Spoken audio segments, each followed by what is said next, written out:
Ladies and gentlemen, fighting out of Las Vegas, Nevada, here is the skill, the highly regarded Devin the Dream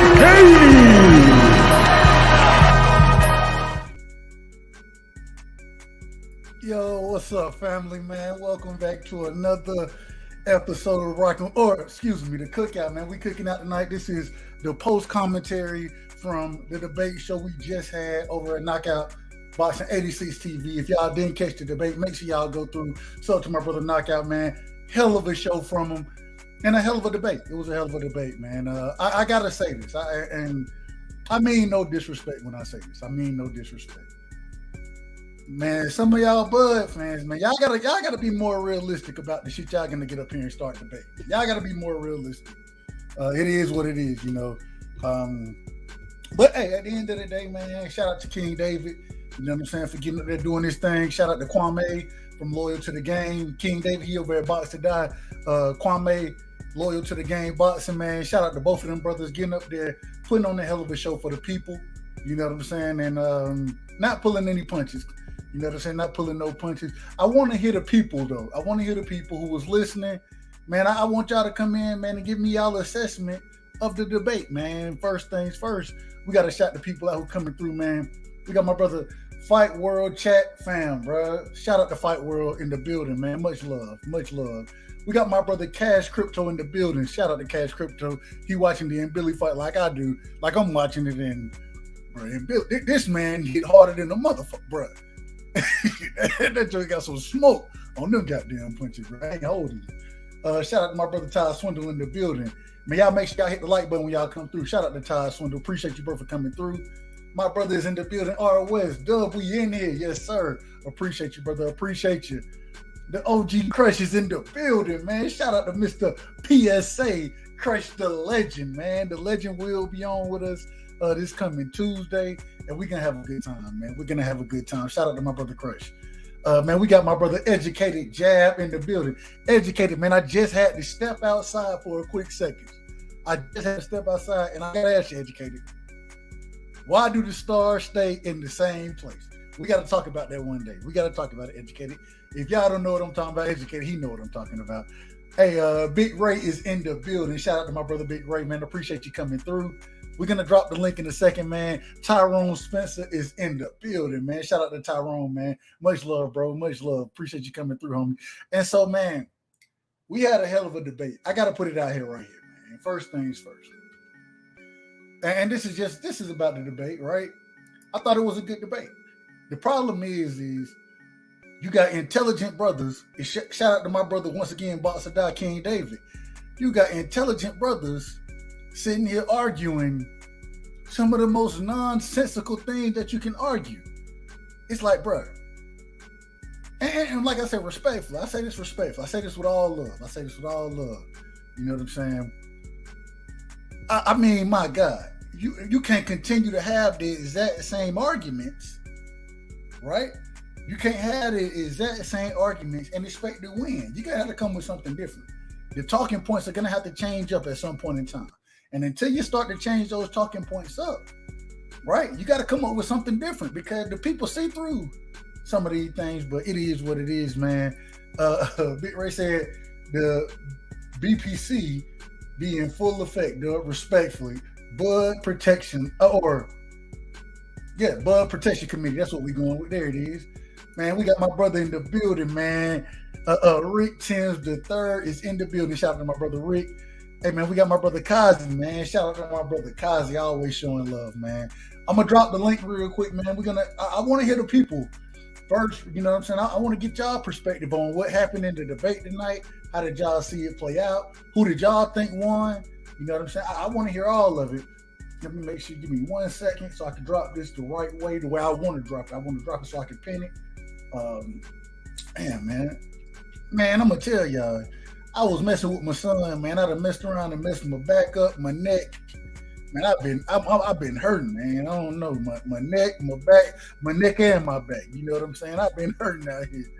Hey, man, anybody who want to come up, man, the link is pinned to the chat, man. Y'all feel free, jump on, man. I want to hear from the people first. I have an opinion. I always have an opinion, right? But the opinion doesn't change much, right? I mean, my opinion is going to change with the facts. When new facts are presented to me, right, then that can sway my opinion. But if you come out and you kicking it the same way you've been kicking it, coming with the same information, it's not going to sway me too much. It's not going to. I'm just going to be honest with you. That's just how I look at it. I need, if I've made my mind up on something, and hold on, we're going to do this, in the spirit of love, right? In the spirit of love, in the spirit of respect. We're going to have to do this right here, right? I got to do this and this is just the spirit of love right here. It's the spirit of love. I got to time my brother out. I got to time him out because he's going to come over here talking that nonsense. And so he going to get timed out when he get over here. It is what it is. It is what it is. Shout out to my brother A1 Hoop Zone. You feel me? Hey, I got much love for my brother A1, man. But I'm going to time his ass out. And then I'm going to let him talk his shit because he's going to talk his shit regardless. So shout out to A1, man. But I'm just saying, at the end of the day, the facts don't change, right? The facts don't change. Now, if there's a new set of facts, if there are new facts, that's something. But the facts have always been the facts. Nobody's entitled to the facts. We all are entitled, right? We all entitled to the facts, just like we entitled to let me rephrase that. We can all have the facts, right? And we're all entitled to our opinion of the facts. That don't mean I'm gonna change my opinion because you say something that, who knows? All I'm saying is for Bud fans, and I'm saying this very respectfully, y'all are gonna have to do better than what y'all are doing right now, right? Y'all gotta do better, and I feel bad to some degree, and it's crazy because I fought with Bud, I fought with him, but at the same time, regardless of how much I fought with him, I fought with the truth way more than I fought with any fighter. I fought with the truth. And what I'm saying is people that they want to take it, they want to mold it, right? And they want to make it fit their narrative. And we can't do it. And when you try to do it, then you start now this is real quick. Shout out to my brother Rick Tins in the building. I want to put this on screenshot, read this. Nope, Tyrone. Not all of us Bud supporters. I can't stand those cowgirls, and I'm realistic as fuck when it comes to Bud. I never try to make sense or take up for his actions. I just want Bud and EJ. I ain't mad at that. I ain't mad at it. Rick, this is the one time. I'm going to give you a pass this one time, Rick. You know I got love for you. You're my brother. I'm giving you a pass in this situation. The next time I see cowgirls, next time I see it, any disrespect toward the Cowboys, you will be timed out. We not having there ain't no Cowboy disrespect over here. We're not taking it. All right? We're not doing that.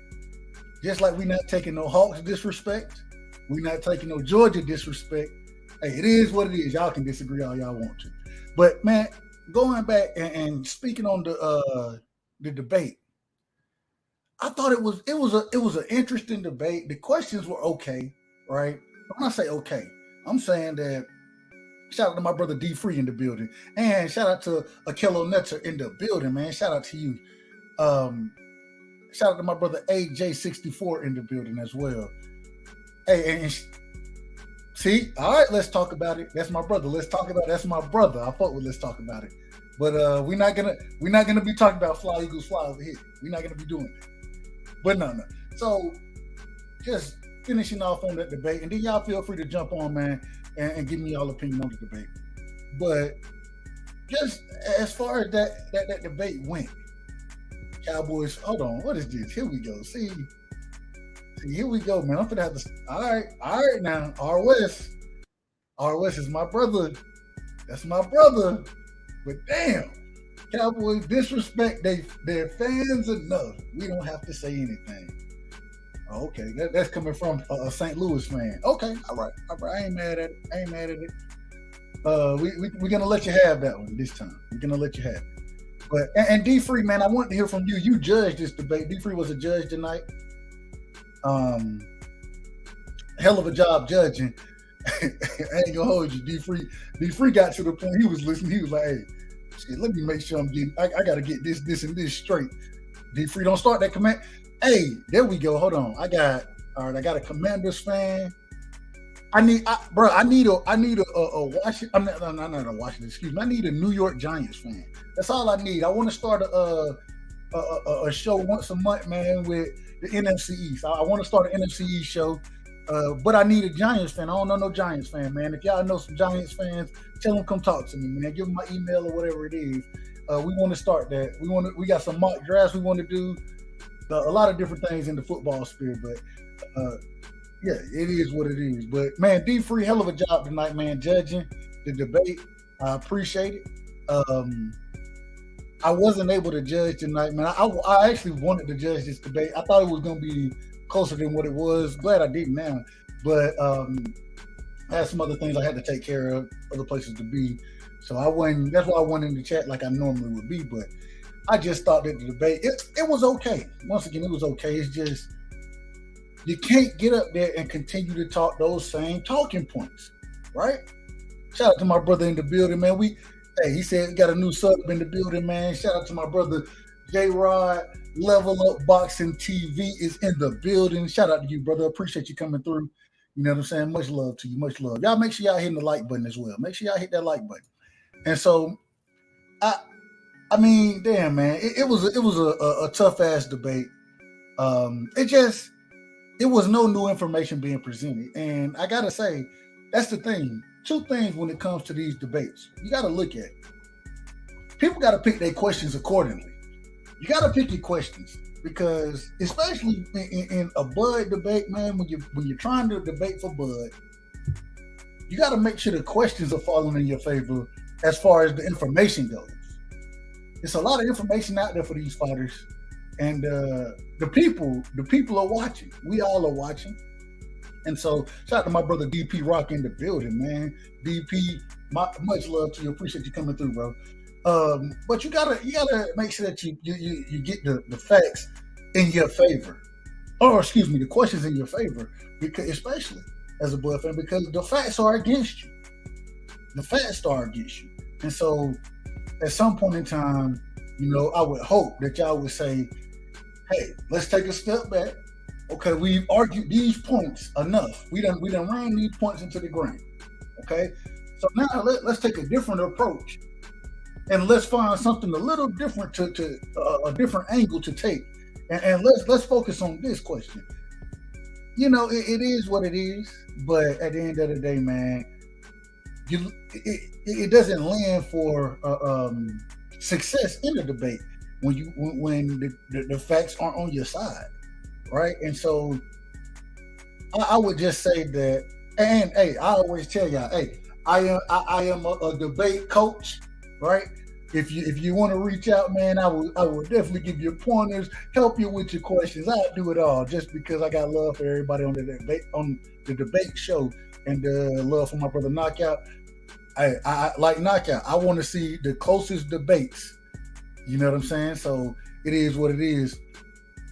But I got to give both of the brothers credit. I really want to say shout out to King David, man. If y'all not subbed to Box to Die, man, I believe his information is in the link below. In the comments, not the comment section. I don't even know what you call this shit. But his link is down there, as well as Kwame, as well as Knockout. All I'm saying is that come with the right angle, come with the right information, switch it up a little bit, right? Switch it up. So then you can attack from a different angle. If you continue to attack from the same angle and you've been getting knocked down, the description, appreciate you, Big Ray, the description section, that's where the information is at. If you continue to attack from the same angle, you continue to get knocked down, right? If I'm rushing the passer and I'm going against a tackle, right, I'm not going to continue to do the same thing. I may do it for a second to set something up, but eventually I got to go to that second move. Right, and so we looking for the second move now. That's what we're looking for as boxing fans. We're looking for that second move. I thought it was interesting, man. We got right now the way that. Oh man, real quick. Let me catch the comments real quick, man. AJ64 in the building. I'm past getting my hopes up for Bud and Spence, but that would be one incredible fight. And believe it or not, I think they're both great fighters. I agree with you. I agree with you. See, this is the look, my brother right here, debate coach. Don't tell nobody from Ohio, respectfully. Hey, hey, you wrong for that one. You wrong for that one. You wrong for that one, man. It is what it is, though. There it is, Rick. Hey, go to the spin move. Run a stunt. Hey, something. Switch it up. Right? Switch it up. You can't keep coming. I literally watch, and shout out to my brother Terence, the best videos.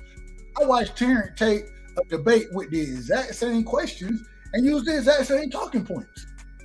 Brother, you lost the debate the first time. You lost that. You lost it the first time. Switch it up. Damn, bro, switch it up. But hey, man, I hope like y'all hope, man. We've been hearing that we have an opportunity for Bud and EJ, you know what I'm saying, to happen this summer. I don't believe this shit. I ain't. I told ETB earlier today, bro.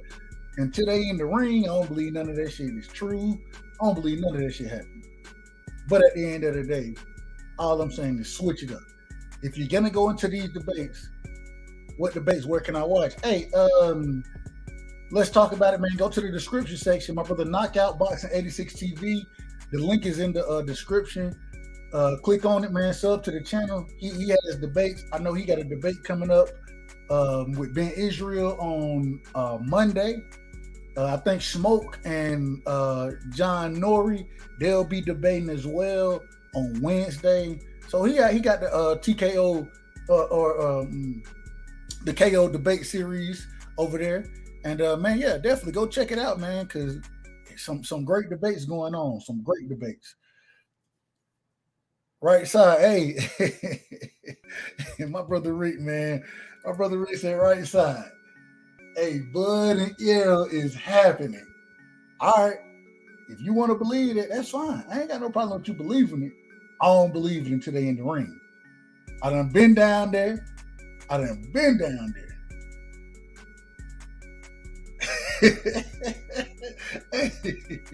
Yeah, I saw that. I saw where BF said that. Hey, Ben Israel, man, if you listen to Ben Israel, the most hated. They saying that you're ducking, man. They saying that you're ducking. Come defend yourself. Defend yourself at all times, like you would tell me, Ben. So, hey, they telling me that you're ducking. That's what they saying. But, I mean, it's all about the adjustments. Like there it is right there. Like the brother said. Debating is like coaching. You have to be able to make adjustments. Thanks. And my thing, we done debated the same subject so many times. Right? We done had this ain't the first time we done had the Bud Spence debate. It ain't the first time. When you done had this debate so many different times, what's going to happen? I mean, if you didn't win the first time, why would you come back with A1? Come on, A1. A1, come on, man. I'm going to have to whoop A1 ass in a second. I'm going to have to whoop his ass. A1, get on the panel, man. Come up here and talk about it if you want to talk that shit right there. Goddamn, the sorry ass Lakers that you talking about. Hopefully y'all make the playoff. Y'all ain't make it. And if y'all do make the playoff, y'all getting y'all ass whooped. But we're gonna stay on topic. We're gonna stay on topic. If you're gonna debate the subject, come with counter moves, right? Come with different things. And so, I mean, just don't come with that same information and expect for that to land. If you didn't win the first time, what? I don't know what to tell you. Man, goddamn. Hold on. Also, man, tonight, man, we got to talk about the David Benavidez fight. David Benavidez, Caleb Plant. We definitely got to talk about it. And as always, man, we'll be letting the chat do what they do, man. The chat do what they do. The panel do what they do, as always. But I wanted to get to that first round. And real quick, if I sound like I'm a little distracted, I'm still sitting here watching the Billy Gongoria fight, and this brother and Billy throwing some motherfucking haymakers. This guy, and I'm shocked that Gungoria, he taking Gungoria, he taking a well, and he fighting back. He is fighting back. He throwing uppercuts like a motherfucker. So, hey, it's an interesting ass fight. But, hey, man, I got faith Ben gonna show up, man. Ben, he gonna show up. He said he want the smoke. So, I believe that he want the smoke. I believe he want it. Real quick, let's see. He said, smoke for ducking last night by Mr. Chat Patrol, but at least Smoke find him and an opponent who ain't avoiding. Yeah, no, I'm with you. Smoke John Nori, man. I thought, hey, they was going at it. I wasn't able to see all of it in the chat. You know what I'm saying? I was kind of in transit at the time, but they was going at it in the chat, man. Shout out to both of them brothers, man. That's gonna be a good debate. It's gonna be a good ass debate, man. I wasn't sure. I think they debating some. I know it's something with Shakur. I don't know what smoke, what angle he taking, but I did see that debate. It looked like it's in the works. It looked like it's in the works, and I'm excited for it, man. I'm excited for that too. Man, let me keep going real quick. We got facts. Exactly, J Rod. We need something different, and that's what we're looking for, man. When y'all getting up here debating, you can't continue. Is it me, bro? The brother Gungoria, he looked like Joe Budden to me. I don't know why. He looked like Joe Budden. It is what it is, though. It is what it is, man. Let's see. I'm with you, R. I can't wait for Saturday, man. I think that's a hell of a card, the entire card. So I'm excited for that fight. Said David looked shook. Yeah, King David. King David. I didn't think he was shook. He just, I don't know. It's the same talking. There it is right here. Here it is right here. Shout out to my brother, Free Real Information. Shout out to my brother in the building, man. Salute to you.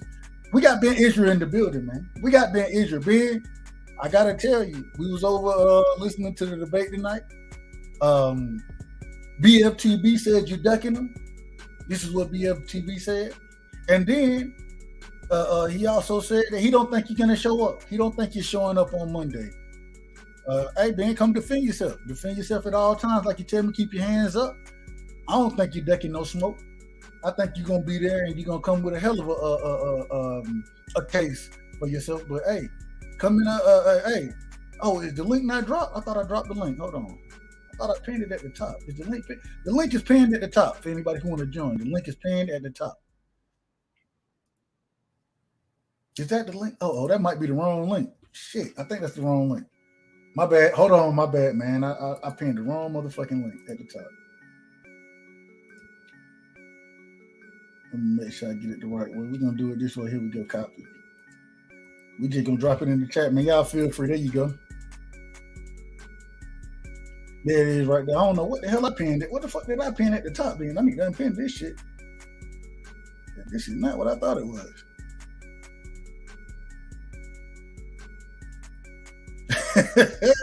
All right, there it is. There it is, Ben, man. The link is in there. But yeah, I think it's gonna be a hell of a debate, man. I'm excited. I'm excited for Monday, right? We got the most hated in the building. Ben Israel is in the building. Ben, I gotta tell you, this is what the people are saying right here. This is what we saw tonight, right, during the debate. We got Sean T in the building as well. Shout out to Sean T. Real quick, Ben, what we saw tonight, I gotta say it. I saw BFTB. He pointed out, he said that you're ducking him, right? And then he said that you're probably not gonna show up on Monday. How do you respond to that, Ben Israel? How do you respond? Shalom, Dub, right side, for once again having yours truly up in here. You know what I'm saying? But let me address BFTB first. And with the buffoonery that y'all want to attach to the most hated name. Duck and smoke? Never. Never motherfucking ever. But if you want to know if I'm a duck Monday, you just be there Monday and see a Benjamin duck and smoke. You know what I mean? So you lined up. I told them motherfuckers, I'm challenging myself. You know, I'm coming with a bag. And I ain't getting in that motherfucker. But I'm going to put a motherfucker up in that bitch, though. Bet that. And there it is. Ben say he will be there. He will be in the building. He ain't ducking no with a bag. I might bring 2, just in case a twin might want to join his ass. Cause you know I'm free smoke. You know what I mean?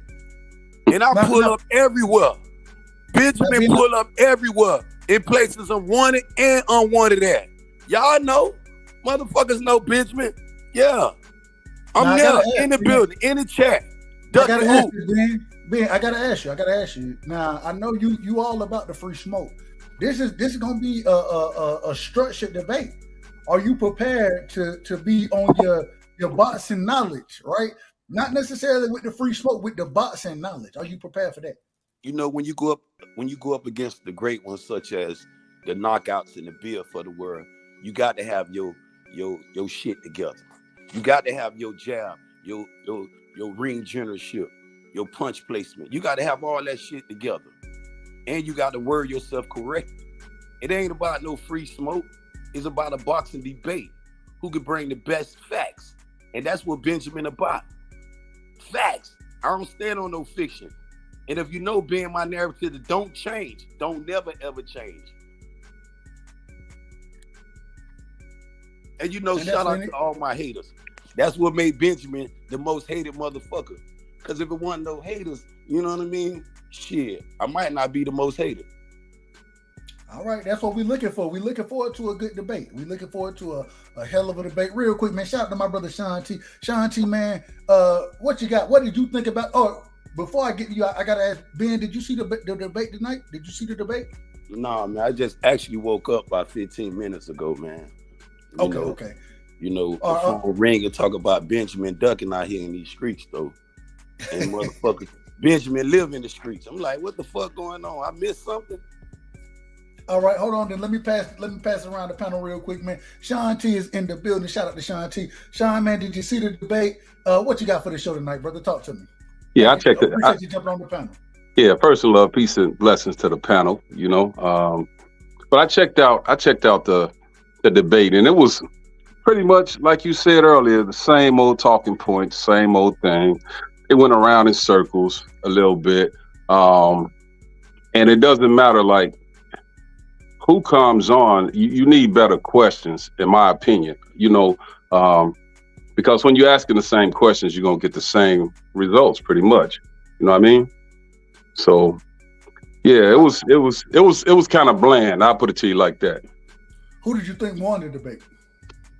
Well, I think that loyal to the game actually won. Kwame, I think he won, but that's only because like KD, sometimes he gets lost. He's all over the place sometimes, and he'll lose you instead of coming with a little structure.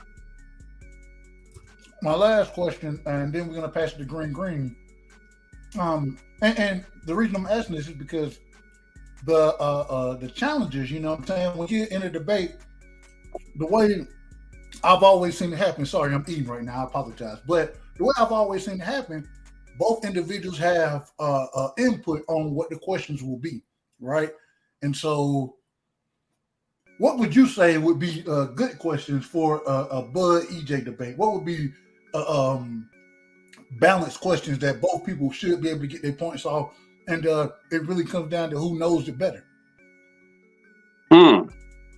One question I would have them both ask is about the fighters' resumes, or what would make one welterweight better than the next. You know what I mean? I know that Spence has 3 belts, but then you also know that Terence Crawford is a 3-division champion. So I would look into their resumes to see like what would the outcome possibly be. You know what I mean? I've been watching boxing for a long time, so I'll put it to you like this. I was one of the few people who felt that Evander Holyfield was going to beat Mike Tyson. But I had that feeling because, you know, the first time Holyfield had won his title at the light heavyweight division was against Dwight Kwawi, which was he was a beast. You know what I mean? So I look at it like steel sharpens steel. And if you're fighting weak opposition, Like, what's gonna happen when you get in there with a real dog? So I would have asked that, like, man, if you compare the resumes, why would you choose Errol over Crawford or vice versa? Okay, I ain't mad at it. Resume talk. Not mad at it. Green, are you there, my brother? What's poppin', Dub? Salute to the panel. Salute to you, my brother. Appreciate you coming through, man. Same question, man. Who did you think? Did you enjoy the debate? Who you thought won tonight? I had Boxer Die winning the debate. Yeah, man. Okay. What in your opinion? Break it down for me. How did you see him winning? What rounds did you give him? Break it down for me. I gave him. I definitely gave him round one. My thing is, man, when you debating, man, you on specific points. When you saying when you making statements like we all know, like that to me is an automatic L. Like we don't all know that's why the debate is here. That's why the talking points is here. Like it's more so just pandering to the audience rather than present facts and bringing critical logic to strengthen your argument behind it. You know what I mean? And these are the topics that I debate religiously. So it's a plethora of information to strengthen that argument. But even in regards to my debate, I feel like if you able to get a round from a judge over that in that arena, you definitely did your thing. So, and then another thing too is, man, when we debate and stuff like that, man, when you got dudes, calling fighters tomato cans and putting like nicknames on fighters and stuff, like I don't really jack that, man. You feel what I'm saying? Because a lot of these dudes be saying stuff that they know they ain't gonna say to nobody face in real life. So I'd rather hear the points where guys just keeping it strictly on topic. You feel what I'm saying? Like topic being like just strictly the boxing, like none personal or none of the antics that everybody throwing in there. I ain't mad at it. Same question as well. I know you've debated already. I always say one of the things about debates is, especially in that arena, like you said, you got to have the right questions, right? You need to, and the same thing I tell anybody going into a debate, you need to go in there and fight. The fight really starts before the debate. It starts with the questions. If I'm going in, I'm fighting to make sure the questions are going to be leaning in my favor. It's the my opponent. It's their job to sit there and say, "Well, that's a little biased. Let's make it an even question this way," and then we find some type of agreement, right? How important do you think the questions are in this situation? We got my brother KO in the building as well. Go ahead, Green. I mean, man, I just wanted to hop up real quick and say shout out Right Side and everybody up. Oh, let's do it, my G. Y'all better watch. Y'all need to watch boxing, bro. I don't know if y'all just watched this fight that I just watched, but that's a hell of a fight. That was a hell of a fight. Hey, KO, what's up with these allegations I'm hearing, man? I'm glad you here, my G, because it's love. I feel I got to pull up in the graveyard tomorrow. Cause I don't like what my brother Right Side done told me. They trying to attach me to the ducking category. Benjamin never been in duck mode. Hey, look, I ain't got nothing to do with that. Just show up for my stuff. I'm showing up for you, bro. And I'm showing up for your boy. That's cool. You know what I'm saying? You talk about ring IQ and punch placement. Yeah, okay. And factual, keep it on facts. Determination. Yeah.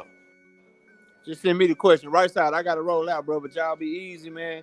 Shout out to everybody on the panel. And Ben Israel, send me the question, bro. Man, stay safe, my G, man. It's all love. Be ready to protect and defend yourself at all times, my G. Man, send me the question so I can defend myself. At least I need a fighting chance, bro. Yeah, you the A side, my dude. You the A side. I'm going to sign in mine. I ain't capping talk about signing and ducking. That's what they want. You I know ain't your said boy nothing Ben. about you ducking. Yeah, You yeah. supposed to And to pick all one. them dudes Listen, talk bro, about I ain't Benjamin said gonna nothing. duck. I I'm ain't gonna be said on y'all nothing about you platform ducking. all weekend long. You I'm supposed to promoting pick this one of the shit. questions, I'm homie. promoting this And I shit. just need Oh, you you to gonna send it get the to me. question? You know, I'm gonna call you and give them to you. Drop them I right in don't your need lap, you to my call G. me. Just text it to me, bro. Yeah, I'm gonna give them to you. Like we got one question. Like I'm gonna and give you this hot we got the debate too. judges choosing the question, and then you pick the other question. You got my question. I just need you to send me yours. You know what I'm talking about? Yeah, because And, you know we good.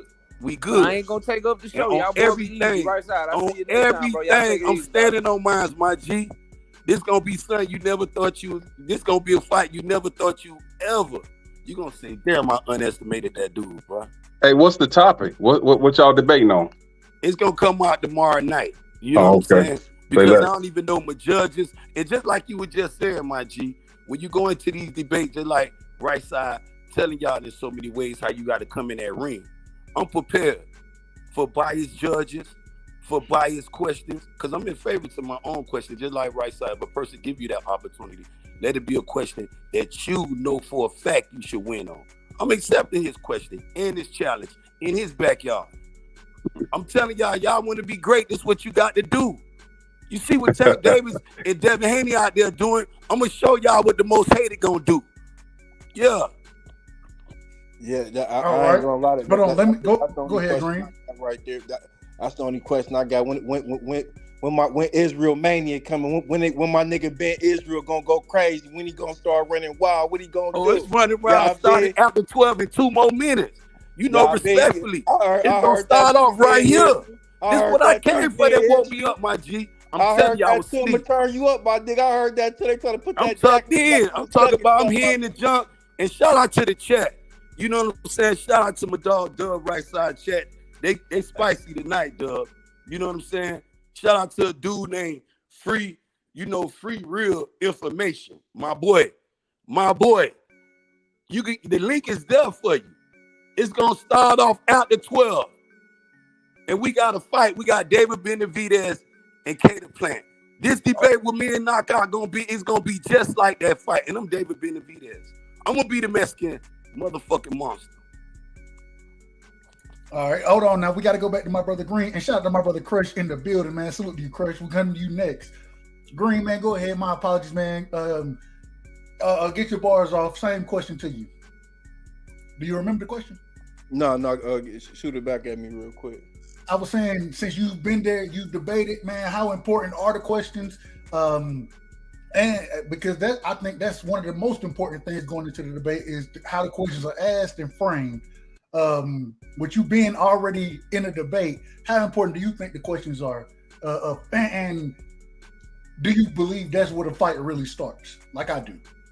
No, I think the fight really is the rebuttal after the 10 minutes, because you got 10 minutes to script as much information in there as possible, and get your points off, like whether you want to break it down, whether you got 5 points you want to address, and give them 2 minutes apiece. You feel what I'm saying? It's all about structure. I think it really get intricate in the rebuttal round, because you got half the time, and you got to be paying attention to what the opponent is saying. You feel what I'm saying? You just can't be lollygagging when they going. You got to be okay. I'm gonna pull this. I'm gonna pull this. I'm gonna pull this. You know what I mean? I'm gonna put that in the clip and I'm gonna shoot it back. So I don't necessarily think the question at base is the most intricate thing. I think how you rebuttal whatever your opponent bringing is the most intricate thing. I ain't mad at it. Crush, man. Salute to you, bro. Appreciate you pulling up tonight. Crush, man, did you get a chance to watch the debate tonight? Did you get a chance to watch it? Nah, I didn't get a chance to watch it. That's a debate I no longer is interested in. I heard so many debates on the situation, so you guys is like the highlights I get to hear about what took place in the debate. So from what I heard so far, overall was subpar. I don't really care about the debate because, like you said, Doug, what more can these people do? There's no way anybody should still be trying to debate on the defense of Terence Crawford. It really makes no sense to me anymore, and it really doesn't drive any intrigue and interest in it anymore because we already know the whole situation is bombed out and depleted. Then it's talks and it's new stuff. I'm not even into that right now, man. So, it is what it is. But whoever won, salute to him, bro. No, I ain't mad at it. I ain't mad at it at all, Chris. I told I was gonna try to judge the debate tonight, but I had something else I had to handle. And I asked Knockout, man. I said, man, are the questions, in your opinion, do you think they give King David a good chance? He was like, he picked some of them, but they ain't really, And I gotta say it. And I told Ben this, and I'm gonna say it one last time. That's where the fight starts. It may not be, and I agree with what Green said as well. The rebuttal is probably huger than the question. If you're able to really take what your opponent says and then to show that, oh no, these aren't facts, or to disprove that point, whatever, then I agree that is very strong. At the same time, with that, even with that being strong, you still gotta have favorable, not even favorable, even questions, right? And when you go into a debate and people already kind of somewhat have their minds made up, and this usually doesn't, I don't think it happens all the time, especially even with somebody like my brother Q the God.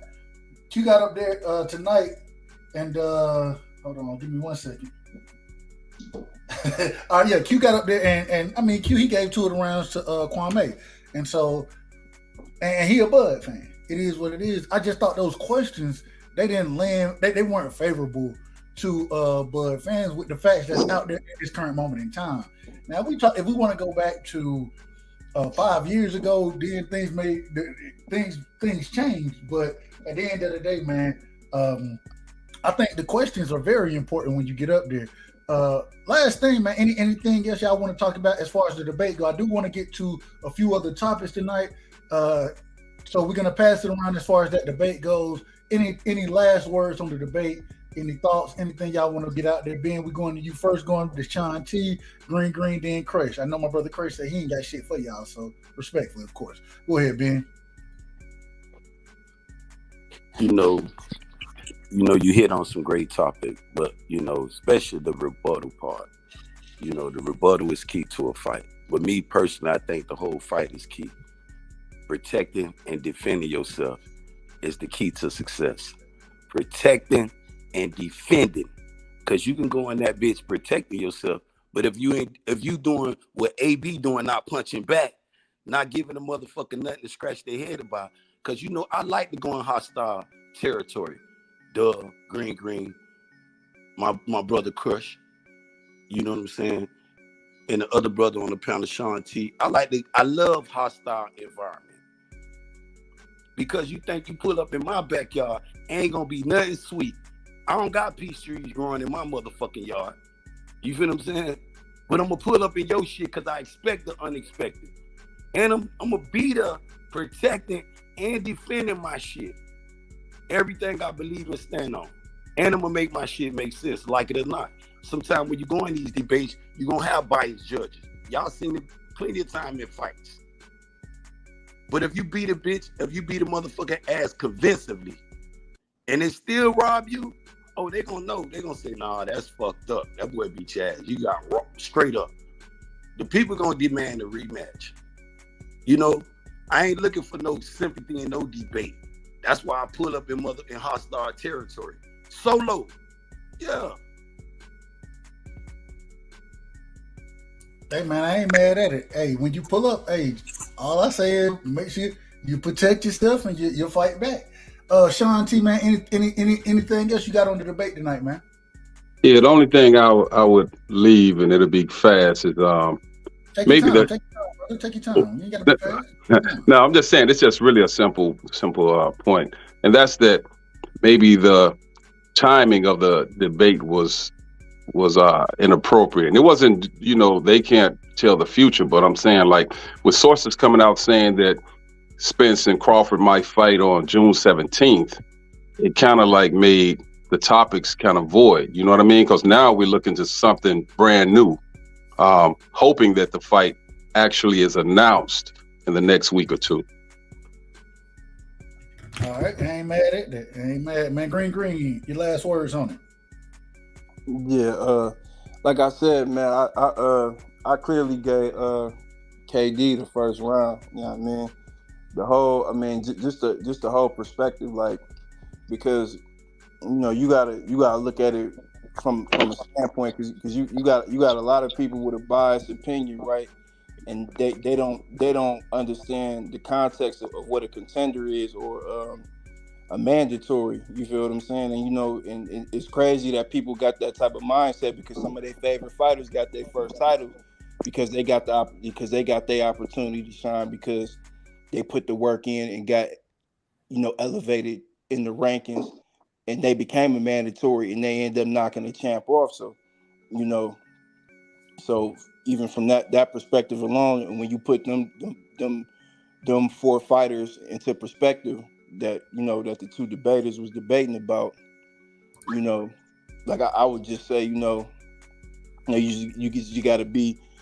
gotta be open-minded to a certain extent, if you taking all the information in, and not being biased. But that's all I got on that.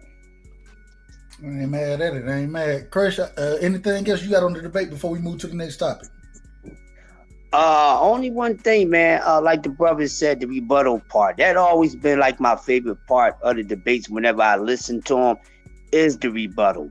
You know what I mean? Because then you really get to see if this person was really speaking facts or not. You know what I mean? Because with just the regular rounds, and like, how many times you gonna ask the same question, you're gonna get the same damn answer. So the rebuttal is always the fatality move to it, to really decide who won the round in the overall debate. That's all I got.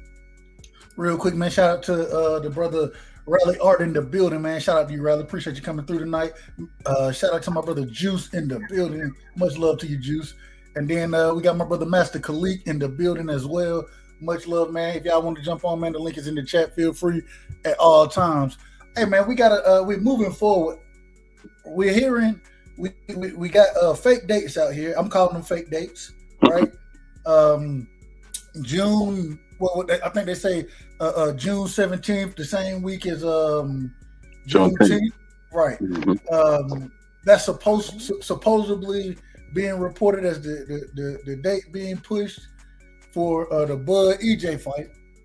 I don't believe none of that bullshit. I ain't gonna hold you, and I'm gonna tell you, until they get into the motherfucking ring, I don't believe nothing that anybody putting out a report. If they come out and say, hey, they could be at the motherfucking press conference, that's the PTSD I got from the last fight. Until they in the ring, I ain't got no belief in nothing that they talking about. I have no belief in it. I have no respect for it. I'm not entertaining it. It's fake news, in my opinion. Fake news. Donald Trump style. Fake news.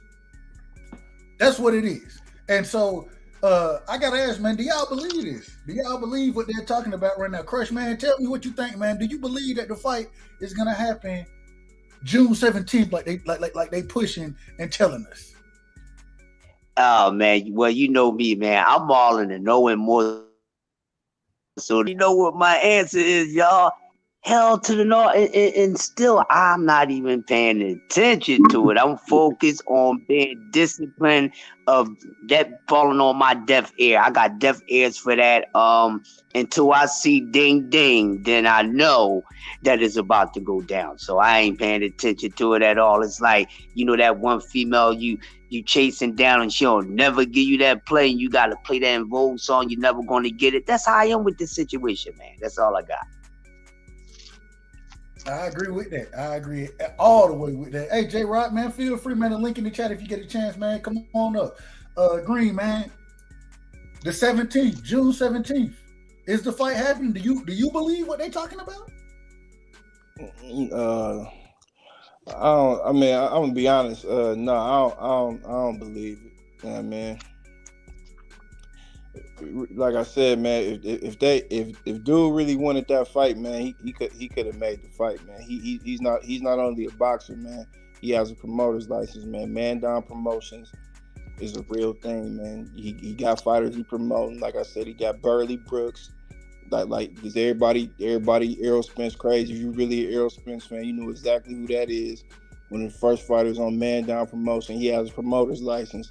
Now, if you gonna let a manager / advisor deter you from an undisputed fight, then that's on you. But like I said, he got all the status and initiative to be able to make that fight. Even if they don't got the fight, even if Showtime can fund it, because you're hearing two different things. You're hearing this, man. Then you hearing all this from Steven Espinosa blaming, saying it's the fans. The fans got to purchase the fight. Well, it's two things to that. First off, what demographic are you catering to, man? Because you got a lot of people that are dealing with platforms that are subscription based. So you got to get out with the old and with the new. Bob Errol is one of the originators of this. You feel what I'm saying? Putting together these big fights, and he got with the program and moved to a subscription based app. You feel what I'm saying? So no, I don't believe it. You know what I mean? I still think what the sanctioning body said is still in effect. The petition that they put in for Thurman and Errol.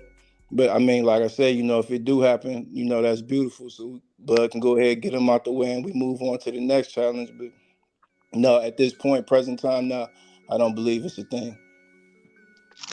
To the point the brother just made a minute ago, it's funny, cause this why, like my brother Crush was saying earlier, it's hard for a dude to be out here trying to defend Bud right now, because when you listen at their narrative and they stance, if that's your defense, my boy, if this is defense, right? The first thing he told y'all was, it's Man Down Promotion. He supposed to be his boss, and he gonna let it takes. I'm gonna tell you, my boy, it takes two to fight. So you putting the blame 100% on EJ, not even acknowledging what Bud done. This way he wrong, and Bud fans go wrong too, because they won't acknowledge who.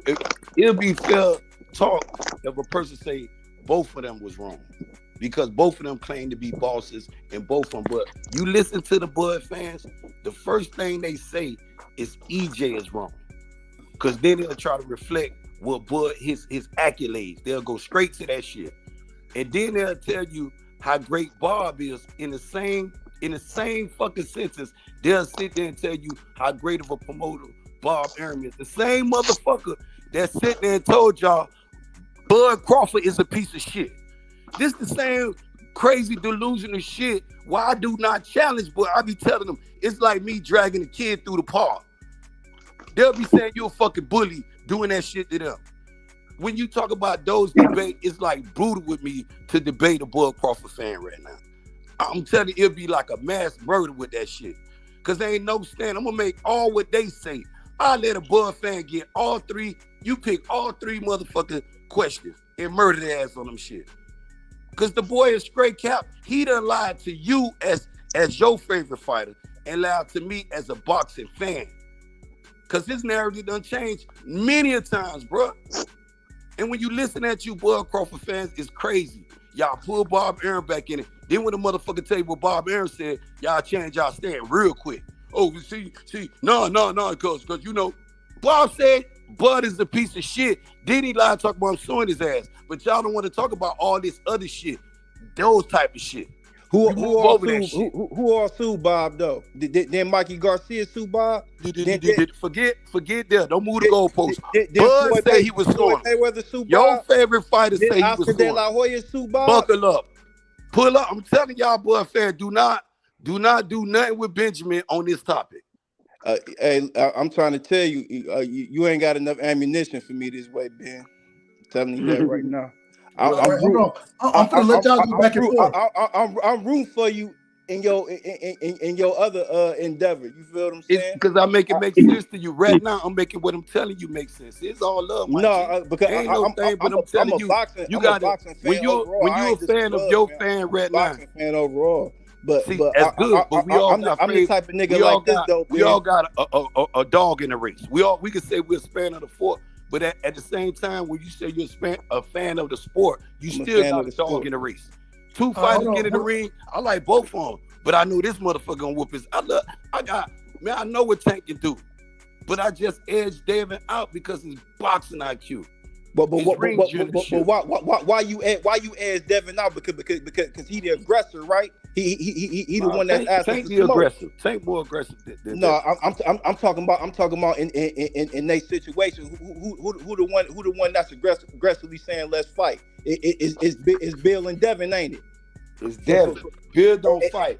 It's Devin saying that. Exactly. We ain't worried about all that Philly you niggas talking about. Niggas, we gonna rumble or not. This is the same thing I'm telling y'all when you see how you went there with that. Same thing with Bud and Errol. Same situation with your favorite fighter. If I blow down on the nigga, same thing is he gonna fight. This what Bud asked you earlier. Hold on, Ben. Hold up. It's one mic, man. Let the brother get it off before you start over talking him. Let the brother get it off, and we got to get Sean T in here as well, man. Go ahead, Green. Ben, let the man finish his point first. I mean, you know, he was doing his thing too. But if we see each other as men and we lock hands and say we gonna do this, after that, all that extra shit niggas putting in the middle of it, that's just letting me know you ain't a man of your word. So I can't respect you as much. That's how I get down. You feel what I'm saying? Like all that, I ain't sold this, I ain't sold that. Man, come on, man, with all that, man, because you on a pay-per-view privy platform. You feel what I'm saying? So you supposed to do them pay-per-view numbers. I'm on a platform that's subscriber based. You feel what I'm saying? So now you trying to put these numbers all in the middle. You got your trainer running around here talking about all this and that. Like what type of dudes is doing that, man? Like for real, like in this the fight business, like you supposed to want your fighter to go in there and knock this last piece of the puzzle out. Like the energy is different when niggas is talking and they get in front of the microphones, man. And they doing the same thing to Devin and Bill. Every time Devin come around talking about, hey, y'all want to fight over, everybody want to say, oh, he ain't this, Leonard Ellaby, all this and that, oh, he ain't built right, he a good fighter, but that he Tank on another stratosphere. No, he not, because he's that dude. He got all the belts. I ain't mad at it. Sean T, real quick, man, go ahead, get your bars off, man. Yeah, I was gonna say, shit, I might be in the minority when it comes to this because I actually think that the fight is next, and so the reason why. So you think June 17th? You think the fight gonna happen June 17th? And I don't know about June 17th. I just think that the fight is next. You know what I mean? Because we've dealt with false reports before as far as the fight dates are concerned. But I'm looking at the fact that I'm looking at Terence Crawford's age as well as his options if he doesn't fight Errol. You know what I mean? It's like Errol is the money fight for him right now. He's not going to make that money fighting Boots, Alexis Rocha, Blair Cobbs, Virgil Ortiz, none of them.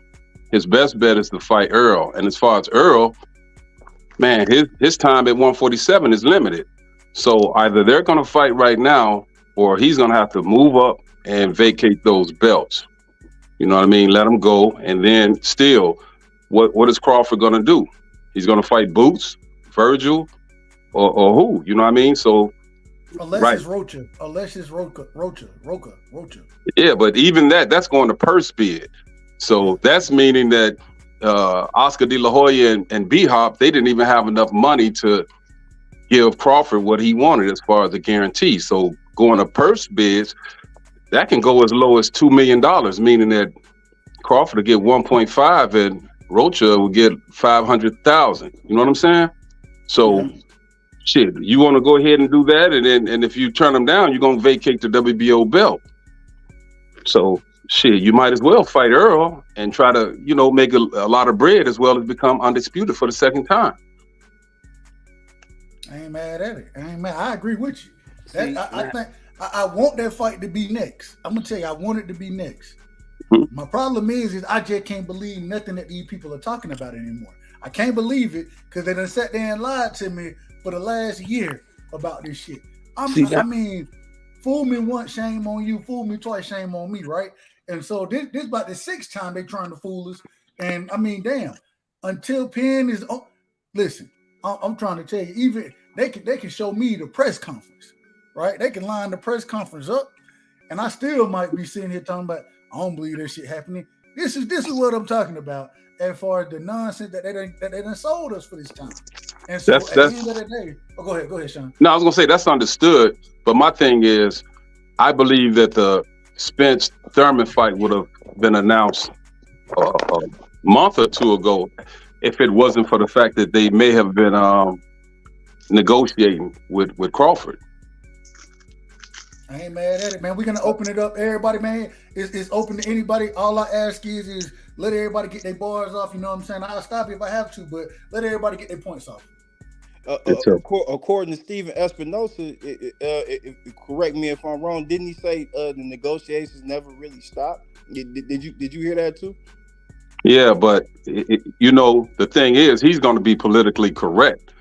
Obviously, I'm just talking about what the facts are, like what somebody says and what they can be held on far as their dialogue. Steven Espinosa came out and said that the negotiations never really stopped, right? So we going to the end of March. We about to be in April. We 4 months into a new year. Mm-hmm. You feel what I'm saying? That they petitioned last year for 154 bout for Keith Thurman and Errol Spence. So now everybody sitting in limbo. Despite how anybody feel, whatever business Crawford had to take care of, far as for itself for 2022, that was taken care of December 10th. So what's going on? Well, the thing is, Steven Espinosa, he said something entirely different after Crawford decided to fight Evanesian. He was saying that one fighter was all in and the other one wasn't. So it wasn't like they were still negotiating. Right now, he's going to say what he has to say to try to make that fight. Or is it they don't want Crawford to go and actually get a promoter like the rhetoric that everyone's talking, say, because now the problem was he's on Top Rank and he's on the wrong side of the street. So when he leaves that side of the street and comes to the PBC side, the first thing Tim Smith, an executive of the PBC, says the top of January is, we don't want to make him an offer that would be disrespectful, and you don't even know what he was asking at that point in time. So then we get further down 2022, and all these hurdles or whatever the case may be. But the fact of the matter is, he's a free agent, and the fight would be a total PBC promotion, or whatever promoter they decide to have him run the event or whatever the case may be. And the same thing remains in 2023, and we still haven't heard anything from them. Now we just heard that Terence Crawford was asked if he would fight Jaron Ennis, and he said yes. I'd definitely be up to fight Jaron Ennis.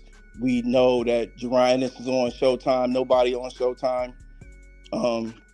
Nobody on Showtime act like they wanted to fight with Crawford and Jaron Ennis for the belt. And like I said, this also is for the WBO strap. This ain't an exhibition fight, or we fighting at another weight with the belts on hold. This is for the WBO title.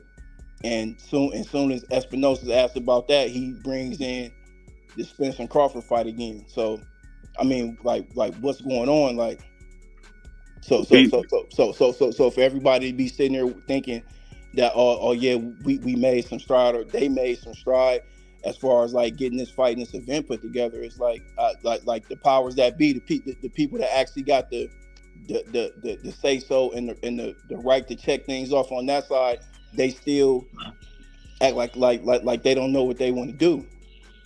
But are you talking about this last situation with BLK Prime? As far as with what fighter, Jaron Ennis or Errol with Spence? the boots, the boots thing. Yeah. It was reported that somebody from BLK Prime reached out to reached out to the Ennis camp, and Jerron and his father confirmed it. But he said he had to run it by Stephen Espinosa, and Espinosa spoke with him shortly, or whatever the case may be, whatever the span of the conversation was, and it didn't get anywhere because Stephen Espinosa said they basically said they didn't need BLK Prime to make a fight with Crawford, but nobody heard of anybody from Showtime sending Crawford a contract to fight Jerron Ennis for his WBO title. So what's going on?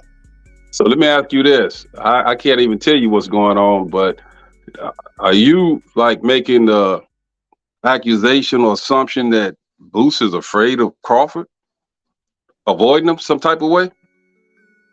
No, I didn't say he was avoiding him, but if you say that you want your shot at one of the super belts, and the guy that has the super belt that's a free agent says he's willing to fight you, when the guy that fights on the same network as you with 3 of the super belts acts like he doesn't exist, what does that say? Hey, Green, you be making good point. I see your things where you try to stand, but you know why your shit got so much holes in it, and I tell you, you need to just stand down on trying to defend Bud, because y'all keep going backwards. Even in your stance, I see what you're saying, but when you speak what you just said, right now I'm gonna ask you, okay, if Boost and Bud was to fight, you got Bud being the A side, right or wrong? I don't care what side you got. You got to care. Okay, you got to care. Because if you talk about, I don't watch boxing. I don't watch boxing to count other niggas' pockets. It's not about counting no pockets. It's not niggas that's into, like I really be in boxing. When you say he gonna knock him out, when you make a statement like he gonna knock him out, that meaning out cold. This what if you said Bud gonna knock Boost in is out cold, right? Out cold. When you say these statements, right, you got to defend them. So when 2 of these dudes meet up and they want to do business, right, and you just told the brother, well, it was supposed to be allegedly on BLK Prime, a network that nobody don't know nothing to fuck about. Shit just pop up and popped out just that quick. That shit ain't stuck around longer than Triller. That shit ain't stuck longer than motherfucking Triller. Put on one motherfucking fight, Terence Crawford shit, and the shit died. And then it's the same thing when you talk about comparing these two, and Bud being the A side, so Bud saying it boosts a contract. With who? Because BLK Prime ain't nowhere no more. So this where the shit gonna go wrong when people be talking about that situation, what you want to talk about. This is where the shit behind the Boozy Ennis ain't gonna come out. Bozy ain't gonna come out, hey, look, man, Showtime ain't finna be fucking with Bud if he the A side with these people, because they don't know these people. That'll fuck up his say. These people ain't finna fuck up their money. He got a son to protect. But if you look at the shit like you talk about when y'all people be pulling out BLK Prime, this same network, you can't tell us about. And none of these other people, this why, people, what I'm saying, having so much static trying to defend BLK Prime. A lot of people. I ain't defending BLK Prime and being don't change your dynamic on this shit because I like how you bring it. I don't change my dynamic. Don't change my dynamic. Don't change your dynamic. No, you don't change your dynamic. Dialogue being don't do it. I want you to take your time. I want you to take your time. One mic. So I don't mind talking to you. So I'm gonna talk to you like a real nigga. Understand? You understand? That's what I love. I want you to take. You understand me, Ben? I want you to take your time now. I don't want you to have no heart attack. That's man, all. I'm good. I'm good over here, my nigga. But listen to me what I'm saying while I'm trying to talk, my nigga. If a nigga get on camera and say he'll fight me, he'll come to my house and fight me, and I say I'm willing to rumble with him, then what that tell you then, being Israel? But can't fit. You talking about Crawford is not that dude. BLK Prime and all that nigga. He's not that dude. He's not that dude. Tell me you'll come to my house and that fight part. me. And we'll do that. And we'll do that. And we'll do that. and we'll do that. Then But come the- to the Bud house, is nigga. not What is that you talking dude. about, being We'll Israel, do nigga? that. That's what I'm telling you. You talk about you if I talking would. about where I'm Jay telling you, I Cutler would. niggas at, nigga. What Yeah. you talking about, nigga? See, yeah, there nigga. you go. Yeah, Keep it right nigga. there. I'm talking to Hold you on, like man. a Hold real, on, like hold See, on. a keep real it, nigga. That's keep how I it, get keep it down right for on real. boxing. Keep it right on boxing. I love the energy now. Crib, nigga. If I tell you I'm pulling up to the crib and fight, nigga, we ain't got nothing else. You to ain't gonna talk do about, that because nigga. you mentioned. See, for one, I told you your narrative be changing. Because then My you throw Jay narrative ain't Prince. that. I'm bringing it to you you. throw- Hold on, you Green. throw- Green. you Let him throw- respond, Green. Let him respond. Let him You respond. throw Jay Prince in this. Yeah, nigga. See, Yeah, out of Green. out of nowhere- One mic. Let the brother out of respond. nowhere, I fuck with Green. I fuck with Rick times. You know when people and this, I love Green too. Green. You almost like you a crash dummy, my boy. You feel what I'm saying? No, I'm a broad daylight type nigga. Nah. You scream Yeah, that. broad daylight. Everybody will see you. Your name is Green. That's who you are, Green. But it's cool though, cause you a stand up type of guy. You will pull up, get your ass whooped. You one of them type of dudes. Everybody know them in school. Get their ass kicked. This nigga a sellout. No. He ready to get his ass kicked. You that dude, Green. I ain't gonna bully you. I seen I ain't you gonna bully you. email my real name. My See, nigga. I told you. There you go. You can judge Nah, that. hold on. Wait a minute. I tell you, Hold on, don't get it hold on, twisted, hold on, Green. hold on, No, hold on, right side. hold on, I got him right side. Don't get it all right, twisted, go Green. ahead. Don't get it. I'm respectfully. I know where I'm at, right side. I ain't gonna let it go left because I love Green. It ain't gonna go left. You know what I'm It ain't gonna saying? go left. You know, respectfully. You know what I'm saying? But don't do that, Green. Don't be when dudes be telling y'all just talking and the energy be turned 300 degrees. Don't lose focus on what's at hand, my G. When you out here trying to defend your boy Bud Canfish Crawford, you know what I'm saying? That dude there, you make yourself a little bit. I told you, hold your pistol down. You got a fight finna announce. Sean T just came on a minute ago, gave y'all some jewels. And if he was a Bud Crawford fan, those the Bud Crawford fans that make 100%. I'm not calling Sean T no Bud Crawford fan. Absolutely not. Absolutely not. But look, but he keep it factual by what he said. He said, I don't know when the date, but I know that fight won it. Because when you look at the temperature with EJ, when you check his temperature, Green, that shit hell temperature. Them shit is, you can't even, that shit burnt up. You be looking right, this motherfucker still walking around with a temperature like that. Bud shit all in, that motherfucker in Alaska with a freezing temperature. Ain't moving right, ain't talking right. Hey, Ben, Ben, hold on, let me all over the place, nigga. No, that's what you just, that's what you Israel, do. You going all over the place. And I'm gonna keep it with boxing with you. And I'm keeping only with boxing. Just like you. Keep it boxing. See, now listen, this is how I'm making it make sense with you. When you look at what you said, when I tell y'all Bud Crawford fan, how you stand is. Man, talk to me. Don't generalize. You are one of them. You are delusional. Green is a delusional Bud Crawford fan. Don't say Bud Crawford. So when you Green, nigga. So when Green get delusional like this, it get in his super mode like he is now, and somebody telling you, me and you in the car.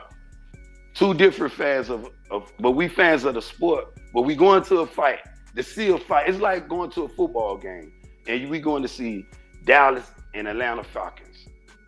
You know what I'm saying? We going to the game and we homies, but we like, you like Dallas, I like the Falcons, or I like Dallas and you like, it could be either or, but we homies now. We end up getting to the motherfucking game, dub, and start fighting. That's when you know you got to fight so toxic and so good. But one side, it always be the bitch. I mean, not the person that start the fight, that get his ass whooped, be the motherfucker on the losing team, trying to make that dumb shit make sense.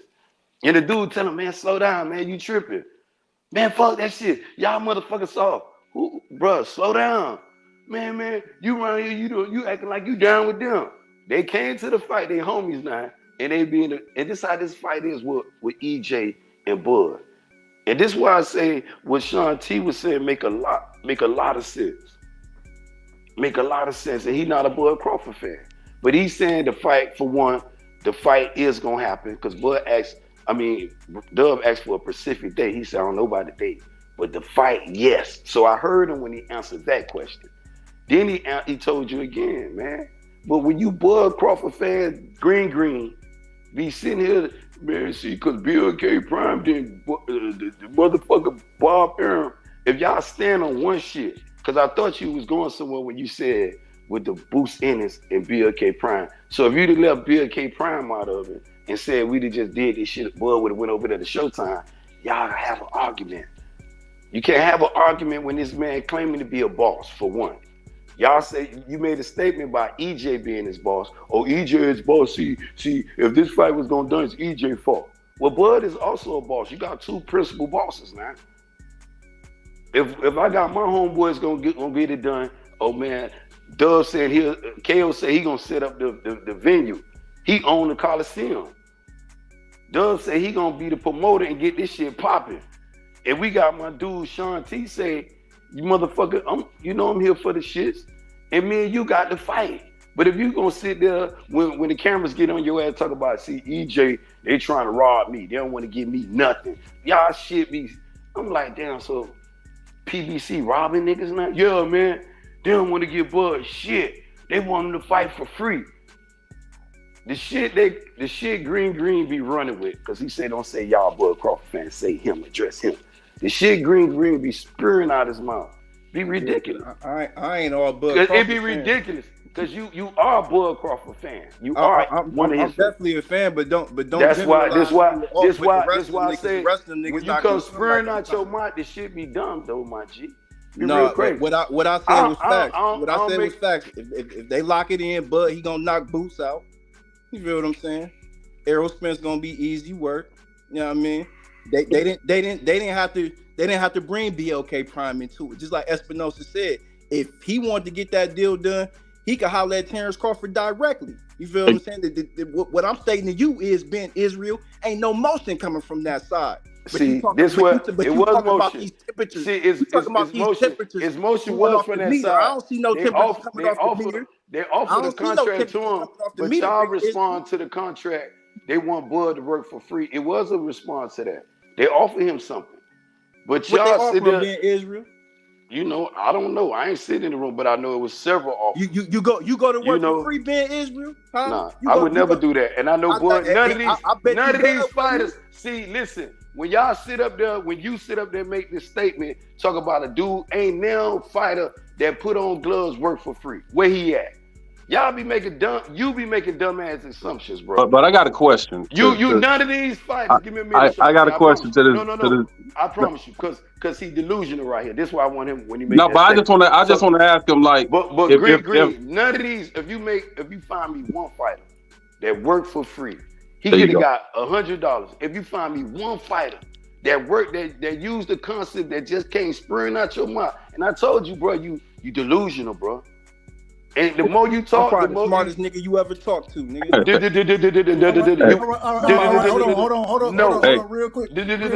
No. Hold on, Ben. Sean, go ahead, man. Get your question. No, I just want to ask the brother Green, like, they, the Crawford people or fans always say that Crawford is going to fight for free, but I mean, Errol is getting no guarantee as well. So is he also fighting for free?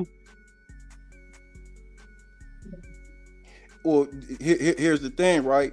Mm-hmm. Errol's the PBC fighter, right? They didn't present Crawford with joining their banner. He's coming as a free agent just to fight Errol Spence for an undisputed match, rematch clause, and if they split, then it'll be a third fight. He won't be contractually under their banner. So, of course, Errol would say, okay, well, we can do a no guarantee because it's his side of the ballpark. So of course they're going to make sure he's good regardless. If not, you're going to hear him talking the same realm of a Deontay Wilder, where he's saying, "Hey, I need to start getting my money up front. I don't want to be waiting on my paper." You feel what I'm saying? The same thing Mickey Bay said about doing business over there. The same thing Adrian Broner's been alluding to over his past interviews. But see, AB. See the thing with y'all Errol Spence fans. When niggas bring y'all niggas logic, y'all want to always ask a question because that's the only thing that you have said to me over the last 10 minutes. when I brought it to you, when he opened up the panel, when I made the opening statement, you asked me a question. Then you just came back and asked me another question. And nigga Ben Israel just gave me a scenario about niggas riding in the car. If we both and you gonna go to church and we you ride gonna in the go to car. church. Hold on, one mic. The only thing that came out of that analogy I was just listening. that came to me is that if a fight break out, he gonna run. That's all I heard. Yeah, but here's the I'm deal. gonna be the nigga to kick your ass, Green. But here's the deal. If we ride in the car and we get into it with some niggas, I told you. The only I said thing when we go to the stadium, you gonna take off and run, see, nigga. I gave you a good assumption. When I'm sleeping and the dude talk about I'm dodging this person, and I told you I gave assumption with you. See, my assumption is good, but the assumption that you trying to make of me don't stand up. Cause I told you I'll pull up in your backyard. Like the assumption you said, I said, yeah, I do that. Motherfuckers in the chat know I do that. On their platform, not on Doug, cause I'm gonna be respectful over here. I'll pull up on your platform and get busy with you, my boy. Free smoke and inboxing. Free smoke and inboxing. I don't got no platform. Free smoke and inboxing. Me and BF went through this shit. When BF be telling y'all he was a Bud Crawford fan, he was right. He kicked me off. Still don't ask no nigga. I don't need no wrenches when I pull up in a nigga building. Niggas who give me wrench respect my mindset, bro.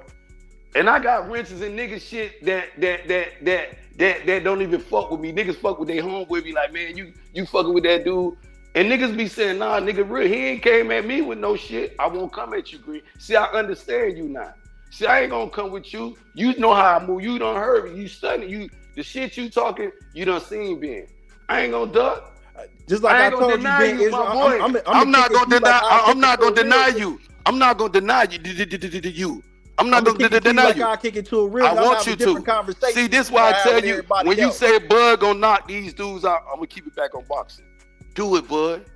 If you gonna knock Boost Ennis and EJ out, go do it, Bud. This the same thing Sean T alluded to when he was trying to tell you. Let me see it. Just do it. If you feel one way, this is why two fans, me and you going to the stadium, I'm gonna tell you, I can keep on focus. Keep it, me and you going to the stadium. We like two different teams or two different fighters. We homeboys though. Going to the stadium. But the motherfucker that's losing, Sean T, gonna always start talking shit, get drunk, and you're gonna have to kick his ass. Then you have to make him walk home. Then you gonna have to make the nigga walk home. Well, hey, dig this. Y'all know I'm telling the truth. Y'all say the same shit though, Sean T. You and Dub say the same shit. Niggas say, yeah. But by me being the most hated, they won't get me. And I'm telling them, that's when y'all see Green, that's that dude. He gonna get his ass kicked. This is what I want to. This is what I want to say to the brother Green real quick. Let the brother Sean T. Hold on, Green. Let me rebuttal that. Hold on, Green. Yeah, because I was actually trying to rebuttal what he was saying when he was bringing up Wilder and real quick for you.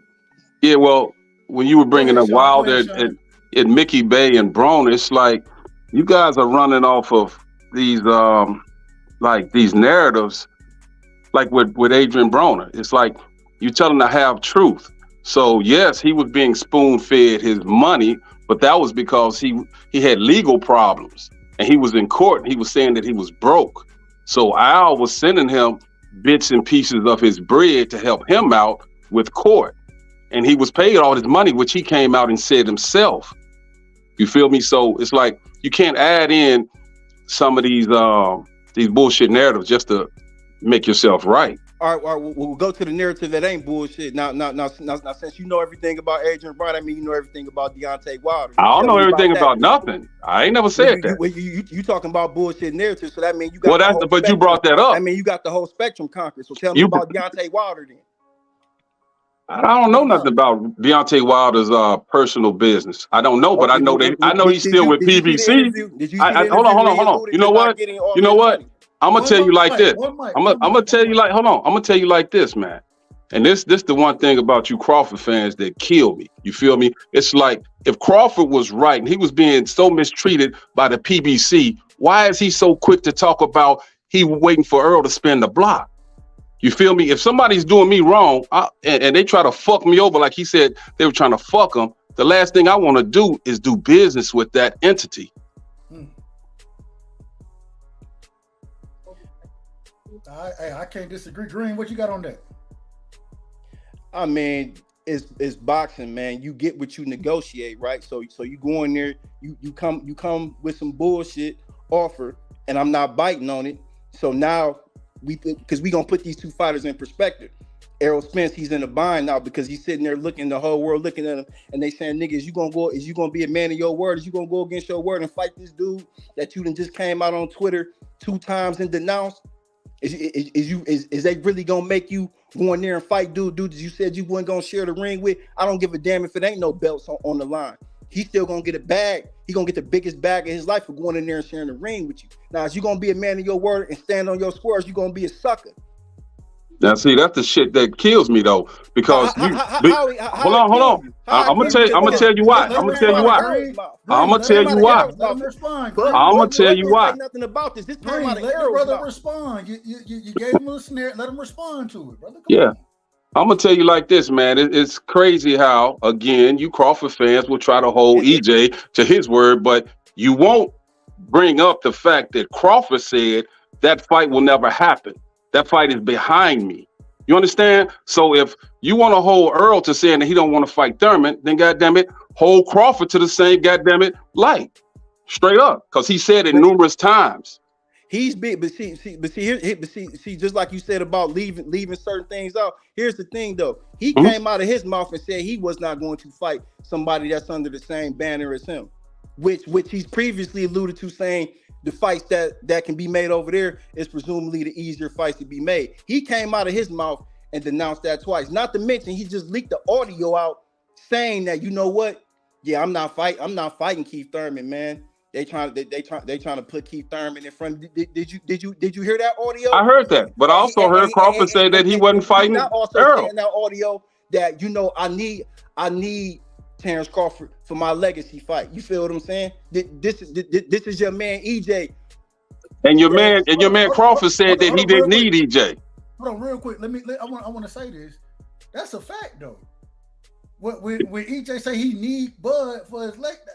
Hey, it is what it is. For at 147, he trying to become undisputed, and so Bud got that last belt. I don't see a problem when he's saying he going after that damn fight. Anybody who's supporting, and I think we all want to see that fight. We may have a difference of opinion on how it end up, but at the end of the day, we all want to see the fight, right? And so I think what you just brought up, Green, I agree with you. When he say he want that motherfucking belt, he told you, I'm going to collect mine, and then I'm going for. He got in the ring. What he said? Hey, Bud, I'm coming for that motherfucking belt. That's what he said. And so at the end of the day, I agree with you that when that leak audio comes out, and he already said he wasn't going to fight Thurman. He been said that years ago, right? And so how has the brother lied? He ain't lied about nothing. He done did only what he told her he was going to do. And off of the leak audio you just brought up, that's you agree that Errol is moving the way he didn't always move. He telling us what he trying to do. So now what we need is for Bud to say, you're damn right, I want to make this fight too. It's for my legacy as well, because this gives him the opportunity to become the first 2-time undisputed men's champion in the sport of boxing. The first in the 4-belt, not even in the 4-belt era, in general. Why wouldn't he be pushing for that they fight? They have to come correct or don't come at all. What is correct? Correct me, meaning make me an offer that I can't refuse. It's obvious that you guys don't want to sign me. They made the hold on, Green. Hold on. I don't let y'all rock, brother. Hold on. They made the brother offer. They made him 2 offers with guaranteed money. He turned those down. Then I never heard of that. What? Come on, brother. Come on now, Green. Hold on. I'm gonna let you respond. Hold on. Let me finish. Let me just finish, and then I'll let you respond to it. Maybe you didn't heard of it. I'm sure everybody. I ain't gonna say everybody, but I definitely know 3 offers were given. 2 of them had guaranteed money. 1 didn't have guaranteed money, and it was only percentage splits. And then Bud said he agreed to the one that didn't have guaranteed money in it. It is what it is. And if you disagree, I'm gonna let you rebuttal it. All I'm saying is this: as a fight fan, me wanting to see the fight, come back to the. Ain't no way he should be going out looking for Rocha. It should be no other fight on the table or even in question. The same way the exact same way that EJ said that I'm not fighting Thurman, right? I'm not gonna do it. I'm coming. I want that belt. I want to go undisputed. And he comes and he's trying to make the fight. I could care less about the money and all of that, like y'all could too, probably. But at the same time, if we're gonna have this conversation, then we got to be honest about the facts. And if you're telling me that you know all these facts about Bud and these offers, and you know that the last offer he got that he agreed to didn't have guaranteed money, and then he went off and fought whoever, Avanesian, right? But at the same time, there were two other offers that were guaranteed, that had guaranteed money with him, and he turned those down. I mean, what do we stop with it? What do we stop saying that? I mean, how far are we gonna go with this? Is it my turn? It's on you, brother. It's on you, brother. I apologize. First off, just like I alluded earlier, the top of January 2022, Tim Smith, executive of the PBC, came out and basically said you basically try to deter Terence Crawford for even looking in the direction of the PBC, basically saying that we don't want to make him an offer that would be deemed disrespectful without even knowing exactly what the offer is. So agreed. So according to information that's being made preview to the public, we have the Twitter wars between Errol Spence and Bud Crawford. We have a Bud Crawford. I want to stick with these offers first before we get to the Twitter war. We can get there. I'm correlating the information because the information that you're talking about, I've never seen Mike Coppinger make a report on.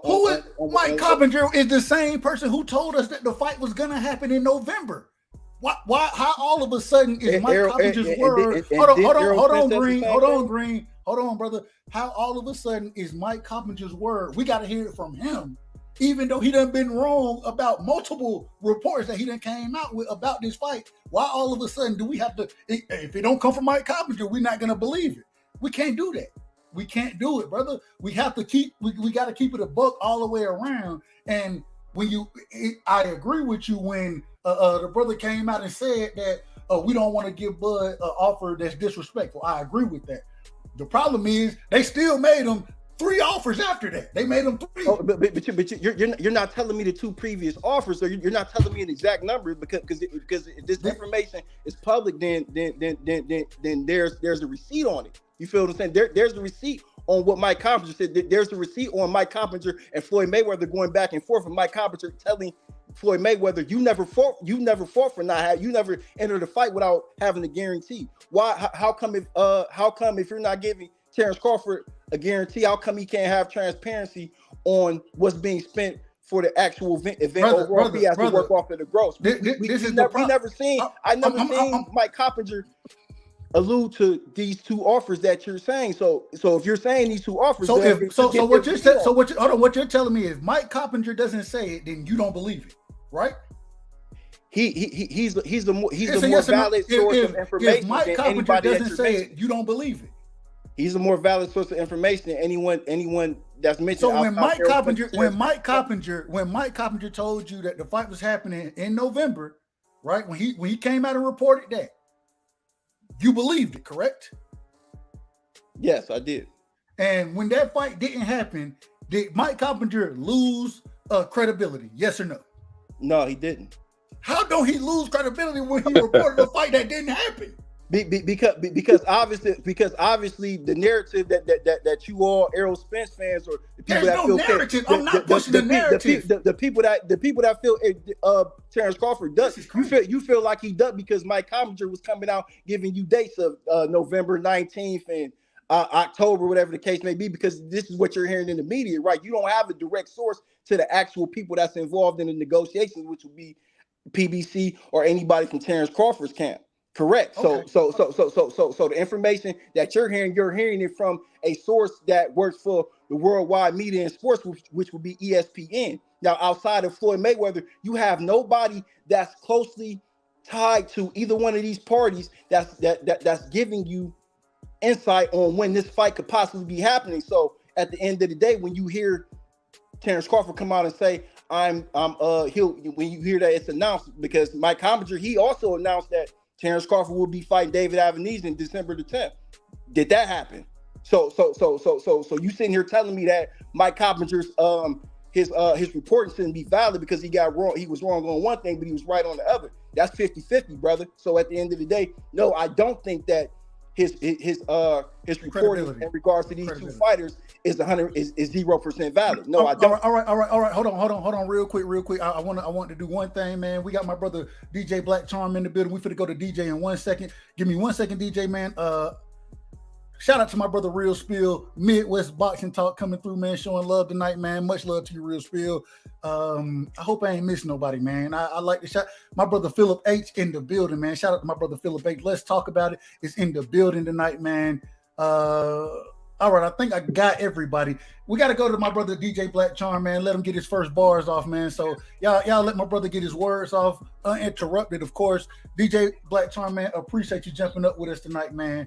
You've been listening, man. Talk to me, man. What you got on the topic tonight, my brother? I want to say peace to everybody. To you, salute to you first, brother, and then everybody on the panel and everybody in the chat. Salute. And then I want to say this: 6 months ago, you and I were both saying, "Man, this shit ain't gonna happen. They ain't gonna even talk about this fight. It ain't gonna happen." And here we are later on down. They done swindled us into talking about it again. They got our black ass. They done got us to talking about it again. But since we on the topic of talking about it, my thing is the whole thing of Errol Spence sending Terence Crawford an offer and Errol Spence being fair on his deals and all that other stuff. I think the onus is not just on Errol Spence and his side. I think that also Terence Crawford is being his champion as long as he's been, all these accolades he got, and him having a belt at 47, forget all the A side, B side stuff. At some point, him being a businessman, he should make the approach and the offers as well. You know what I'm saying? He got to man up and bite the bullet and get with a network that could foot the bill, and he need to make them offers himself. You know what I'm saying? It's like the way he moving, I can see that happening for a person that's brand new to boxing and needs somebody to hold him by the hand and shit. You know what I'm saying? But at some point he got to, you know what I'm saying? Like, he's supposed to be in the space of Terence Bud Crawford promotion at 36 years old. At 36 years old, Oscar De La Hoya was putting Golden Boy on the map. At 36 years old, Floyd Mayweather was putting TMT on the map. You know what I'm saying? So, yeah, he's supposed to, at some point, he got to make the approach to Errol Spence too. And so that's how I look at it. You know, I would love to see it, and I understand that Errol Spence do have a situation. So because he got a situation, then those people should put together a good bag for Errol Spence and Terence Crawford. But you know, he got to man up himself and take the battle to Errol Spence, even with business. Facts. I agree with it, man. Real quick, man. Let me get my brother. We got my brother Marcus up here as well, man. Let me get Marcus, man. Give me your opening statements, man. What you got on it tonight? And I want to let everybody know now, if we're gonna be asking, and shout out to my brother Green for answering, bro. He coming up and he's standing on his square. He answering the questions. He ain't ducking no smoke. And so what I will say is if we're gonna ask some questions, and it seems like everybody right now is shooting to ask the questions to him. Shout out to him once again. We got to give him the time to respond. So if he end up talking long, it is what it is. But if you got questions for him, hey, my brother say he want all the smoke. Respectfully, of course. Marcus, man, appreciate you joining the panel tonight, man. Give your first words and talk to me, man. What you think about the topic right now? Hey, I appreciate you having me. You know how I feel about it. To be honest with you, I don't really want to talk Spence and Crawford, but I'm gonna do it anyway. Some good points were made. But I gotta say this, after listening to quite a few contradictions, one thing that sticks out to me about the way Terence Crawford is moving, I feel like he thinks he's Canelo. You know, he's not with a network. He's a free agent. He's technically a promoter. And it's like, dude, you're not making the offers, so you waiting for somebody to send you the biggest bag possible. And at the end of the day, you agreed to something. So if you agreed to the offer that was sent, then it should have been good enough for you. But you know, as far as everything else that we say was no transparency and all of this stuff that we can't prove over the internet, uh, you know, that's really a lot of gray area stuff. But at the end of the day, you know, like the man before me was saying, where was his offer? Where was his counter offer? Where was the transparency with that? Where was the conversation with that? They could have made it happen. They could have got on the phone and made it happen, but it didn't work out. So at the end of the day, I feel like both sides are sloppy, like I was saying last night. Both sides failed to hop on the phone and figure it out. And at the end of the day, you know, Green, you said that you're not here to count another man's pockets, but then you turned around and said that they should have sent Bud Crawford an offer that he couldn't refuse. All right, there it is, man. We got my brother's opening statements, man. We're going to open the panel back up. Man, Green, once again, like I say, if they're going to ask you questions, brother, we're going to give you the time to answer and the time to speak. So anything you want to rebuttal right there, my brother.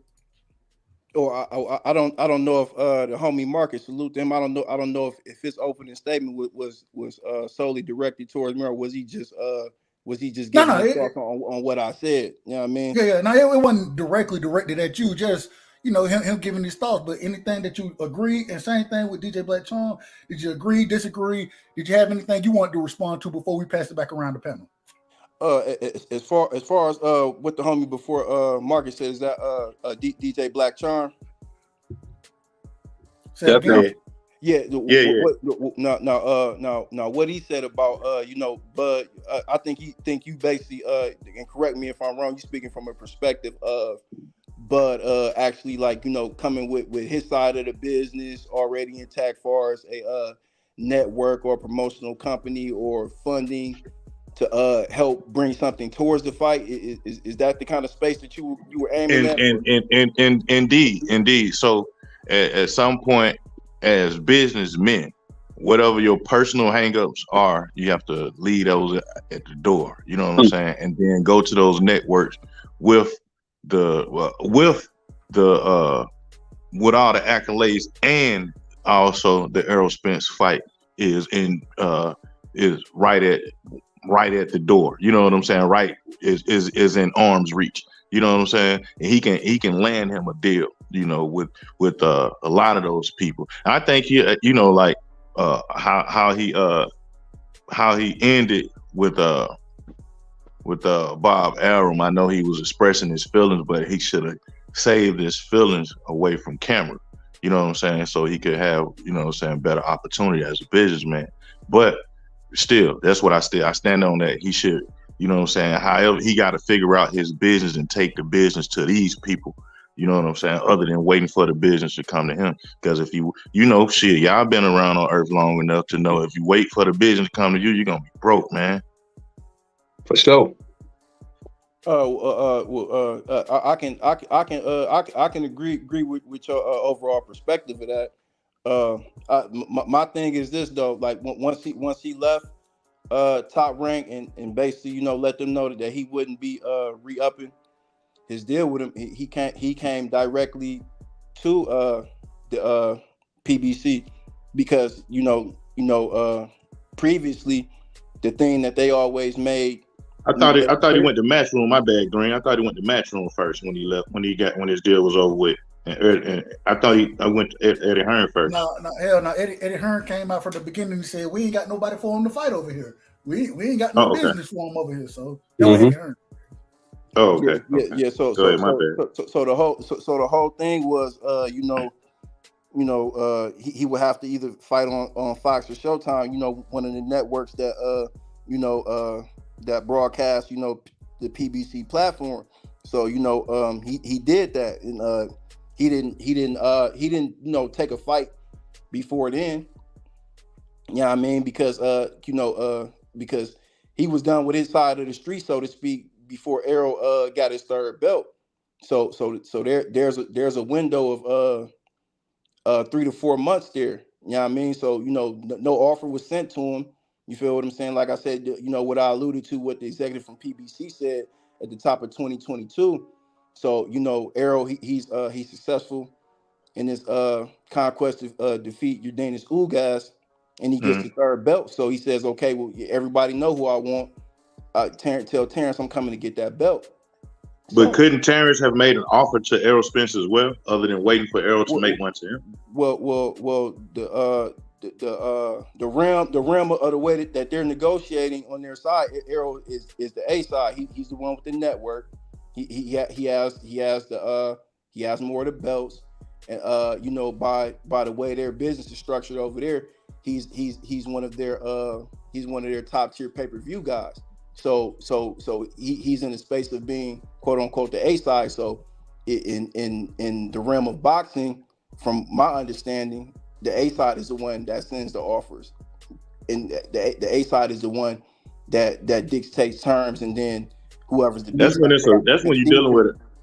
I think that's when you're dealing with a peon. Terence Crawford ain't a peon. No, I totally agree with that. But when he alluded to having somebody from the outside come in that say, hey, I got somebody that's willing to give me 25 and you 25 to see us fight, and then we worry about that. You worry about the back end or whatever the case may be. Would you be open to it? And then I guess Errol told him, you got to holler at Al, and I guess he called Al, and Al told him, I'm not letting anybody put their hands on this because and from a business standpoint, from Al, that would make sense because okay, you're a free agent now, you don't have any network behind you, so and that's where the business get real tricky at Green. Because he could have took that money himself from this whole event. So I understand that, but from what you're saying though is him actually being in the mind of a businessman and bringing something to the table. I don't think they were willing to give this fight to anybody else if they can solely handle it on their own. That's just right. So in this case, if he got himself situated, be it at $25 million, $50 million, $100 million, whoever the people he was around would give him, you know what I'm saying, for however many fights, you know what I'm saying, then he going to Al Heyman or Eddie Hearn or Golden Boy was like, I got the money already. Work the deal out with these people, you know what I'm saying? Work the deal out. For him being the own boss, his own boss and stuff like that, is like somewhere you got to, if you're your own boss, you have to be a shot caller, more or less than a person that's being denied the job or sitting at the desk waiting for somebody to look over your application. You know what I'm saying? Like, nah, nigga, I'm the one giving out the applications, and at some point he got to step up and be that person. We all be rooting for Bud. We've been rooting for everybody, been rooting for Bud for years. You know what I'm saying? But, and now that he's arrived to a certain echelon, it's like, okay, what you gonna do with it, bro? My man. Can I say something, man? Just to piggyback off that, man. And that's another issue that I have, like with the Crawford camp and fans. They keep thinking that we're against Crawford, when really, man, that's another black man that we want to see succeed. That's no bullshit. You feel me? The thing is when he goes back on some of the things that he says and we call him out on it, people think that we're hating. But we've had fights that didn't happen. Let's say like Charlo Hurd. Man, they fucked around, and then what happened? Hurd lost. Charlo lost. Joshua Wilder. What happened? Both of them lost to different opponents. You know what I'm saying? Like lesser opponents. So right now, we want to see these guys fight before they make the same mistake. You feel me? So nobody hates Crawford, man. We just want him to do good business. If he's not able to sit down with Al Heyman, then he should have an advisor of his own. Somebody represent him. You feel me? But going in there with talking about hedge fund investors, like, man, if anybody knows anything about hedge fund investors, they're in business to make a profit on a solid investment. You feel me? Right. They're not in the business just to give away 25 million to two cats just because they got bread. That's not how it works. See what I'm saying? So when Al and they ask, man, who are these people? If you can't tell them, they're not gonna ride with it. Right. Because you selling your legacy fight to whoever to exploit it later on, 10 years from now, 100 years from now. You know Exactly. what I'm saying? That belongs to Errol Spence and Terence Crawford. The whole legacy of it belongs to them. The memorabilia thereof belongs to them. You know what I'm saying? But if your ass sell that shit, why hand over them boxing trunks, them gloves, the goddamn footage, and everything? Give it. You know what I'm saying? Hand it over. It ain't yours. You know what I'm saying? Real. And tell them and tell your kid, oh yeah, that's the head fund folk. They that's they shit. You know what I'm saying? Yeah. Shit. And what did Al tell Crawford? He said, "Why would you put a ceiling on yourself?" You feel me? That's what he asked the man. Why? See, all that, oh, I don't want nobody to touch the fight but me. That's cool for a narrative. But the number one thing is, just like what Errol said when he first met Al, he wanted to talk about boxing. He said, Al told him, hey, my concern is about what you're going to do after boxing. Feel me? And that's something that Crawford needs on his side. If he's not going to deal with Al, he needs to find somebody that's going to look out for him. That's all we saying, and make the damn fight. Right. Warren Buffett is. And it's a bunch of people out there. It's a bunch of people that can do it. Hold on, DJ. No, you good? Real quick, Green, go ahead, brother. I want you to get back in there. Well, what the homie was just saying, as far as getting the fight done, and I mean, look, it's basically like this from my perspective, right? Like it was the best opportune time. Like it did at this point in present time, it doesn't get any better for the PBC. Kind of being subsidized, due to their parent company, which would be CBS and Paramount. This would be the perfect time to go ahead and make a fight for welterweight supremacy. Now, okay, things didn't go as planned in 2022. It was a whole lot of things going on, whole lot of information from different sources put out there. Long story short, the fight didn't happen. Now we're in 2023. Both of these dudes have super belts. They got mandatories lined up, and now the mandatories is now on hold. So because at the end of the day, because people they think because someone argues efficiently on the behalf of Bud that they're not boxing fan. I'm a boxing fan all the way down to the dudes that's getting paid $1,000 for 4 rounds. I'm really in the boxing. So at the end of the day, when you doing stuff like this and you got people that's putting their life on the line and they going in there and they doing it for the audience, like it's things like this that happen at the top that trickles down to the bottom, and it affects certain people. You don't want situations like this where it seemed like one side doesn't want to acknowledge a dude that's been putting in work that actually came from the bottom, as most fighters will, because every fighter's not going to get the opportunity to be eyed by Al Heyman or whatever the case may be. They might have to break through a barrier to actually get noticed. So you don't want that to deter them on their ascension. You know what I mean? But it's all for the betterment of boxing. Even if you go to the negotiation that's going on with Tyson Fury and Alexander Usyk, you feel what I'm saying? Like it's certain things where, okay, well you send me this, okay, well I can kind of concede to this. I concede to this where I can still look myself in the mirror as a man. But this right here, like now you just trying to now it seems like you're trying to negotiate to actually deter me from not wanting to even suit up or even start a training camp. That's my. But that's where representation come in. At what's the name of the boxer that was George Kambosos? Then he get his representatives and they got a lawsuit against him because he tried to fire them. Yep, they do. Yeah, like his manager. It's so many representatives out here. Terence Crawford could find him a good representative, man, to help his situation out. You know what I'm saying? To make him boss him up. One of y'all real quick, Green, real quick. I wanted to ask the panel. I wanted to ask y'all a question, and I got to get my brother Ben Israel back in here as well. I wanted to ask, man. I know we all heard when Bud came out and said, hey, if you believe in your skills, right?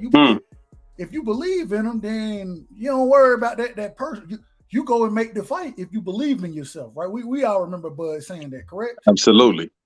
Yeah. I remember that. in this situation, and I want to go to Ben first. Because he ain't saying nothing in a second. Appreciate.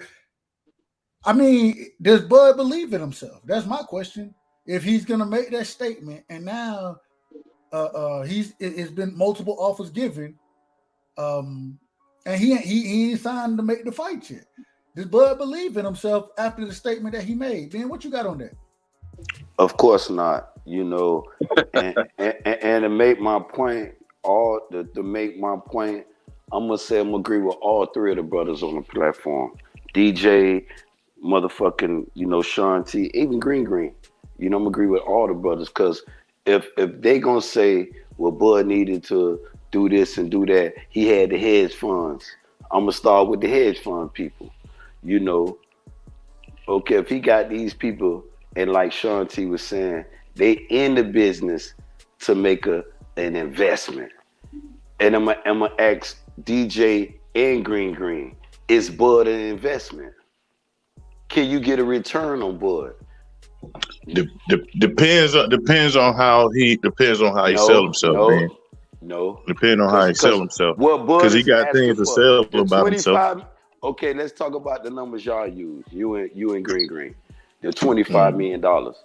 If you, I don't know if it's real, but that's what he said. I don't know if it's real. Hold on, Ben. Before we get to that point, let me let everybody get that. Off of what Bud said, I want everybody to answer that. Then, Ben, we're gonna come back to you and you get your bars off. Ask your questions, of course. Sean T, man, same question like that I asked Ben. Bud said, hey, if you believe in yourself, right? If you believe in your skill set, you don't worry about that split. You don't worry about the money. You go make the fight. You go make it if you believe in yourself, right? That's what Bud said. He definitely said that. Does Bud believe in himself, in your opinion? In my opinion, no, he doesn't. You know what I mean? And I'm going to say that because it seems like since he moved up to 147, he isn't using his legs as much. He's literally standing there and he's being the aggressor most of the time. Because he's fighting lesser opponents, he's able to get them up out of there or finish him with a TKO. But the thing is, he's getting hit a lot in some of these past fights. So is he confident to go in there with Errol Spence right now? No, because if he was, I think that we would have never had a David Avanesian fight. He would have accepted that fight. He would have beaten Errol. He would have become undisputed for the second time and would have been the new face of boxing. I ain't mad at it. Green, man. Same question, man. Off of Bud's statements, the way he's moving right now, do you think he believes in himself? Oh, yeah, I think he believes in himself 150%. Definitely.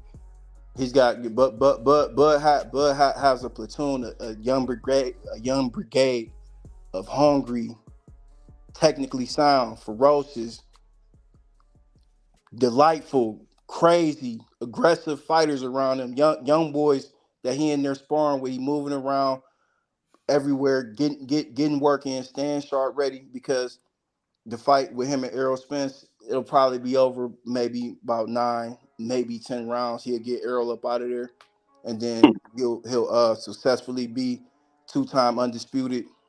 And then from there, I don't know if he decides to move up or if he decides to hang it up at 40. At 40 wins, no losses. All knockouts in the 147-pound division. So yes, I 150% think that Bud believes in himself totally. Same question, DJ Black Charm. Same question. Then we're going back to Ben. I know Ben, he had a question for all y'all. We're gonna let Ben get his question off. Well, I think to only to an extent he believes in himself. Shout out to D-Town Boxing. He had a video. He made a video earlier yesterday that was talking about just playing some of Bud Crawford's conversation as well before he even made the believe in yourself statement.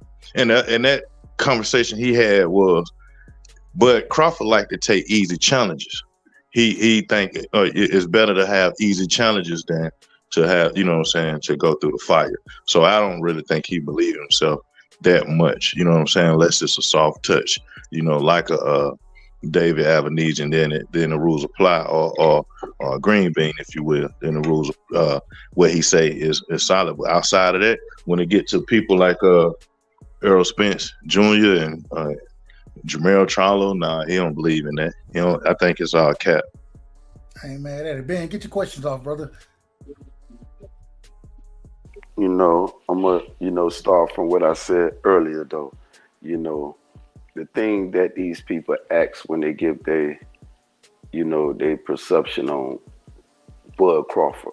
I'm gonna start back with this hedge fund with Sean T when he said they want their investment. They ain't looking for a return. And I said, DJ Black, Charm, and Green. Is Bud, can you get a return on that $25 million that Bud demanded? Because that's what came, like you said, DJ, that's what came flying out of his mouth. Can you get a return? Can you get a return on your money? No. I just want to yes or no, because I might get muted in 2 seconds. You know what I'm saying? I gotta explain my answer. Okay. Now, so I gotta qualify. I gotta qualify, Ben. I'm in hostile territory, so if they let you explain, I gotta qualify, Ben. I put it like that. I gotta qualify. So I would say, depending on how he go into the hedge fund situation, if he go into it with if it was like a one fight, whatever was made out of that fight goes to the hedge fund or whatever, then I think it may be a bad move. If it's 3-4 fights or whatever, you know what I'm saying? Yeah, I think it'd probably been a cool move if he would have took the deal for himself, other than trying to present it as an offer to Errol Spence. You know what I'm saying? He should have did it he should have used that for himself. So he could, they not only they can get a return, but he can be in bed with some people that got money to give up. So I don't know. It depends on. So my answer would be you saying, could they make a return on Bud Crawford if they gave him 25? Right. Yeah. I would say yeah. Okay. Now you agree, DJ, before I move on? I mean on Green. Yeah. I'm saying yeah. I don't know where you're going with it, but I'm gonna say yeah. I'm gonna say yeah. So I'm gonna say yeah. Right now, I'm gonna say yeah. And I know that people that the real boxing fans, they'll say hell nah. Cause to make the point, this when y'all be saying y'all looking at Bud accolades. Cause I'm gonna ask you in Green how y'all determine the A side. Don't look at just that accolade because he was a former undisputed champ, a 3-division champ, all that shit. That don't determine it. It make a factor if you going up against a person with nothing else. You feel what I'm saying? So it's leverage into this shit, and he got some leverage. But then when you I told him he should. I said he should avoid A side B side conversation. That's what I said when I first came on. Because I'm gonna make it make sense. Because you spirit some more crazy shit out your mouth too. You ain't Green. So when you go past that, because y'all both saying he can get 25. He leaving from an investor. I ain't saying. I said he should have. I said he should have taken it if he had it on. I ain't say he can't get. I said he should have taken it. Hold on. Okay. Let Ben get it off. Let Ben get it off first, and then we'll spin the block as always. They ready to spin on me, man. You gotta. I ain't ready to spin. I'm chilling. I'm chilling. Go ahead, bro. Go ahead, Ben. Go ahead. Get your bars off. Get your bars off, Ben. So when you say this, because you just agreed that you can get a return. He came from. Yeah. No, it's not. Don't change your narrative, mother. Don't change. Hold up. Let him get it off. Don't respond. Let him ask. No, it's good. I love to respond, right? Because I know we ain't gonna go nowhere if they keep responding. We ain't gonna go nowhere. We gotta move forward. When you saying you agree with the 25 million, he can make that. He coming from former investor, Top Rank and BLK Prime. That's y'all narrative that y'all gonna stand on. I'm gonna say both of them motherfuckers saying. Hell nah.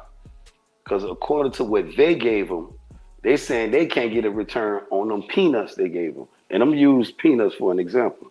Because he was at Top Rate getting guaranteed money, $4 to $6 million.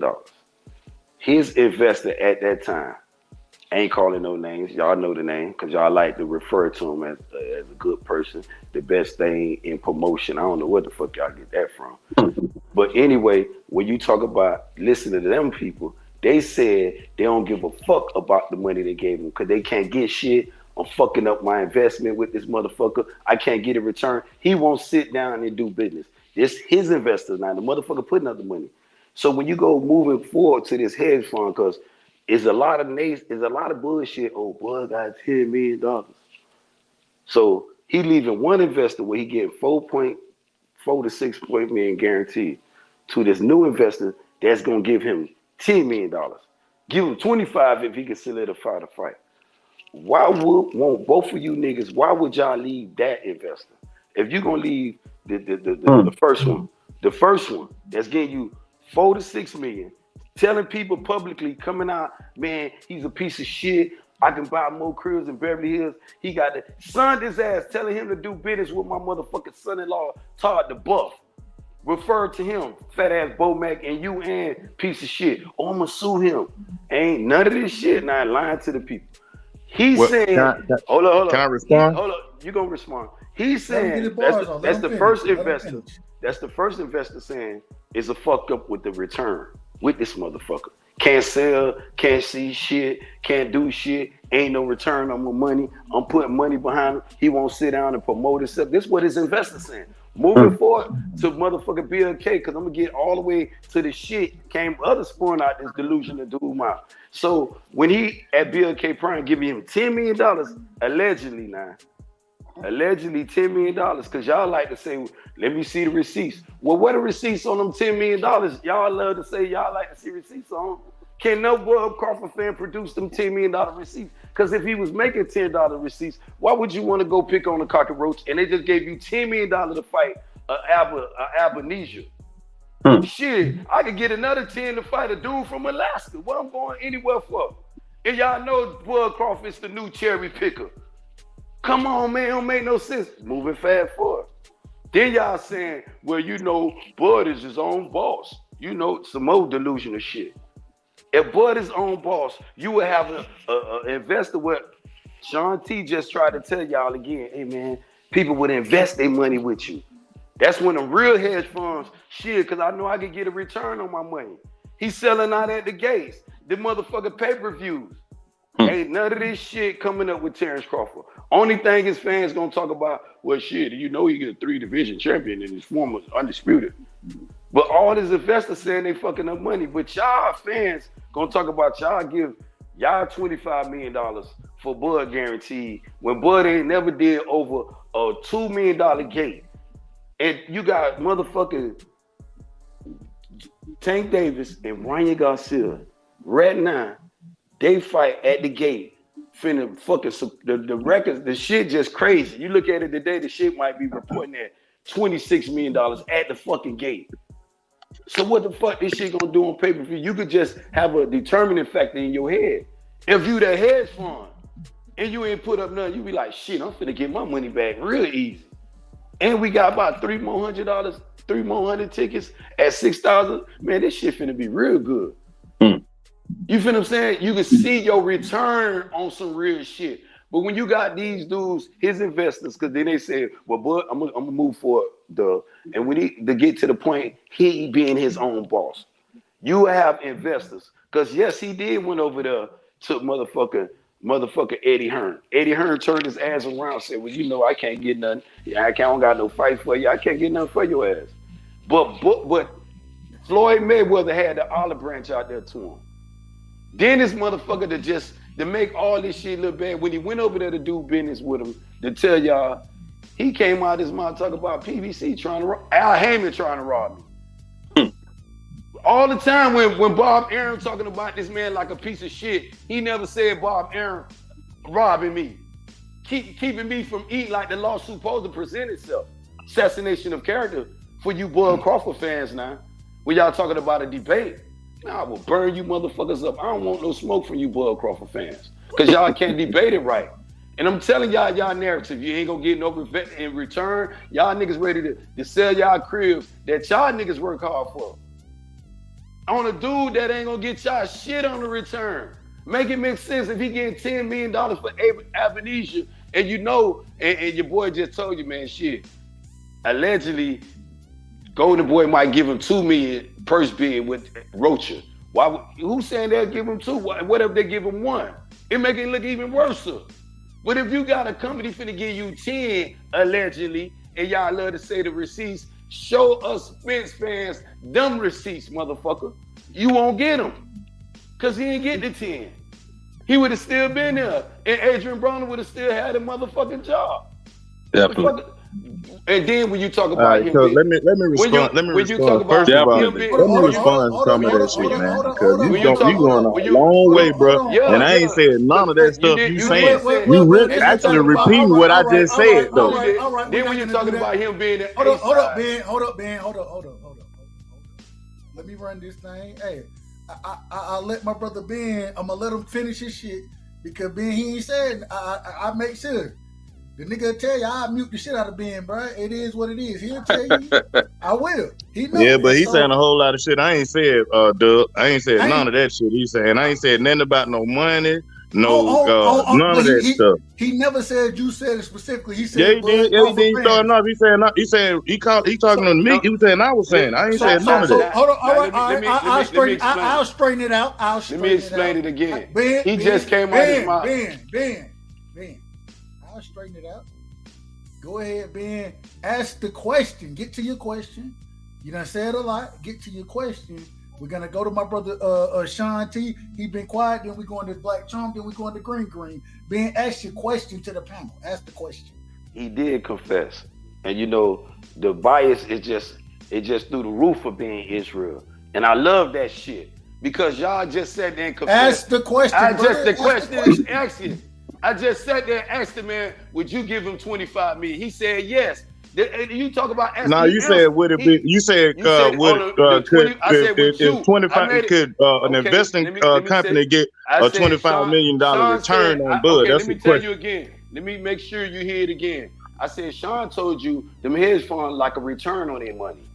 So if you then I address you and Green per se specifically. Right. I said if y'all had 25 million. Would you put your $25 million up? You said yes, Green agreed with it. Yes, because I see a return. That's what the fuck y'all said, my G. Don't sit there and tell me I'm lying on it. Don't sit there and say, it depends on how he goes to the company with his business. You gave that whole narrative. You went all the way there. I told right side. Yeah, it depends on how he goes to the company with his business. That's his business. I'm giving you facts. You did agree, my dude. Just to make it, I'm finna say what's all right. I'm gonna say, hold on. We about to move forward. You said you're gonna let me Ben. He said some more shit. Ben. A 10-minute debate, and I'm only on 2 minutes. Brother, my shit be long. I'm about to move forward. Ask the question to the panel. Bro, I said the same thing you've been saying, Ben. The whole everything you've been saying. I said that. I started off with it. Now the second question he said, you know that. Brother, fuck what that. I just asked him. He done agreed. He done Ask agreed. A question. He done agreed. Man, come on, brother. Ask a question. I'm making my point. See, my point don't line to how you saying it though, Doug. Then there's a problem with it. Because if you're gonna sit there and let them explain themselves to the way he don't agree with Bud getting a return. So he actually saying go to the next round. I'm making my point. But see, y'all holding me up. Y'all saying that, you know, I'm quiet while y'all talking. Let them finish till they stop talking. Before I can make my point, he can disagree because he entitled to his disagreement. That's his opinion. But Dub, you got to be fair too and let me get my shit all the way off. I done let you talk for 3 minutes, brother. I done let you talk for 3 minutes.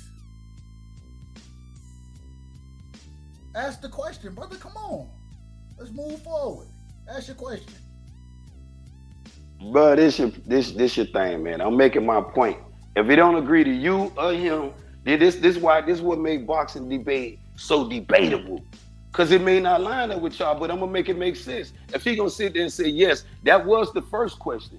And I said I'm trying to make my other point when he said that Terence Crawford was this boss, and y'all refused to let me just make that point. Because if he the boss, you have these company, Dub. But I never said that though. I never said that. No, I didn't. We'll fix it. No, I didn't. We'll fix it easy. We'll fix it easy, real quick. We about to fix it real easy, just like this right here. Ben, you listening?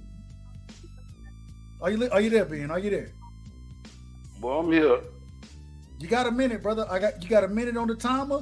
I'm You passing got a minute to mine. make your point. You got a Well, I'm minute here. to I'm ask gonna your be. question, make your point. Go ahead. I'm You gonna got be 1 here minute. I'm gonna let them land it for the minute. They can use my minute. Sean T, move. Let's move forward, Sean T. Go All ahead, my right. brother. Yeah, I want to say this, man. As far as those negotiations was concerned, my thing is this, man. Crawford had too many different explanations or excuses. You feel me? When it came to the fact of that fight not happening, had he stuck with one, I'd have been like, all right, maybe he's cool. The lack of transparency. But it went from I needed a fight by the end of the year to I was chasing a bag to they wouldn't show me where the funds was going, and it was on and on and on. But the biggest thing was that he was doing business with BLK Prime at the same time that he was supposed to be negotiating for the biggest fight in boxing right now. So it's like, how can you be committed to making this fight for real if you over here doing business with BLK Prime at the same time? That shit don't go together. Like either you all in or you all out. You feel me? So you can't have 1 foot in the boat, 1 foot in the water. That's what I'm saying. And then you end up falling in the goddamn water with BLK Prime, a company like my man Ben said. Nah, man, if they had 10 million to give them, then goddamn it, I'm gonna stay with them. I'm gonna stay with them and fight 2 or 3 more fights, and I'm gonna make $30-40 million. You feel me? Instead of moving to Golden Boy, who won't even put up a purse. They letting the shit go to purse bid because they don't even believe in you. See what I'm saying? So my thing is, like now, I can understand why people are skeptical about this fight happening next because we don't know how Terence Crawford gonna fucking move. And that's it. I can pass it, man. DJ Black Charm, man, go ahead. Then we're going to Green. Go ahead, DJ. You're on mute, DJ. I muted you earlier because we had feedback from you, brother. Oh, okay. I look at it like this: Terence Crawford and Errol Spence, they both need to find something to do, man. They both got to build their names up, man. You know what I'm saying? This marinating thing that they plan on working out or whatever, that shit is dead to me. You know what I'm saying? Like I've been saying a long time ago, man, this fight ain't gonna happen, man, because there's some bullshit in the mix of it. I don't know if it coming from Bud's side with when he re-signed with Top Rank, you know what I'm saying? Because they got that ESPN deal, you know what I'm saying? When HBO went under or whatever, and everybody was pumping up ESPN boxing and all that old stuff. Or, you know what I'm saying? Is it like shit, Errol Spence like shit clearing out this side of the street with Mikey, Sean and Danny, you know what I'm saying?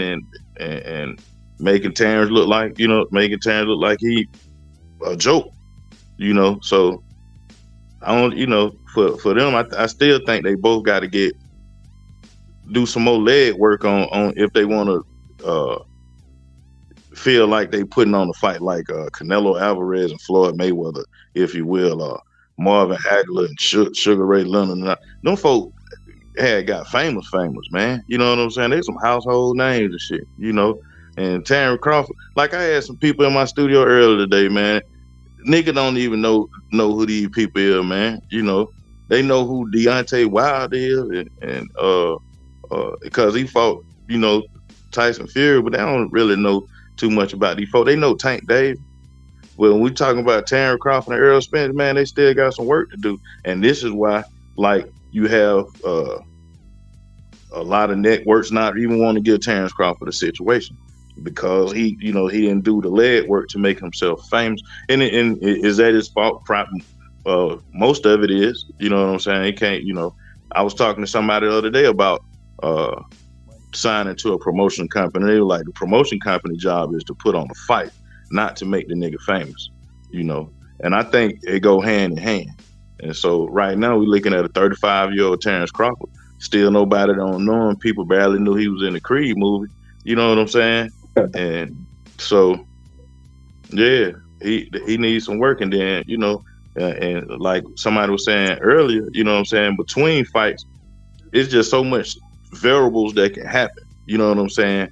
From their personal lives all the way to cherry picking in the boxing ring. It's just so much shit can happen that, you know what I'm saying, if they don't make it happen, if they don't do it now, then, you know, shit, for boxing fans, well, I'd say boxing gonna continue to live on. It's just them two niggas gonna miss a moment in life. You know, that's how I look at it.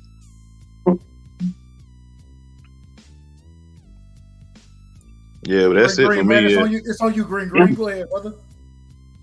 I will, because I've been quiet listening. What's the actual question?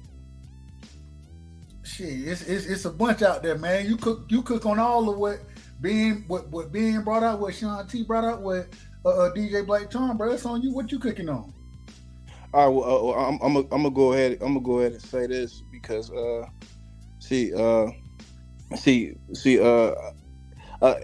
everybody perspective, man. Like I'm starting to hear, man. Everybody real primitive minded, man. I don't think they actually see what the hell is going on in the sport of boxing, man. And this is why it's disheartening to have a conversation with everybody that think they know every goddamn thing, right? Because you got Jake Paul and Tommy Fury, a dude that only got six or eight. I'm not 100% sure. I know it's not above 10 professional fights, and he goes over and gets funded. They get funded by the guys over there in Saudi Arabia, and they get 30 million up front. You know what I mean? And then they do 750, 800,000 pay-per-view buys. Now I say that to say this. Now when everybody's talking about, oh, these guys ain't known, they don't have any notoriety, and then everybody wants to talk about pay-per-view numbers or whatever the case may be. It's two parts to the spectrum.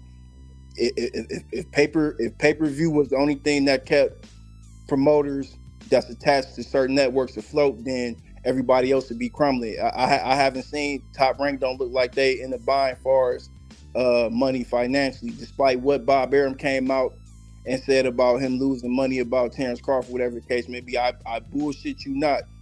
I'm pretty sure if he had the opportunity to work with Terence Crawford again on the fight, I'm pretty sure he would, because the person that he co-promotes Tyson Fury with, Frank Warren, who is at David Avenese's promoter, was more than willing to do business with Terence Crawford on a BLK platform that made their introduction into professional boxing.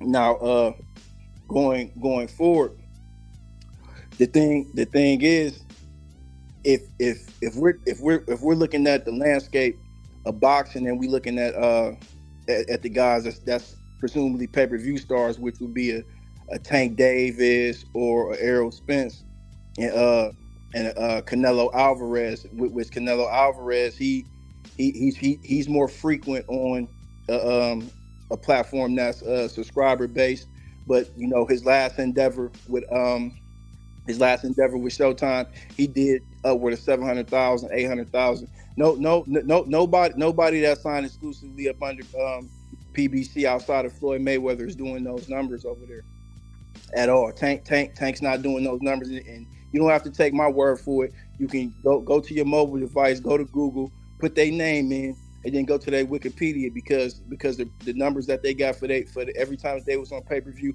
is on there, and the revenue gross behind it. Now we talk in regards to Terence Crawford. If he comes to a promotional company and says, hey, you know, well, I got this people that'll put some money up for the fight, whatever the case may be, 25 for you, 25 for me. That's 50 million already for somebody who's already that's been dealing with hedge funds. Because I'm gonna say this, because a lot of people, they want to talk about who's doing bad business and whose business is messed up. Well, people don't like to point out all the facts that you know, PBC was started by a hedge fund, was started with hedge fund money, and that hedge fund decided to sue Al Heyman 3 years into the deal that they had, because he burned through over $500 million.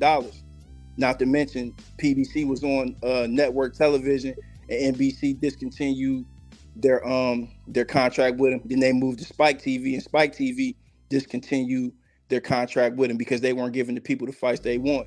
Now, Can I ask you? I want to ask you what is the point? What point are you making here? The point I'm making is because it seems like the people that argue in the realm of Terence Crawford not being promoted right, or he's a liability of some sort financially. These are people that are boasting on a platform that's took multiple losses in revenue already with the fighters that they're presumably building up to be pay-per-view fighters. You feel what I'm saying? So what you're saying is that the PBC, they've been losing money. Maybe I missed it, but I didn't. Hold on, real quick, Green. I'm gonna be honest. Maybe I missed it. I didn't see a correlation of a point that you made there. I didn't see a correlation. He's talking about what I was talking about, Doug. As far as them needing to still make themselves famous, they still need to even what you saying, Green. Terence Crawford and Errol Spence need to handle their business, because what you saying, you kind of agreeing with what I'm saying. No, I'm not agreeing because it sounds like you was. I feel like they both need to build up. You're just talking about. All right. Let me ask a question. Hold on. I don't. I'm talking about the whole box. I say this respectfully. Different rooms. I'm gonna say this respectfully. I don't think I can't. I'm not following the point. So I want to get back to being somewhat on top. I mean, Doug, let me ask you this real quick, Doug.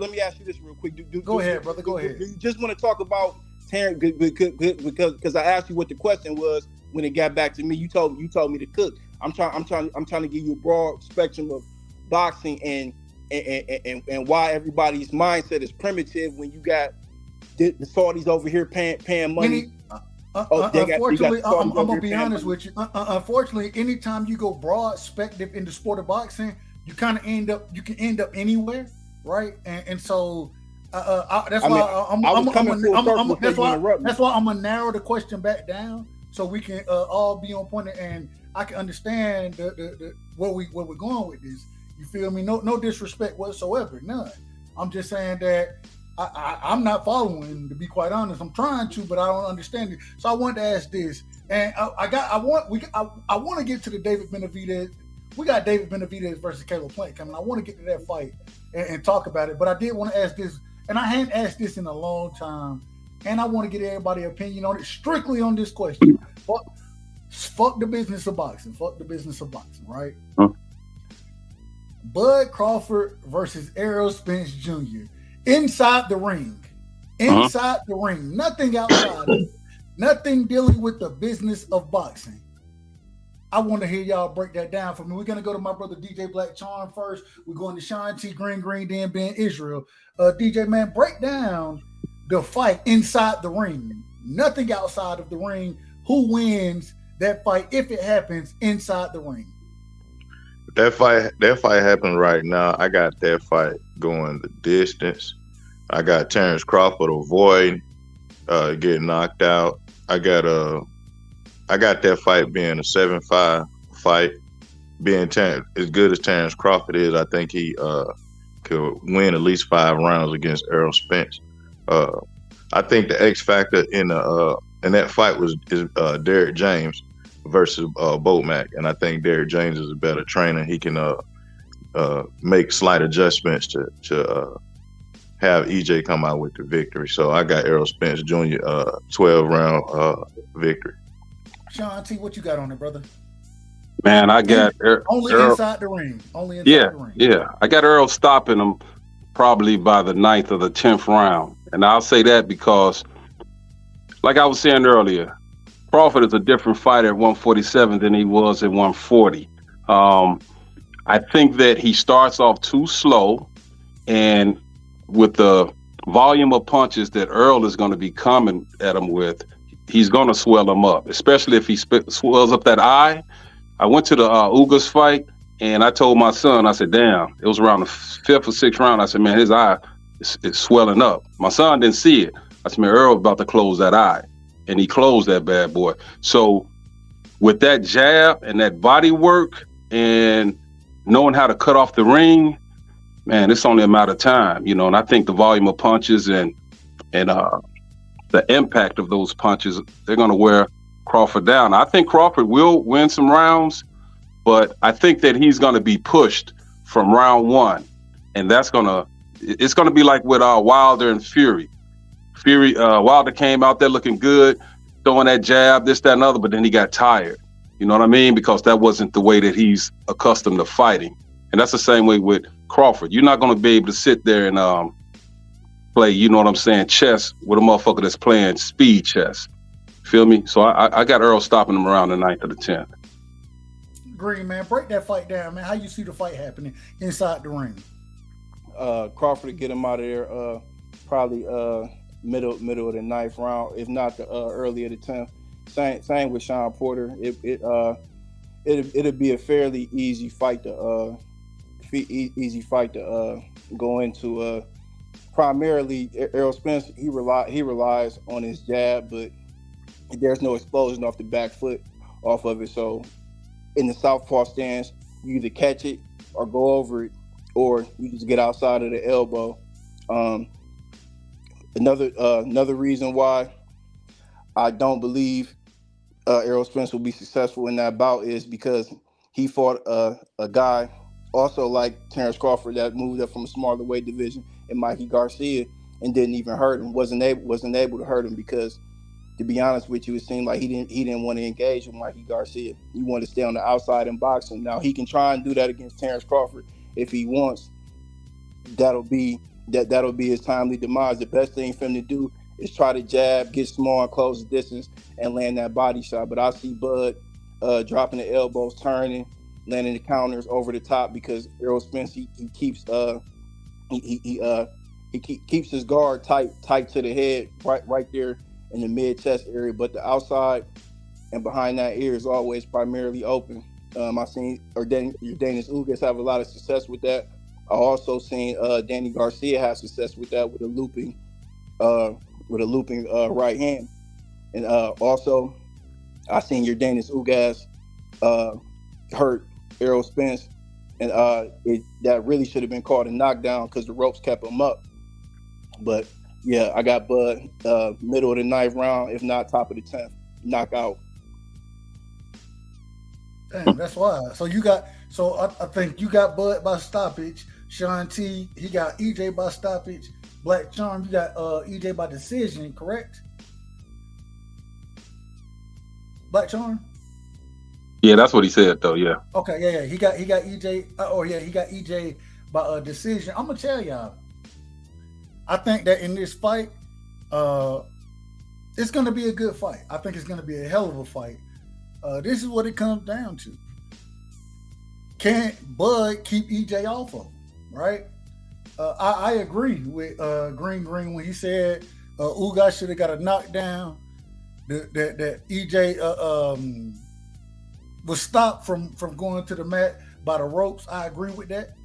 The problem is that if that's what we're gonna go with, then what we're saying is we're gonna be looking for EJ to be looking for his mouthpiece for Bud to knock him down. I don't see it happening that way. What I see, and I could be wrong, and I don't have a mind. I don't mind being wrong. I don't have a dog in this fight, to be honest. I pick a winner, and then I'm a fan of both fighters, and neither one are my favorite fighters. So I ain't got no dog in this fight. At the end of the day, what I see happening, I think the body work is going to be too much. I think the body work that EJ is going to apply is going to. I mean, but he's going to have to stop EJ early. And if he don't stop him early, when I say early, I mean somewhere in the 5th, 6th round. If he don't stop him by then, the body work's going to be too much. And although, Bud does have that lightning quick counter punching ability, he also has the ability for the flash knockdowns. He can stun your ass. If he stunned you, he's going to finish. I got all of that. The problem is this. And y'all tell me if I'm wrong, but I ain't never seen EJ stunned. I ain't never seen it. Even when Ugas had the free shots. Yeah. Errol fell back on the ropes. And like I said, I thought it should have been counted as a knockdown. The problem was the man was looking for his damn mouthpiece. Right? At the end of the day, if Errol mouthpiece don't fall out, and I'll say this: if EJ mouthpiece fall out, he go looking for it, Bud gonna stop him. I agree with that. Facts. The problem is I don't think that's what's gonna happen, and the body work is gonna be too much. Bud is a slow starter, unfortunately for him, and Bud gets hit a lot. EJ, in the same sense, doesn't have the greatest defense. The problem is he has possibly the best pressure. I ain't even gonna say possibly. He's the best pressure fighter at the 147 division. He's probably the best pressure fighter even at 154. And so, hey man, you're gonna have to stop this dude to get him off of you. And like I say, with Bud being a slow starter, then Bud normally likes to go and switch to the southpaw stance after he's kind of realized that what he's doing in orthodox style is not working and he getting his ass touched. Yeah, Bud better come out there orthodox. I mean, he better come out there southpaw, and he better be firing from round one. It better not be no touch-up rounds. You know what I'm saying? Even with David Avanesian, you go back and watch that fight, we watched Bud come out there start slow once again. Right? Yeah, and that's normal.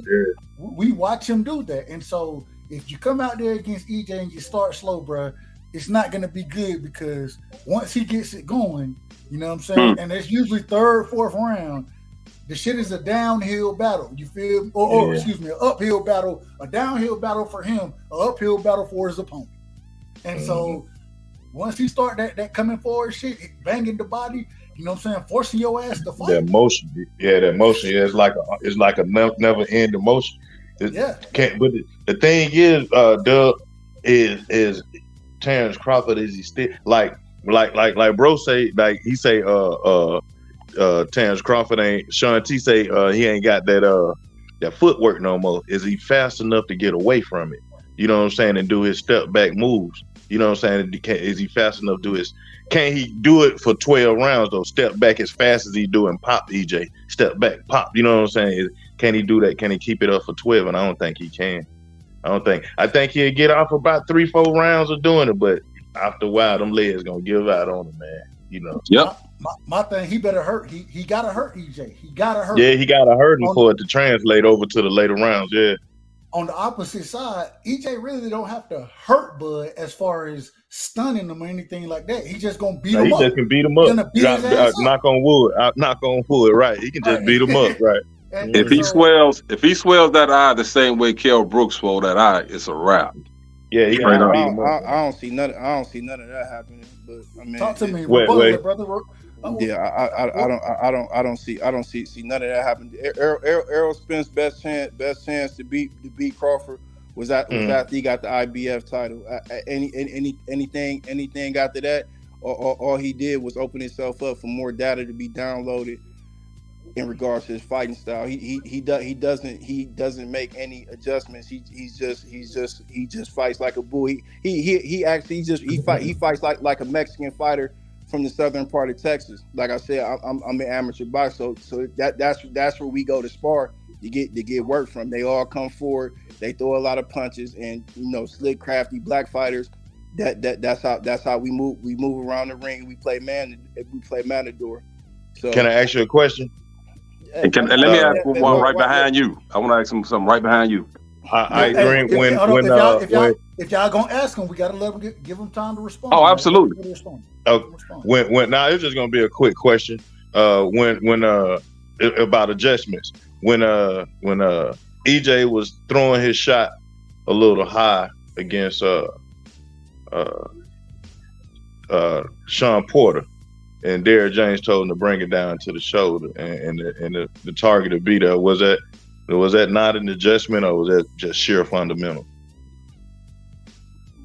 I mean, honestly, Sean Porter opened up wide, and he got caught in between the punch. He got stunned. His glove hit the mat. His body didn't hit the mat. His glove hit the mat. I was talking about how EJ was shooting the shot, and Derek James told him how to land the target, and he had to make the adjustments to do it. That hook that he was throwing that hook down there the whole time of the fight, most of the time it should have been considered a low blow too, because he was throwing it. Wait a minute, below- hold on, brother. below Hold the- on, Man, I brother. don't know Hold what on, he's talking about, man. Wait, hold on, What hold you mean on. you don't know what I'm talking Hold about? on, wait The a fight- minute, the wait a fight- minute, the wait fight- a minute, wait a minute. Hold on, Green. Hold on. The brother asked a specific question about I gave him a adjustment. specific answer, man. No, you started talking about low blows and Bro, all type of other shit. Because Bro. You didn't answer the question. he talked about the placement of the shot. I told him that the placement is he's been throwing that hook down there the whole time. The only thing is he caught Porter in between a punch because he was throwing it up under he was throwing it up under the cut, a low blow the whole fight. The fight free on YouTube. No, he was aiming for the head, and Derrick James told him to aim for the shoulders. And I apologize. Maybe I misunderstood what you were saying. Maybe that's what it was. Then. No, I mean you keep cutting me off, like, man. Yeah, I think you missing the adjustment I was talking about, Green. No, I'm not missing the adjustment. You talking. I was talking about a shot placement. The knockdown, correct? Is that what you're talking about? Yeah, that was a hook. That wasn't a body shot. That was a left hook. And correct me. That was the same shot. That was the Crawford same shot was that Adrian. My bad. Go ahead.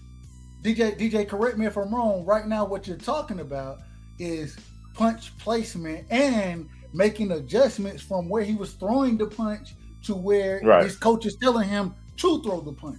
That's the adjustment. It's the adjustment that you're talking about, correct? Right. That's what I'm talking. That's all I'm talking about. All right. I just wanted to make sure I was clear. Go ahead, Green.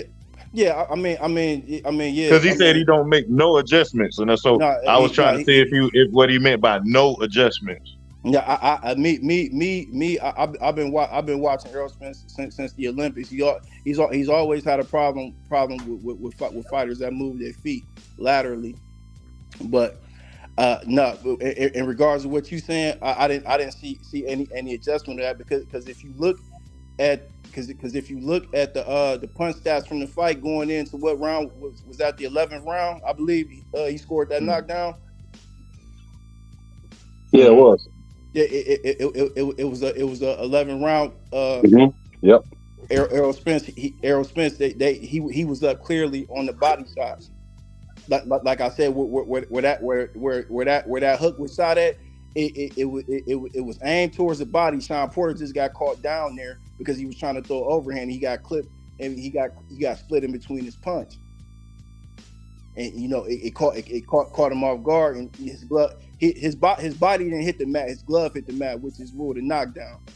Sean T, man, it's on you, brother. Go ahead, man. I know you said you wanted one right off the back of DJ, man. Go ahead, put your question out there, my brother. Yeah, I just want to ask my man Green, which I got much respect for him because he's up here, he's holding his own, and man, I respect anybody who has loyalty towards their fighter. He definitely has it towards Crawford. But my question is this, man. So you have Errol Spence who fought, man, you could start with Algieri, Peterson, you could say Mikey Garcia, Danny Garcia, Ugas, Sean Porter.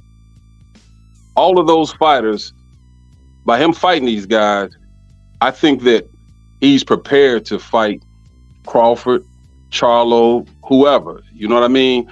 Now, when I bounce the ball back in your court, it's like, man, who has Terence Crawford fought that could prepare him for an Errol Spence or Charlo?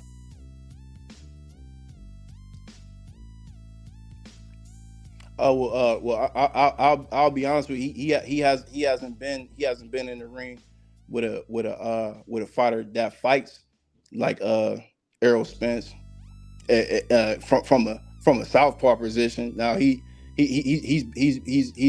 usually naturally the smaller fighter when he's in there. Now you just mentioned Chris Algieri and Lamont Peterson. Those are two guys that started their campaign off at 140. Correct here. Now you mentioned Danny Garcia, Mikey Garcia. Those are two people that Terence Crawford beat in the amateurs. So he shared the ring with those two before. Mikey's a Mexican fighter. He's more of a technically sound fighter. Now in regards to who Crawford has shared the ring with, I don't know if do the triangle theory thing, but we just gonna go off of the facts that resonate. Outside of Kell Brook, Errol Spence beat two guys that Keith Thurman had already beat, which you could say he beat them when they were a little more where they had a little more pep in their step in regards to their career. Mm-hmm. So and Terence Crawford fought the same guys, and they didn't last the full course of the bout in the ring with them. Now we go to let's go to your Danish Ugas, who fought Manny Pacquiao. Let's go to hold on, because you're gonna make me lose this. Now, you said that they lost their pep in their step when they fought Errol because they fought Thurman. That's what you're saying? I'm saying Errol Spence fought these two guys after Keith Thurman had successfully defeated him. Okay. So you could say due to time carrying on, they you would say they may have lost a little pep in their step. Not saying that they was finished, done, or anything like that, because I don't resonate with those type of ideologies. But just saying, no, they lost the title bout, so they're in a realm where they have to make some readjustments. You feel what I'm saying? And get back to the dynamics that result in them getting wins. All right, I follow you. Okay. Right. Now we got Jeff Horn, who successfully defeated Manny Pacquiao. We got your Dennis Ugas that successfully defeated Manny Pacquiao. Now, the only argument point that I can give you in regards to that is that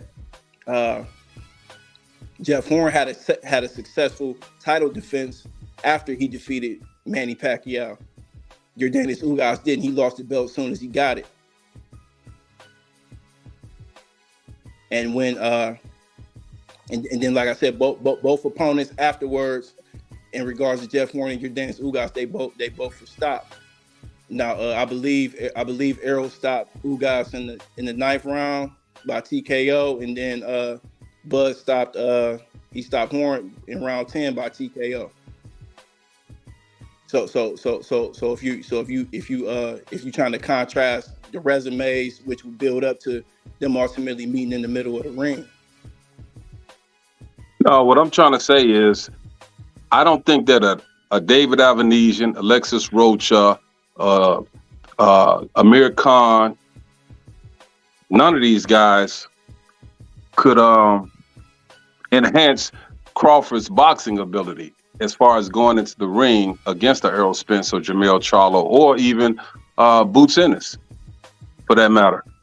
Yeah, I totally disagree with that, because I honestly think most of the work is done in preparation and camps, and then, like I said, once you get in the ring, you're gonna, if the fight is close, in the beginning or towards the middle, somebody's gonna have to make adjustments. But all in all, my perspective, honestly, at that level with both of those fighters, everybody has a particular set of skills.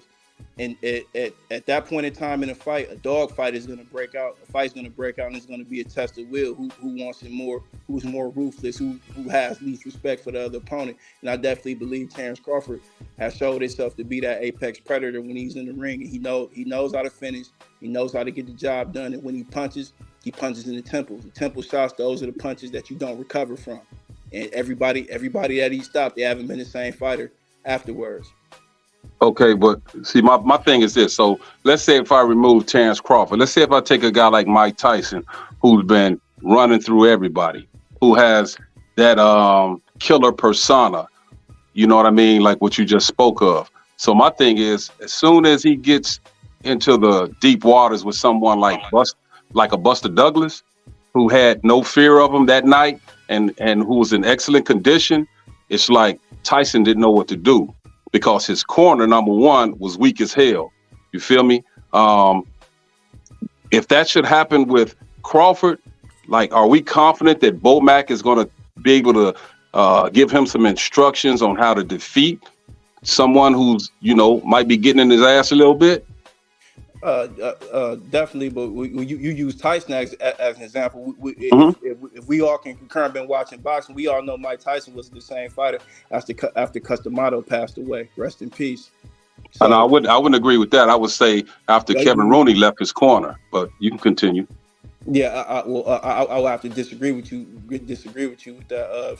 Far as the focus, the approach to the fight, the preparation, without Customato being near. In regards to that, Mike Tyson, he kind of succumbed to all the other distractions and all the other demons that he was able to successfully fend off with the help of Customato. When you take Customato out of the situation, those things tend to compile, and ultimately, I feel they had a devastating effect on Mike Tyson in and outside of the ring. In contrast to Terence Crawford, he's been with the same team from start. And I believe it'll be with the same team to finish. Boxing. It's very big and predicated on chemistry and familiarity. So I believe they definitely have that working in their favor. But if you don't mind, how old are you, my brother? I'm 37. All right, so dig. Now I was a Tyson fan. You feel me? And now real quick. Yeah. Well, I'm just gonna say. I'm gonna say. Okay, go ahead. I'm gonna let you. All right, go ahead. Mm-hmm. We're not gonna shit on Mike Tyson because me and Mike Tyson got the same birthday. My all-time favorite fighter. I just got to throw that out there. Go ahead, Sean. No, I ain't gonna shit on him. What I'm gonna say is, like, when I say I was a Tyson fan, it was up until the point where Don King came into his camp and removed Kevin Rooney. Now, before Don King came into the camp and Robin Givens and all that shit, like, Tyson was still moving the same way. He stayed in shape, and man, he had Kevin Rooney in his corner. As soon as Don King had him fire Kevin Rooney, that's when Tyson started slipping. And I'm telling you, because I watched him. You feel me? I watched Holyfield Kwawi fight on Wide World of Sports. You know what I'm saying? I watched these fights. I went to Bo Holyfield. I met Pernell Whitaker. You feel me? So I'm saying it just like what we're watching now. You're going to be able to tell somebody like 20 years from now what went on with Terence Crawford and Errol Spence because you lived it. You feel me? Not some shit that you went back and saw the highlights. No, I agree with that. I agree 100% with it. I got to say this, man. Mm-hmm. When it comes down to this fight, and especially how you just broke it down, regardless of what we want to say and who we pick to win, we all have our opinions. This is a fight we need right now. We need this fight. As fans of the sport of boxing, we need it. Think about this, especially off of what you just said. The same way you can go and tell me about Pernell, about Tyson, right? My brother Green, I think he said he's 37. Shit, I'm 35. You feel me? So I got 20. I got 20 years on y'all, but okay. There it is. But the thing is that you're damn right. When I'm looking at the sport right now, I want to be able to go back and speak on the big fights that we have. Ryan Garcia, people want to they're not going to give it credit, but Ryan Garcia versus Tank Davis in 20 years, we're going to look at this as a big fight. It is what it is because Ryan has the clout. You know what I'm saying? He ain't got the resume, but he got the clout. Tank got the clout as well. He got the resume. Tank is the top of the division at 35. You feel me? We think that Ryan should be, if he would have fought the way he was supposed to fight, he should be at the top of the division, right? Right. And so it's gonna be a big fight. But it's still not a bigger fight than Bud EJ as far and maybe money-wise it is, maybe as far as true boxing fans understanding the sport, understanding how the belts work, seeing that this is an undisputed fight between two of what we would think, I think we would all say they are both pound for pound fighters, right? Absolutely. Undisputed fight with pound for pound fighters. Imagine that now. We able to go speak on that, and I hope that I still don't believe it's gonna happen, and the story's gonna go one or two ways. It's gonna go one or two ways. I'm gonna be able to tell my grandkids this. I'm either gonna be able to say, man, I was there. You feel me? I talked about this fight for years, and it came to fruition. And then this individual, he came out and showed he was the goods, but we got to give respect to both of the fighters for making the fight happen. Absolutely. Or I'm gonna say, man, these two individuals, we thought they was the goods, but they didn't make the biggest fight happen that we wanted to see in the sport of boxing. And it was one of the ducks. It's one of the biggest ducks, regardless of who you want to blame. Regardless, it's one of the biggest ducks in the sport because from everybody who talked the sport of boxing, we all thought that these two individuals was the goods at 147. We thought that was the goods. We wanted to see them mix it up. And so at the end of the day, we need this fight, not just for ourselves, our own egos as far as who wins. No, it's for the sport of boxing. Absolutely. I have a friend of mine, man. Shout out to my brother J-Mo, man. Me and him, we went to school together, right? Mm-hmm. We graduated now. Let me see. Shit, it's been damn near 15 years. Not quite, probably 13 years. 13, 14 years, somewhere in there. We graduated together. My brother, I ain't gonna hold you. He don't watch boxing like I do. But when Ryan Garcia and Tank come up, he hit me up. He's like, hey, bro, what you think about these fights? What you think? He hit me up today. I swear to God, bro. I swear to God. I got it. I'm finna. This is what the brother he hit me with today, bro. I put this on everything I love. He sent me the message, right? It said he sent me the little poster of Spence Jr. versus Crawford. And then in the middle of the little flyer, it says, "We at the end." It's Terence Crawford. We at the end. And guess what he asked me? This is what he asked me right here. He sent me that right there, and I told him, I was like, I don't believe that shit. He said, "Who you like?" He said, "Who you like? Who you like?" I said, "I like both fighters, but I think Spence wins the fight." He come back, he say, "Shit, man, is the fight gonna happen?" I said, "Hell no, I don't believe it's gonna happen." This is literally the conversation. The posted message before that he sent me was Ryan Garcia talking about being weight drained. This is a casual fan, right? You know what I'm saying? This is if I bring up, even if I say Devin, right? I'm a Devin fan. If I say Devin, he'd be like, "Who is that?" Oh, Haney. Okay. I know you like Haney, but he got to think twice about it when I say that. I say that to say this. I say all of that to say this. These are major fights, right? At the end of the day, one thing we always say about the sport of boxing is the sport has started to shrink because you start to lose the casual fan because the big fights aren't being made. And so when we're having this conversation, the reason I love it, and you asked my brother in the chat, you asked my brother R. West, way back in November, right when I figured out that fight wasn't happening, I said, fuck EJ, fuck Bud, fuck Al, anybody who had anything to do with the fight, fuck them. I don't want to hear nothing about it. But as a true boxing fan, I'm really hoping that the fight happened because it helps spread the sport, right? And at this current moment in time, we need this fight. We need the sport of boxing being spread throughout everywhere. We need as much support in the sport that we can get. Absolutely. Right? One of the reasons I started this channel is because, where does boxing live? It lives on YouTube. My brother Sean T, my brother Green, Ben Israel. You know what I'm saying? My brother DJ Black Chon. Everybody who done came up.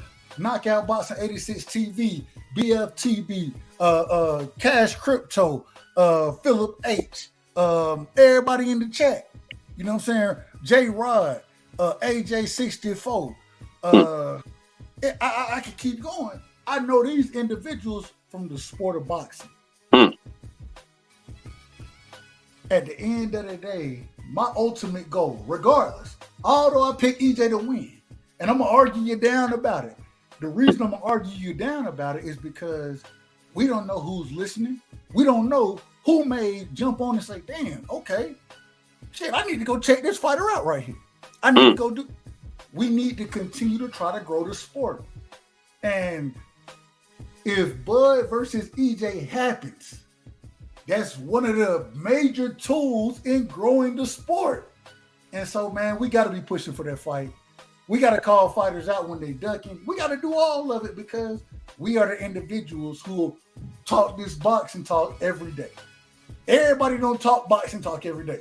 I can talk to you about the Cowboys. I got draft shows I want to do. I want to do a draft show tomorrow. I don't know if I'm gonna do my draft show because I'm like, man, we might have to go live again just to get the people involved. Absolutely. But it's all about, man, it's about growing the sport. And at the end of the day, man, that's it. I grew up, and like I said, me and Mike Tyson, we got the same birthday. I grew up with two things. I grew up with two things that was solid in my life, right? As far as sports go, that was Tyson fight parties and the Dallas Cowboys. Right. I rock with both of them to the day I die. If I do a draft show, it's gonna be the Cowboys draft show. Right? There it is. And so all I'm saying at the end of the day is, man, we got to continue this talk. We got to continue to put the information out there. And regardless if we biased, non-biased, whatever, all of it is welcomed over here because we need all of those opinions so that hopefully we got one individual right now. Hopefully we got one individual who really don't fuck with boxing. Hey, he came through. He like Bud. He like Bud, but now he hear the passion that we talk about with it. You know what I'm saying? And now it make him like, oh, hold on. All right, what right side got going on over here? Shit, what green? Shit, green, me and him, we agree. I want to see what he got going on. You know what I'm saying? That's what Sean T, he over here. We need all of it. We need all of it for the sport to grow and to continue to be on top, man. The UFC has surpassed the sport of boxing so quickly, it ain't even funny. Yep. It ain't even funny. It ain't funny at all. But the reason it is because over there, guess what you're going to see? The best fight the best. That's it. Yep. And that's what we need in this sport, in boxing. The Wild Wild West. That's what it is. Boxing is the Wild Wild West. Yes, sir. Being the Wild Wild West, at some point in time, we still got to push for the biggest and best fights because that's going to help grow the sport. And it's going to help us.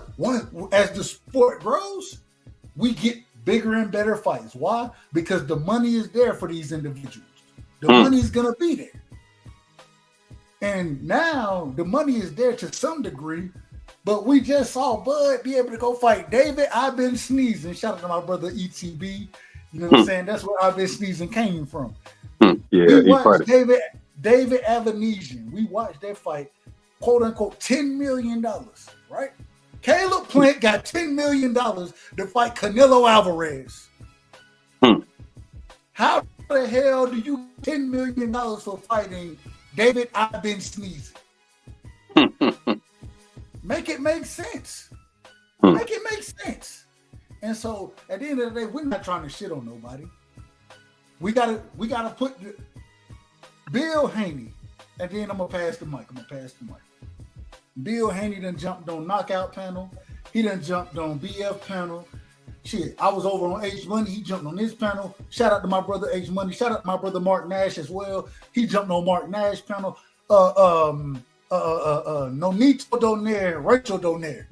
They jump on panels all the time. Yep. We got more access in this sport. We got more access in this sport than any other sport. You tell me a panel that goddamn shit, you name them. You name the NBA star. You tell me an NBA panel that the NBA star jumping on. It ain't one. This is where the access is there, and we able to talk to some of the greatest individuals in the sport on YouTube.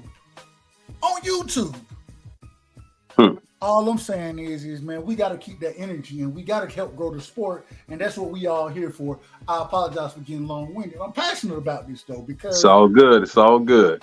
This is a sport that I love, a sport that I grew up with, and it's slowly but surely dwindling because we're not getting the fights that we need. We're not getting them. Mayweather carried the sport alone for a minute. He carried the sport by himself. You had Pacquiao, right? But outside of that, Mayweather was the individual carrying the sport. When Mayweather went away, the sport went unfortunately, it started to go downhill. Yep. It started to go downhill. And so at the end of the day, man, the reason I'm here is because, damn it, I want to see the best fight the best, and I want the sport to grow so I can see even bigger fights. When I die, let me rephrase that. I don't want to talk about when I die. When Devin Haney is no longer boxing, I'm still going to be watching boxing. When Floyd stopped boxing, guess what I did? I kept watching boxing. Absolutely. When Mike Tyson stopped boxing, guess what? I'm still watching boxing. We got to make sure that we show up and show out, you know what I'm saying? And make sure that, if anything, somebody fucked around and typed some shit in the wrong way and hit live and they find their way over here, guess what? They going to hear me out here yelling, hey, we trying to support the sport of boxing over here. That's what we're doing. Absolutely. That's what we doing. And so, man, all right, I'm gonna pass it back around, man. And I ain't gonna hold you. We're gonna shut it down in a second. It's about to be 3:00 over here. But Sean T, man, first things first, appreciate you coming through. Man, wait, I got one last topic. If y'all want to, y'all ain't got to, but I got one last topic. David Benavidez versus Caleb Plant. We had the presser today. We got the weigh-ins tomorrow. I'm really looking forward to the weigh-ins. David Benavidez look like he in hella shape, right? Caleb Plant, he look like he in great shape. I think this is gonna be a tough ass fight for both fighters. Man, Sean T, man, are you interested in the fight? Are you gonna be watching it? Do you have a thought on the undercard? And then, last but not least, who wins that fight and why? All right, so I'm definitely watching it. You know what I mean? As far as the undercard goes, you know, I'm looking forward to that Rayo Colbert fight. You know what I mean? Which I got Rayo winning. But when it comes to the Plant Benavidez, I think that Benavidez is going to be too much for Caleb Plant. I didn't like the way, you know, when Caleb Plant fought Canelo, man, he was doing good work, countering and things of that nature. But the thing is, it's like he got tired and he got worn down, and it's like he quit. It's not like he really got his ass whooped. He kind of quit. So my thing is, once Benavidez starts applying that pressure, will he be able to, you know what I mean, similar to Errol and Crawford? It's like, man, are you going to be able to keep up with that pace of that bigger guy who's hitting you with those punches? You feel me? Caleb Plant, other than the knockout of Darrell, it's like before that, he was just an average, you know, he had a name, but he wasn't supposed to be this killer knockout artist they're talking about right now. So I just think Benavidez is going to be too much for him. Damn, all right. So you got Benavidez winning that fight. Do you have a way? You know what I'm saying? Is it by stoppage? How does he win the fight? He's going to stop him. He's going to stop him around, I would say, around the 9th round. Man, I'm hearing a lot of that 9th round shit, bro. I'm hearing a lot of that. Yep, around the 9th round. I'm gonna get to mine in a second. Green, you there, bro? Yeah, I'm here. What you, man? Hey, and real quick, I want everybody. And Sean T, before I get to you, Green, I apologize. Sean T, I want to ask. I don't know. I like to ask this question. Are you affiliated with boxing, or are you just a boxing fan? And I'm not saying it in a negative way. Are you just a boxing fan? That type of thing. Well, I'm a boxing fan. I've been a boxing fan since like avidly. You know, I stopped being a casual around '86 when I saw that Holyfield Qawi fight. Now that actually made me start taking up boxing myself. I was taking up boxing in Chicago on the south side, 63rd Street at Windy City Gym, the original one, with Montel Griffin's father, Pop Griffin. You know what I mean? Okay. Yeah. Montel Griffin. Yeah. So I was doing that up until somebody tried to rob me. They ended up shooting me in my hand, so that killed my boxing career. You feel me? But like right now, I have a close friend of mine, and they have a gym that's in Kentucky. I don't know the name of the gym, but I'm talking about investing into his some of his fighters, you know? I ain't mad at it. Hey, Yeah. hey, respectfully, of course, but if you have it, put your money in the boxing. It helps the sport grow. Oh, Respectfully, definitely. you know, hey, I'm all about growing the sport, man. That it is what it is, man. And the reason I asked it because I know my brother Green, I believe you invested in the sport as well. Could you tell the people who haven't heard you, Green, what's your involvement in the sport, and then we'll get to, or let's do it. No, give me your involvement in the sport first, and then we'll get to the fight, if you don't mind, my brother. Yeah, I'm a boxing coach, USA boxing coach. You know what I mean? I'm up here in Detroit now. You know what I mean? At the national qualifier. Yes, Okay. sir. I said, no. And I want to say this before, I don't mean to cut you off, but this is one of the sports where you can come on YouTube and talk the sport and have a green, right? Have somebody who's involved in the sport, have somebody who loves the sport, got his opinion. I disagree with the opinion. At the end of the day, I appreciate it because it helps grows the sport, and him working in the sport is growing the sport.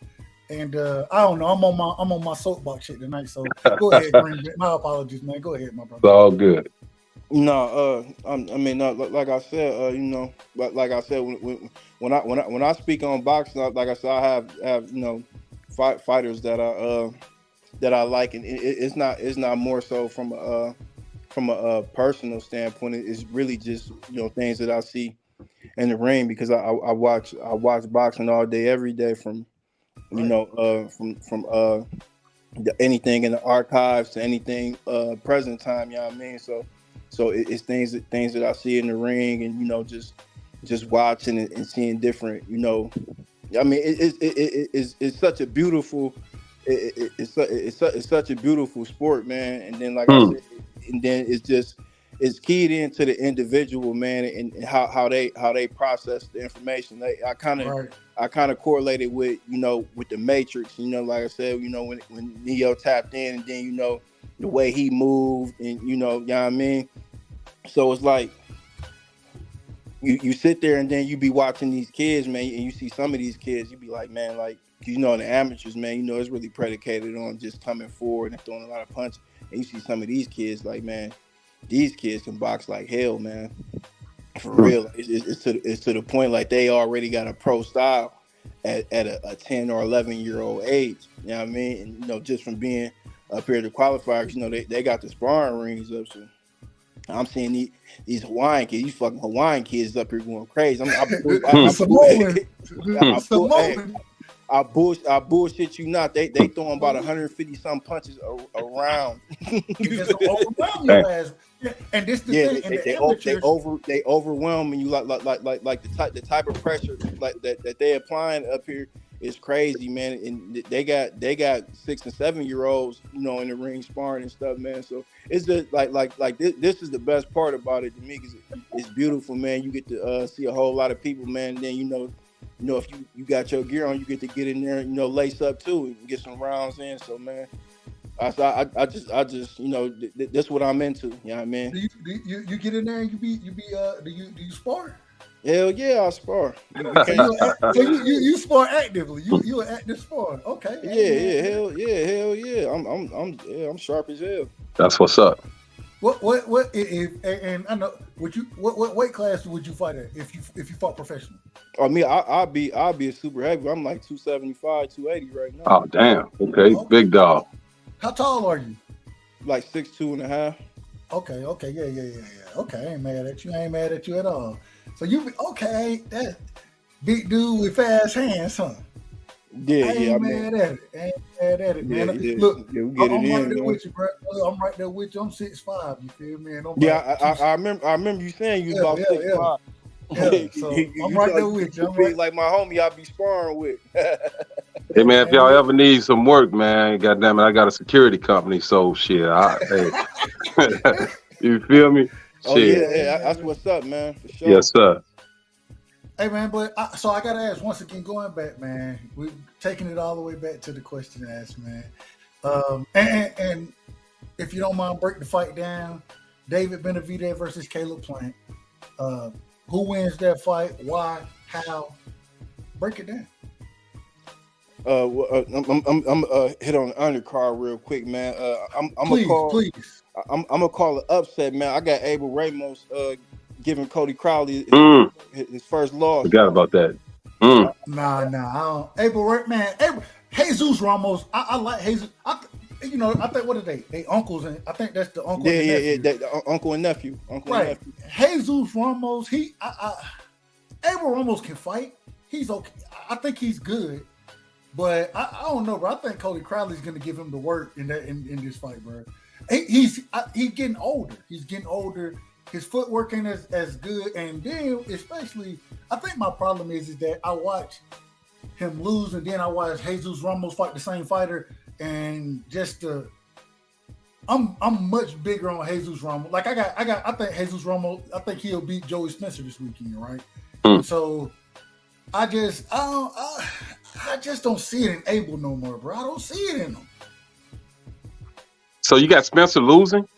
Yeah, I got Spencer losing to. I got Cody Crowley.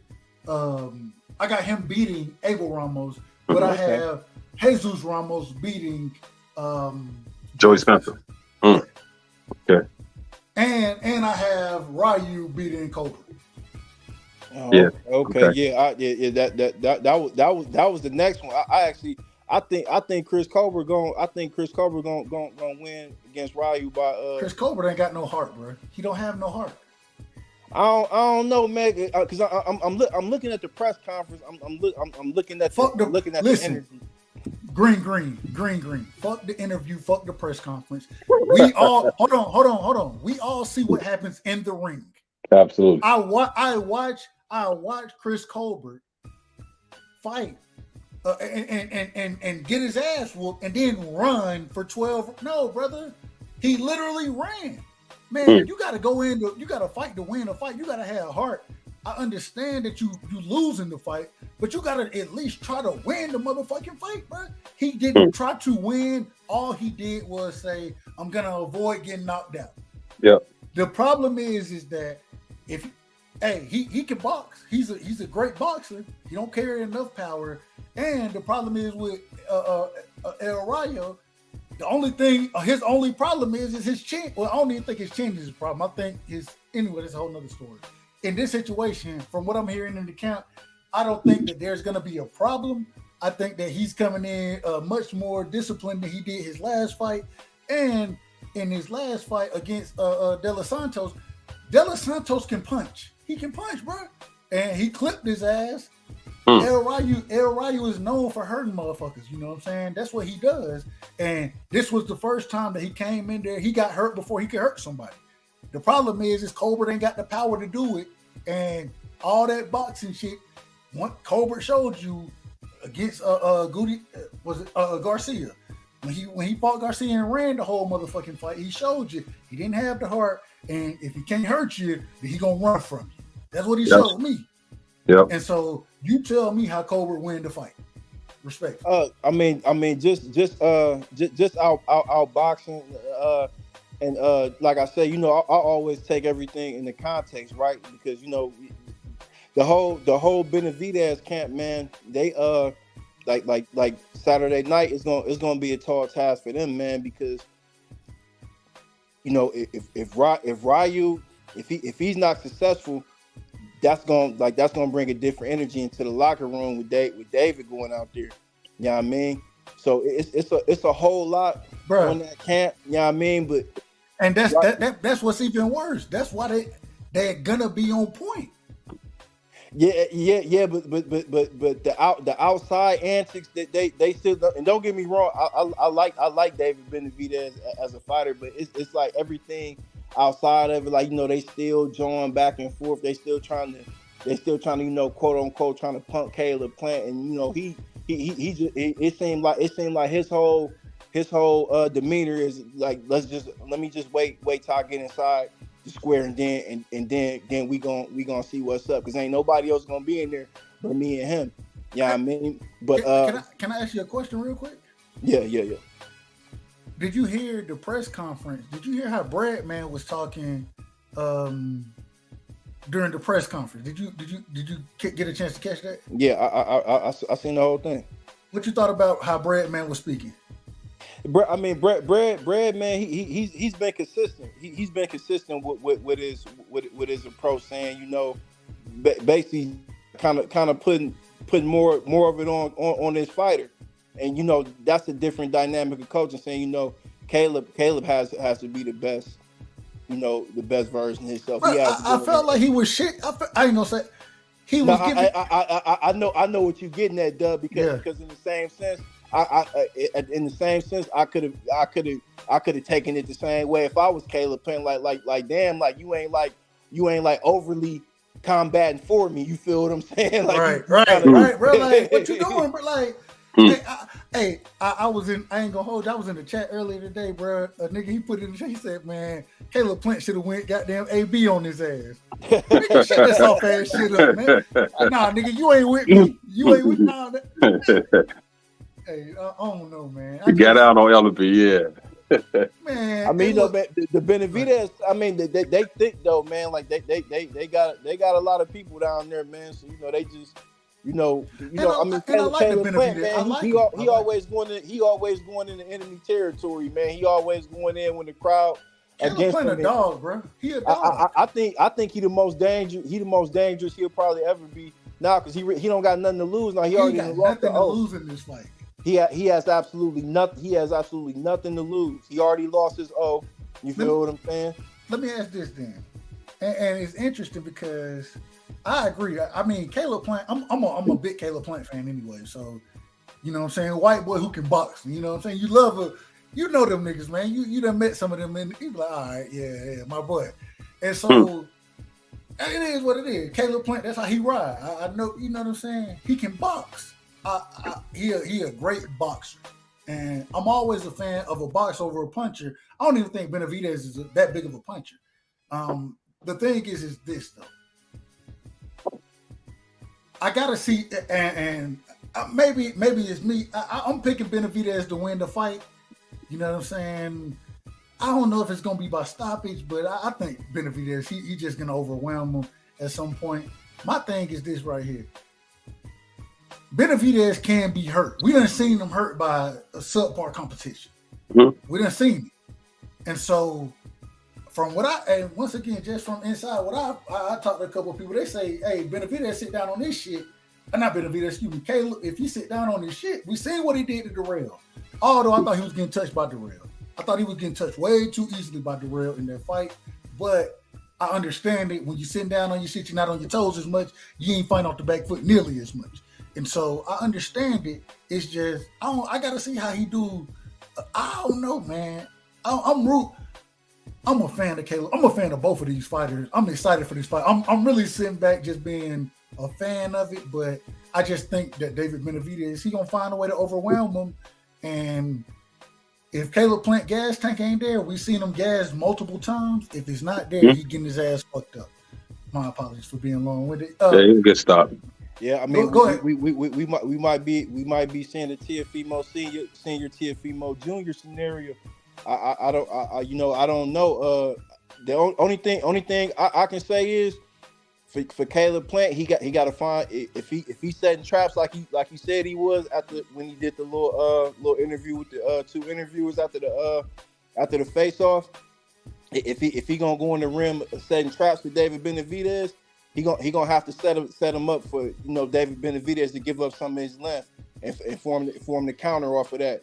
Like but that's gonna make it. Canelo, he ain't gonna be able to like playing against the ropes and shit like that. It's gonna have to be in the middle of the ring. But that's the problem. To do some of that, well, at the end of the day, man, this is what it comes down to. Like you said, if he gonna set them traps, what he gonna have to do? He gonna have to sit on this shit and really put it down. And like you said, he gonna have to stand in the middle of the ring. You ain't gonna be able to fight off that back foot. Yeah, you can't do it. Now let me ask this. Let me ask you this now. This is the reason I want to. He asked for the 22-inch ring, right? He want the bigger ring. Is that a mind game? And Caleb Plant, I gotta say this. He wanted to. He played hella mind games with a motherfucker. You know what I'm saying? Caleb Flint will play hella mind games with a motherfucker. And the same thing as far as him coming in there bit and reading the damn paper that he read. You know what I'm saying? Him coming in there motherfucker talking about, oh, nah, I ain't going to be on cocaine. I ain't going to be on overweight in the fight. He play hella mind games, and he do the shit sarcastically, if that makes sense. You know what I'm saying? So, I don't know. Maybe even is asking for the 22-foot or 22-foot ring. Yeah, asking for that, and then saying, you know what, I'm gonna ask for it. Then I'm gonna sit in this motherfucker and break your ass down. Is that the game plan? You asking me a green? Either or. I mean, you know, I don't know, man. I mean, the first round gonna tell a lot because you got Benavidez. He promising to stop us by the 6th, right? Caleb Plant, he just basically saying, I'm going in and I'm gonna get my hand raised. I think the first round of the fight gonna dictate a lot of the pace, because what if Caleb Plant come out there and just tee off and rock David Benavidez like let's go, let's rumble, you know what I mean? And let's get it on. You feel what I'm saying? And kind of, you know, kind of come with the narrative. I'm gonna fight you the way you want to fight, and see if you can hold up. Because when I looked at him faced off, I always thought David Benavidez was significantly bigger than Caleb Plant. He's really not, man. Like they're the same size. Caleb Plant, he looked like a full 168 pounder, man. Like to the point. He could be successful at 175 also, man, if he could, you know, keep his gas tank up the way it is, like the way he boxes and his gas tank, he can have a lot of success up there in that weight division too, long as he don't run into no Arthur Baterv or nothing like Bivol and Baterv, you good, bro. You good. I think him and Bivol be a good. It'll be a good fight. It'll be a good fight. It'll be a real good fight. A real good technical fight, but you know, as far as like getting there with Baterv, like, you know, that's a whole different story. But don't touch that power. But you mentioned in that gas tank, so the thing is, like, Benavidez has a great body attack. You know what I mean? He never neglects the body. He's like even killed. You feel me? So I'm thinking he's gonna invest in that body attack early when it comes to Plant, to try to slow him down. You know, like Georgie Benton from Philly used to tell Evander and Pernell, hit him on his hips, slow him down. You feel me? Yeah, definitely. Yeah. Hey, I agree with it, and that's the thing, though.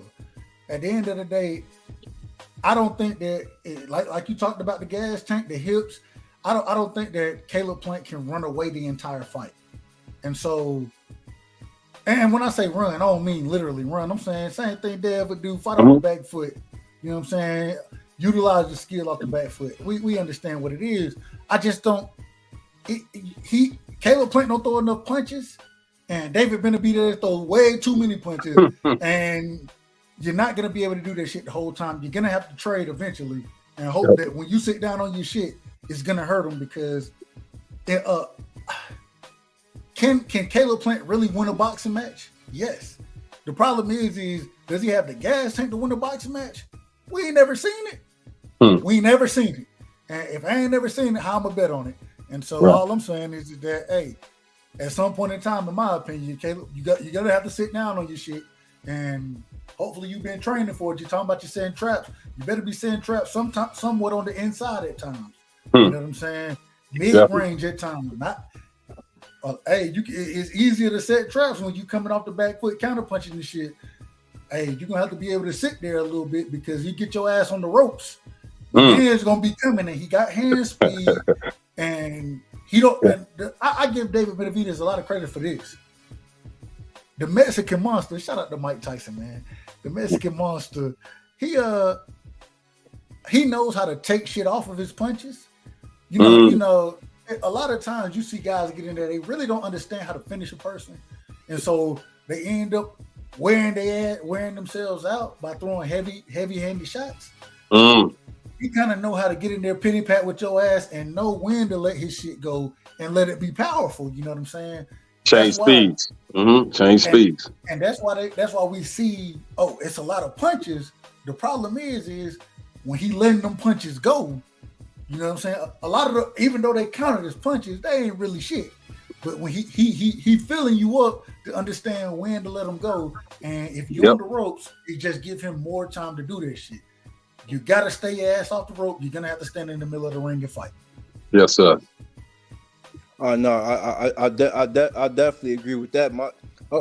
See, man, this fight, man. You know, David Benavidez. You know, he's saying this is the hardest he ever trained. It's been his best camp. I want to see. You know, I'm gonna be looking to see anything different from him because, you know, I watch him. He had great pressure fighter. And he used his size and length to his advantage. Is one thing. I don't see him change levels a lot. And you know, and if you on the opposite side and you watching film on him, you know what I mean? You know, he don't change levels at all. You saying who don't change levels? David Benavidez, he don't change levels a lot of the body attacks that he have, you know, it's a lot. It's I don't know if you hit what they call a shovel hook.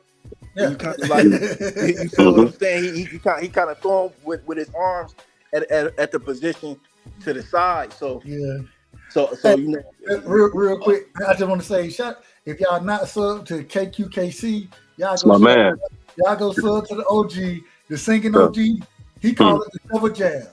Mm-hmm. You know that's my Inglewood, Chicago brother right there. Shout out to the singing OG. If y'all not sub to KQKC, man, y'all make sure y'all go sub to the brother, man. He called the fights, do a hell of a job, man, and that's my OG, man. If it wasn't for him, I wouldn't know nothing about this YouTube community. So I always shout my OG out, man. Shout out to KQKC. Hey, listen to him. Watch him call the fight. Get what he gonna tell you. I wasn't real familiar with it at first. He gonna tell you, here come the shovel jab right here, the shovel jab. And I'm sitting here like, OG, man, what the hell is the shovel jab? It break down the shovel jab because. I say, my bad, Green. I'm gonna let you cook, bro. I just gotta shout my OG out, man. Y'all make sure he gonna be calling the fight this weekend. He will be calling the fight. Man, go check out KQKC Boxing Network TV. I mean, fantastic. The OG keep it real. He called balls and strikes. You know what I'm saying? Wow. Wow. Man. Yes, sir, man. Shout out my OG, man. Yes, sir. I appreciate him. I got much love for him, much respect. And man, he called the fights every fight. He called that motherfucker. You know what I'm saying? And you go listen to OG call the fight. It's like, God damn. There it is. Hey man, go ahead, Green. My apologies, brother, for cutting you off. Oh no, I just call him and I seen him in Knockout. I think that they do a joint Sunday morning, don't they? Yeah, the Sunday morning show. Yeah. I just caught they joint Sunday. I was up on the early side, man. And caught their show. So he got a show every day, man. Every day, 12 p.m. Eastern time, 11 p.m. Central time. You know what I'm saying? He be rocking, man. You go and 7 days a week he be at that motherfucker, bro. I'm telling you. Yes, sir. You be that caught the OG doing 23 days straight. You be like, God damn, OG. Oh yeah, that's what's up. So, yeah, he's good. Hey man, shout out to my OG, man. I got love for him. So, but going back to changing levels, I gotta say, when we talk about changing levels, I think David Benavidez has changed levels well. I think he does a decent job at it. Like you said, using that shovel jab, or excuse me, the shovel hook, like you called it. What it is that it doesn't. All of that shit is gonna be midsection wise. I understand when you talk about, you know, something like the straight to the mid to the midsection, something like that. The thing is he gonna work the outsides and work his way up. You know what I'm saying? And so when he changing levels, it don't seem like it as much because he working from the outside more than working straight down the middle. Now he does work down the middle to the head, but he don't really do it to the body. And so I see what you're saying when you say changing levels. It's just that I think he does it. It just does it a little differently, but I think it's effective for his fighting style. Yeah, you ever seen him when he converges on his opponent? He get him up against the ropes and he throwing that uppercut breaking between their guard. Yep. He don't explode off the leg with it. You know what I mean? He kind of just try to push it through via his upper body, and you know that's the thing I'm gonna be looking for. Like, is he gonna be up and down? Is he gonna be a little bit mobile? Because he said he was already on weight, And then, then I think he said, he was going to rehydrate up maybe to like 170, something like that. 20, what he said, 20-some pounds? Yeah, 20-some pounds, I believe. So, I mean, I don't know how that's going to work for him. But, I mean, like I said, if he can make it work for him, that's going to, I think that'll work in favor of how he predicted his win. But outside of the 6th round, that could be detrimental to him also. So, hopefully they got a contingency plan if they don't get Caleb Plant out of there by the 6th round. Bro, I gotta ask this real quick, and I agree with you. First off, 6th round. If they don't get him out by then, we gotta see what happened. Does that put pressure on you to call the 6th round? It does. Well, let me rephrase the question. When you get to the 7th round, how does that pressure affect you when you didn't meet the goal that you said you were gonna meet? How does that pressure affect you?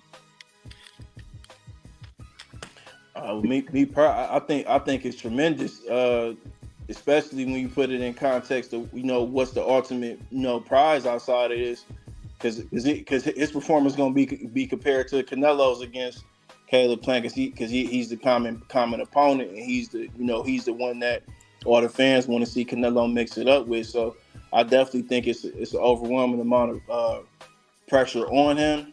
Now if he's seasoned enough, or he mature enough to be like, okay, like I can put that to the side. Like if I didn't get him out here in the 6th, let me calm down. Let me try and get him out of here by the 8th or the 9th. You know what I mean? Right. Well, I think that it depends on the flow of the fight.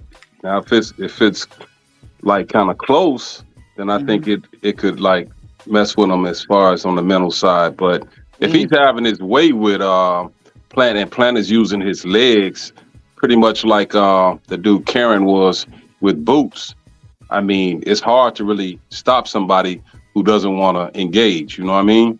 So if he's not trying to engage, he probably can get by the 6th round.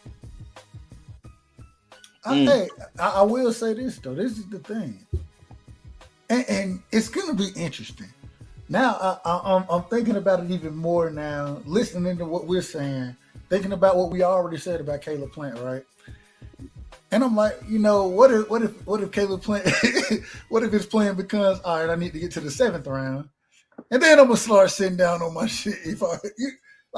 Just think about the different types of mind games that can be played in the sport of boxing, and how this situation here, it's intriguing, and that's why I think I got it a 50-50 fight, man. I ain't gonna hold you. I think it's 55-45. Let me put it that way, 55-45. Benavidez, 55-45. And the reason I say that, I can't say it's a 50-50 fight and pick a winner. I can't do that. I gotta, if I'm gonna pick a winner, then I think that somebody has the advantage. So it's a 55-45 fight. I got it, Benavidez. It's just, man, there are so many different ways this fight can play out. I wanted to go to, or first off, I want to let y'all respond to that. I want to get one more thing. I want to break down another fight. I did want to break down the Joy Spencer and Jesus Ramos fight. I want to get a little more in depth in there, and I want to hear y'all opinion on B-Hop one more time, or Little B-Hop. I mean, I want to start with Little B-Hop real quick. No, I want y'all to get y'all shit off about Plant, man. I said a whole bunch of shit. Finish y'all points, man. We're gonna Sean T, man, get your bars off about it. Then we're going to you, Green. Then I want to move forward. I want to get to this last point, these last few points. Now, I was just gonna say with the Plant fight, I just didn't like the way he quit with Canelo. So yeah, once a guy quits, kind of like what you were saying earlier with B-Hop, it's like, man, Canelo wasn't even applying the pressure that I think Benavidez is going to be applying. You feel me? So his mental, not to say that he can't, figure out a way to try to outbox that big motherfucker, you know what I'm saying? But but the odds of him actually doing it, and especially with that bad blood that they have, see, with that bad blood, I think that he's going to connect on Benavidez, but I think Benavidez is going to keep coming. and he's gonna wear him down. Hey, I ain't mad at it. Any last words on the green?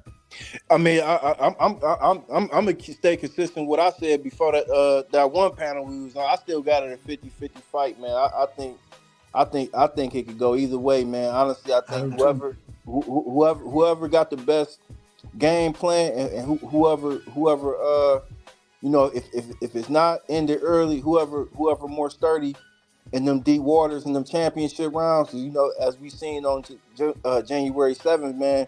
Anybody, you know, if you one of Samson Lekowicz fighters, man, you know, if it's close, man, they more than likely gonna give you the nod, man. Hey, Samson got that. He got a little edge out there now. Samson got a little elbow out there. Yeah, He got a little elbow out there. He got a little elbow.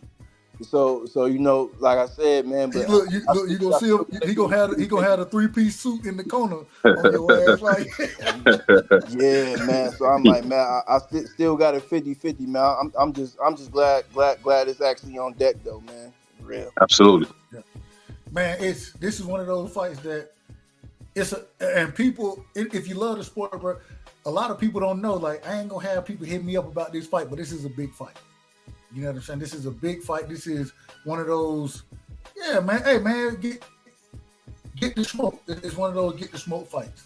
And Absolutely. I gotta say, man, we're getting a lot of those. We gotta get people shit on the sport of boxing, man. We are getting good fights. We are. You know what I'm saying? We may not be getting the man right now. Devin and they need to fight. We might not be getting that, but we getting Ryan Garcia and Tank Davis. That's a big fight. We're getting Devin Haney, Lomachenko. That's a big fight. You know what I'm saying? It seems like we get a Teofimo Lopez getting ready to mix it up with Josh Taylor. That's a big fight. That's a big fight. You know And they postponed that NOA Fulton, but that's a big fight. That's a big fight. We are getting really good fights in the sport of boxing, man. So we got to make sure we call this stuff out, because if you're not watching, you may be saying, "Hey, man, boxing ain't giving us everything we want," which is a fact. But they are giving us great fights right now, and shout out to the sport of boxing, because, goddamn it, we getting what we want to see to some degree. Absolutely. We gotta say that. Absolutely. We haven't fight week after week after week. We haven't. All right. So, you know, it is what it is. Don't forget Virgil and Stanionis either. Look at man, that's a hell of a fight. Definitely. Hey, man, if y'all want to broach the topic, well, first, see, I'll jump off quick. I got to make sure I stay focused. Listen, I got to stay focused. I almost got into that fight. We're going to talk about that fight when it's time. Right now, I want to get one more round on all these fights. Want to go to Joey Spencer versus Jesus Ramos. I like Joey Spencer. I think Joey Spencer he's a really good boxer. I don't think he's really been tested. I think Jesus Ramos, though, he's bigger, he's stronger. It seems like he's gonna sit on his shit. You're gonna have to fight to win against him, and most of the time when you fight against him, he's gonna hurt you. Joey Spencer, he can box, he can fight. But I don't see Joey Spencer being able to come with anything that's going to hurt anybody. And at some point in time, his problem, he's going to try to exchange with you. He's going to try to fight you at some point. Definitely. And that's the problem. And no disrespect to him whatsoever. I don't think he comes with it. He ain't carrying enough to hurt Jesus Ramos like that. I think that Jesus Ramos, what is he, 20, 21, 22? Joey Spencer, 21, 22? They both right there. I think Jesus is a little more of a dog. I think he got a little more grit in him.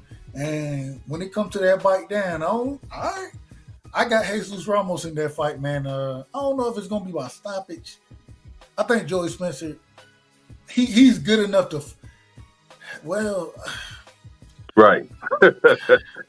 It just depends when he try to fight, bro. It depends when he try to fight. And if he's smart about how he try to fight. I said the same thing, man. I think Jesus Ramos just box the hell out of him. You feel what I'm saying? But I think if he able to hurt Spencer, then he gonna try and go in and slug it out with him. And then I think, hey Zeus, he from the last few fights I seen, he was moving around the ring real good. He had a lot of good ring general shit. He was using his length. You know what I mean? So I'm big on him. I like him a lot, man. Hopefully, I like what I want to see. I want to see him do some cross promotion fights with some of the other middleweights over there on Top Rank, man, like your Xanders, your Troy Isleys and guys like that. Man, we need to see that cross promotion right there. You know, them the matchups. Them the dudes. Them the dudes over there. Them the dudes. Respect, and I like Jesus Rumble.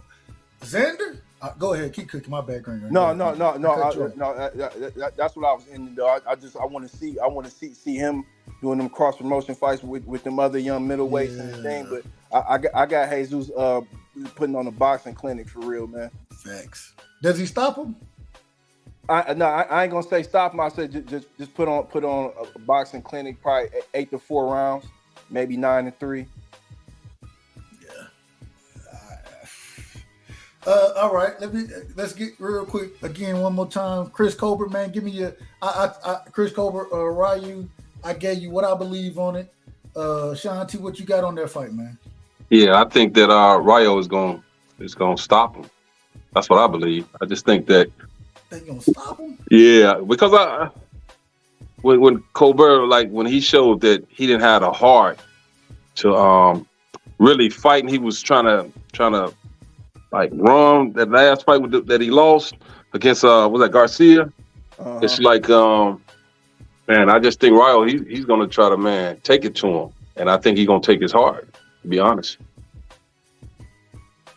What you got on the green, man? I mean, I'm gonna stay consistent with what I said earlier. I'm gonna pick Colbert, man, by decision. Split decision. I think it's gonna be a competitive fight. Hold on. Did you say split decision? Yeah. Listen. There's no such thing as picking a fighter by split decision. You cannot predict that shit. You cannot pick a fighter by split decision. I mean, like I said, listen. Hold on. I just gotta say this. I gotta say this. Edging it out by a little bit because, like I said, Ryu. Ryu, he didn't even know because I don't know if you seen the press conference, but Chris Colbert, he like, yeah, you got stopped your last fight. That nigga like, hold on, he like, nigga, you got stopped, nigga. I didn't get stopped. Wow. I'm like, man, this nigga Chris Colbert a fool, man. But yeah, man, I got him pulling out a close one, man. Getting back in the winning column, man. I'm a root for my boy Prime Time, man. Hey man, hey, shout out to Chris Colbert, and we're gonna do a show live. We'll probably be live Sunday night. We're gonna try to go live Sunday night, and so man, come back green, man. We'll talk about the fight, man. I want to talk about it because we'll see how this plays out. Last fight, man. Abel Ramos versus Cody Crowley. I gave mine once again earlier. Sean T, what you got on the fight, brother? I think Crowley brings a lot as far as on the pressure side. Like when I last saw him, my son was going for Josecito Lopez when they fought, and I'm like, nah, man, this dude, he about to destroy Josecito, right? And he got down on him. When you look at how Josecito had fought even Canelo and Thurman, like he's a game dog, but he was done for. You know what I mean? So I got Crowley pulling this out. Yeah. My brother Green, man, what you got, brother? Yeah, man, I'm gonna stay consistent with what I said earlier, man. I'm thinking of upset by Abel Ramos, man. I mean, I'm thinking the old dog might be able to pull it out against the young boy, man. Yeah. But I think overall it's gonna be a good fight, man. It's gonna be a lot of it's gonna be real technical savvy, man. Something you could sit down and go over with, with somebody else that got a intricate boxing mind, man. Like I said, Cody Crowley, he got a fan friendly style, man. I like his style a whole lot. You know what I mean? He just one of the smaller guys at the 147 division. So he really don't really get that much of a look, man. But I watch him though, man. But For some reason, man, I just think it's gonna be an upset somewhere, man. So I'm gonna go with my boy Abel this time, man. Okay. I'm gonna tell you. I'm gonna tell you. I don't know, bro. I don't see it. Hey, I don't know, man. I just don't see it. I can't see that. I can't see it happening. So I don't want to get too deep into it. It's just, I think, like I said, Abel Ramos, man, a good fighter, but you know, he on the end of his career. He on the end of his career, man. So respect. I say that respectfully. He, you know, I ain't trying to disrespect him, nothing like that. Real quick, man. Wanted to go ahead and, I mean, you brought it up. So Stanley on this versus Virgil Ortiz. I mean, that's a hell of a fight. I think that's a good fight. You got two people who they don't plan to give an inch in the fight. You know what I'm saying? They not, ain't nobody fighting off the back foot. That's what I'm trying to say. I mean, shit, yeah. We're probably gonna be it'll be a shock when we see when they back hit the ropes. This the fight. That's the type of fight I see this being. I don't know, man. I like Stanley Onis, man. I think he's a very technical fighter.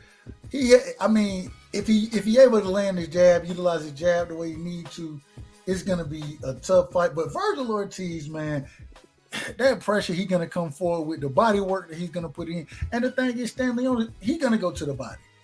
Man, I think it's a 50-50 fight once again at this current moment in time. But I'm not picking nobody yet. I can't pick nobody in that fight yet. I can't pick nobody in I'm gonna have to go do more in-depth research on it because my God, look at the fighters. I go back and look at the fight with Butayev, right? With Stanley Onis. My God. Hey, look, Butayev, he didn't give an inch. He wasn't giving an inch. And then he slowly started inching back a little bit. Stanley Onis was putting it on his ass. But that was a slugfest. It was a hell of a fight. You know what I'm saying? And it was barbaric. Man, my God. I loved it, though. I loved it. It was a great fight. And so I think about that fight and I'm sitting here thinking, I'm like, man, I don't know yet. I just don't know yet. I don't know yet. The one thing I will say, I mean, Virgil Ortiz, the whole Virgil Ortiz is big. Him making weight, that type of thing.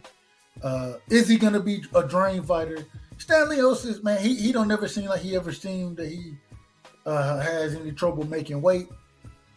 I think Virgil a little big for the division, but at the end of the day, man, shit, I want to see it, and I hope both of them get themselves in the position they need to be in. And man, I ain't picking a winner yet. I'm gonna have to wait till the week of the weigh-in to pick one. What y'all got on it, man? Sean, what you got, bro? I got Virgil. As long as he stays consistent with the body work, I think that he'll win. But if he comes in there, I forget the fighter that he was fighting before, and he didn't invest in that body, so it took him longer to get that guy out. It wasn't Kavalauskas. I forget the other guy's name, but McKenson. Yeah, that's exactly what it was, McKenson. So, but I think he broke McKenson rib or some shit in that fight. Yeah, but at first he wasn't going to the body. He didn't start going to the body till like the 7th or 8th round. Yeah. So and he ended up stopping him like the 9th or the 10th. But he has to invest in that body work when it comes to Stanley Onis. You know what I mean? And with Stanley Onis, it's like you can't get into a slugfest like he did with Butayev with Virgil, because he's gonna lose that. You know what I mean? But I have Virgil. I don't know about that. Beating him. Yeah, I haven't beaten him. You think so? You think if the fight become, man, Butayev, I don't know. I think Butayev. I think he's a hell of a fighter. You know what I'm saying? He is. He has. I don't know. I thought it was a hell of a fight. So I like Virgil. I don't know if Virgil. I think Hold up, Green, my bad. Go ahead, Green. Go ahead, brother. Go ahead. Let me go ahead. No, man, I mean, honestly, I got it at 50-50 right now, but my thought process on it is kind of like yours is, Dub, because that last fight against McKenzie, man, you know, Virgil big, man. I think he growing a little faster than probably what he projected, man. You know, because he started at 140, man. He hopped into 147, and then you know that McKenzie fight got postponed because he had cut too much weight, man. It ended up doing something to his organ. Rhabdomyolysis or some shit. Yeah, so rhabdomatosis. I don't know, my bad. They caught it right before it got terminal for him. So I still got a 50-50 fight, man. I just think whoever able to impose, they will, man. I think they'll probably, you know, end up with the win. I just Virgil just got to jab in. That's really all Virgil got to do. Is Virgil jab better than Stanley Otis' jab? I don't think so. I don't think so. They both got good jabs. Yeah, they both got good jabs, but Virgil steer away from it a lot, man. And if you listen to the fight, you hear his corner telling him to jab the whole time, man. He just like to keep that high guard up and try. And guess what Stanley Otis do? He gonna jab your ass. Then he gonna attack the body as well. Yeah, that's what I'm saying. He sure is. And the thing with Virgil is you see the skill set, right? Like you see when he's doing what you want him to do, you can see, all right, this is who he can be. This is who I can project this to be a shit. He's long anyways. He big, and with Stanley Otis, he's more robotic with it, bro. I ain't gonna hold you. The problem is the roboticness that he has with it. You know he's gonna do it, and then you know he's gonna start doing the meat cleaving. You know what I'm saying? He coming with the hooks to the body. We know that Virgil's gonna come with the hooks to the body as well. The problem is Virgil gonna be done took 4 or 5 jabs to get in and start doing it, and then he's gonna be fighting with somebody who's doing it with him. It's gonna start shit. Hey, they may be punches on the motherfucking guard. Them bitches start to wear on your ass, especially when people punch you with your ass. Yeah, especially, you know, if somebody get cut. Like I said, we seen Stanley Otis in that type of climate. We ain't seen Virgil in there, so you know if he end up getting cut, because if they bump heads and lock horns like that, you know, so somebody definitely gonna get cut. It might come from a headbutt, or you know, maybe a little bow or something. You feel what I'm saying? Because it's gonna be real rugged and rigid in there. You know what I mean? But I mean, like I said, I still got it at 50-50 fight. I'm like you. I probably ain't gonna be able to call it into the weigh-in, man. I gotta see how they look. I gotta see see how they look too, man. Because if Virgil look weight drained, that's gonna deter my determination. I mean, my pick for sure. And if that be the case, and let's say he can't beat Stanley Otis, like, do we really want to put him in a ring with a Terence Crawford or Errol Spence? Virgil already said he don't want to be in the ring with them. He said he didn't want to be in the ring with. Hey, look. Now, I know he turned down Bud. He turned down Bud. He turned down Boots. He said, no, we need to wait about 48 months before we. Listen, man. Listen. Yeah, I mean, like I said, because what he gonna do is he gonna move up to 154? Because I mean, you know, he gonna get fucked up at 154. Definitely. Yeah. You know, he move up there, or I mean, because I'm gonna be honest with you, because I hadn't said this to nobody, but you know, I don't see Ryan being at 100, 140, man, or fighting, you know, fights with, you know, catch weights and stuff in there, but in the next 2 years, like Ryan gonna be a full 147, man. And, you know, that could be a decent little matchup over there on the Golden Boy side, him and Virgil. They already fought in the amateurs anyway. Yeah. Hey, look, Ryan. Yeah, people sleep on Ryan Garcia. Ryan Garcia big as shit. He a big dude, man. Hey, look, you see, hey, man, all that weight draining stuff, man. I don't fuck with none of that. But That's just my opinion on that. We got. Let's talk about. Y'all got time?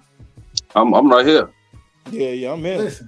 Listen. So Tank Davis, Ryan Garcia. We got that fight coming. Made in stone. Ryan Garcia. First off, I think it got to be. I'm calling Cap first. I'm calling Cap before I even say what I'm gonna say. Ryan Garcia. Once again, I think I read it earlier. Where's my phone at? Where's my phone at? Hold on. And I misplaced my phone. I can't find my damn phone now. What the fuck is that? All right. So Ryan Garcia came out and said that he can't eat, or he can only eat 3 times. He can only eat 3 times a week, according to the contract. Yeah. But hold on, Green. Go ahead. We're going to you first, Green, on this one. This is what the brother came out and said. He said he can only do this 3 times a week. Eat. Go ahead and expound on that. Is that true? Is that cap? I already said what I'm gonna call it, but go ahead and tell me what you got on it, bro. Yeah. He just, man, he capping, man. Like, you know, Ryan, one of them dudes, man. He you know, outside of getting the ring and getting the win in the ring, he like moral victories too, man. So I just think he kind of, you know, playing the sympathy angle, man. But yeah, that's unrealistic, man. Like they want you to make it to the fight. They at least want you to make it to the weigh-in, bro. Like they don't want you to die. Yeah, they don't want you to be having to, you know, run an IV for you, y'all. I mean, like, so come on, man, y'all. You feel what I'm saying? Like we almost there. You know what I mean? We're almost there. Hold on. All right, I found my phone. Hold on. Oh shit! Hold on. So this is the tweet. And once again, remember I was talking about my partner earlier, right? I told you he hit me up about the Bud Spence shit. He sent me this right here. He's the one who sent me this. He said, it says Ryan Garcia says Javante put in the contract that he can only drink water and eat for 3 days out the week. 3 days out the week. For Tank's comfortability. Listen, bro, hold on. He can just listen to what it said. He can only drink water, brother. So you telling me you're gonna drink water 7 days in the week? You're gonna drink water 3 days out the week? You're not gonna consume nothing else. How ridiculous did this sound? Why would I mean? Okay, maybe if it come out and they tell me that this is true, I will come back and do a full confession apology. That can't be true. No. I will do it. I will have a Ryan Garcia background. My picture will be Ryan. I will listen. If this is true, if this is true, man, we know it's a lie. Yeah, because he wouldn't agree. Nobody would agree to that. You feel me? How far are you gonna go? No, ain't nobody gonna agree to that. Yeah, and like I said, let's just think hypothetically, right? Like that was the thing, right? Like it's not no reason to, you know, go out here and start complaining about it. Now, even though it's some bogus shit, right? The whole thing, how it's put into there, you know, via the fight or whatever the case may be. But on the flip side, you know, you got a Devin Haney, like, you know, he conceded to go ahead and do this and fight Lomachenko, like, you know, Ramadan has started. So, you know, he ain't gonna be able to eat from sun up to sundown. This is religiously, yeah, I mean, like something that, you know, that he's devoted to. You feel what I'm saying? And he's still going in there and you know, and expecting to put on a spectacular performance. So we in the realm now where nobody making no excuses, man. So we already locked in. We already got it done. It is what it is. We gonna see it through to the finish line. However it ends. There it is. I ain't mad at that. They ain't mad at it. I will say. So once again, going back to that fight, man. Even with those clauses, all that, does Ryan Garcia, does he have a chance to win? Is it a 50-50 fight in y'all opinion? I thought it was a 50-50 fight. I don't think it's a 50-50 fight. I don't think it's a 50-50 fight. I like Ryan Garcia. I will say this. I got to give a brother credit. I always have to go back to, and y'all done heard me say this probably already, but I got to give him credit where credit is due. I've seen improvements from him. Right, I've seen him. I saw him attempt to keep to keep his chin out there Hmm. against Javier Fortuna. I think it didn't. He didn't do it the entire time, but I saw multiple attempts of doing it. I think him going back working with Joe Guzman, I think it's a good thing. I just don't know how much of a 65-35, 65-35 maybe. Do I give Ryan that much of a chance? I don't even know if I do. Sean T, man, how do you see the fight, brother? How do you see the fight? Man, I'm actually with all this weight drain talk and all that, hydration clause and all that shit being brought into the equation. It's like he's damn near already given an excuse if he should lose. So now, as far as in the ring, I just think that Tank is a better boxer. You know what I mean? All around it, the complete package. I think Tank is patient and he knows how to set people up. And once he hurts you, he gonna get your ass up out of there. So yeah, Ryan definitely can't have that chin up in there because Tank is gonna test it. But I got Tank winning. I got him winning. Hey, Green, man, what you got on it, man? How you see the fight happening, man? I'm gonna say 60-40 in Tank favor, man. Reason being, man, we done seen Tank in there neutralize taller fighters, man. Like I said, when you a smaller fighter, you're going against somebody that's taller and coming downhill, man. You gotta wait for the opportune time for them to get a length up, and make an attack. But like I said before, the time we had spoken on this before, Ryan could fuck around and catch Tank with some shit that he ain't even expect to throw and knock him out because he just got that type of power and speed. Like he just those are just natural abilities that he got. He can't just things that was gifted to him, and whatever skills that he might lack on the professional level has been able to sustain him thus far. So I mean, he's definitely got a puncher's chance, but like I said, with Coach Calvin and Tank going in there, like I always say this, even though I feel like Tank and them, they definitely move, stand away from my boy Devin the Dream Haney, a focused Tank. He one of the most dangerous fighters on the planet. He definitely seemed focused. So.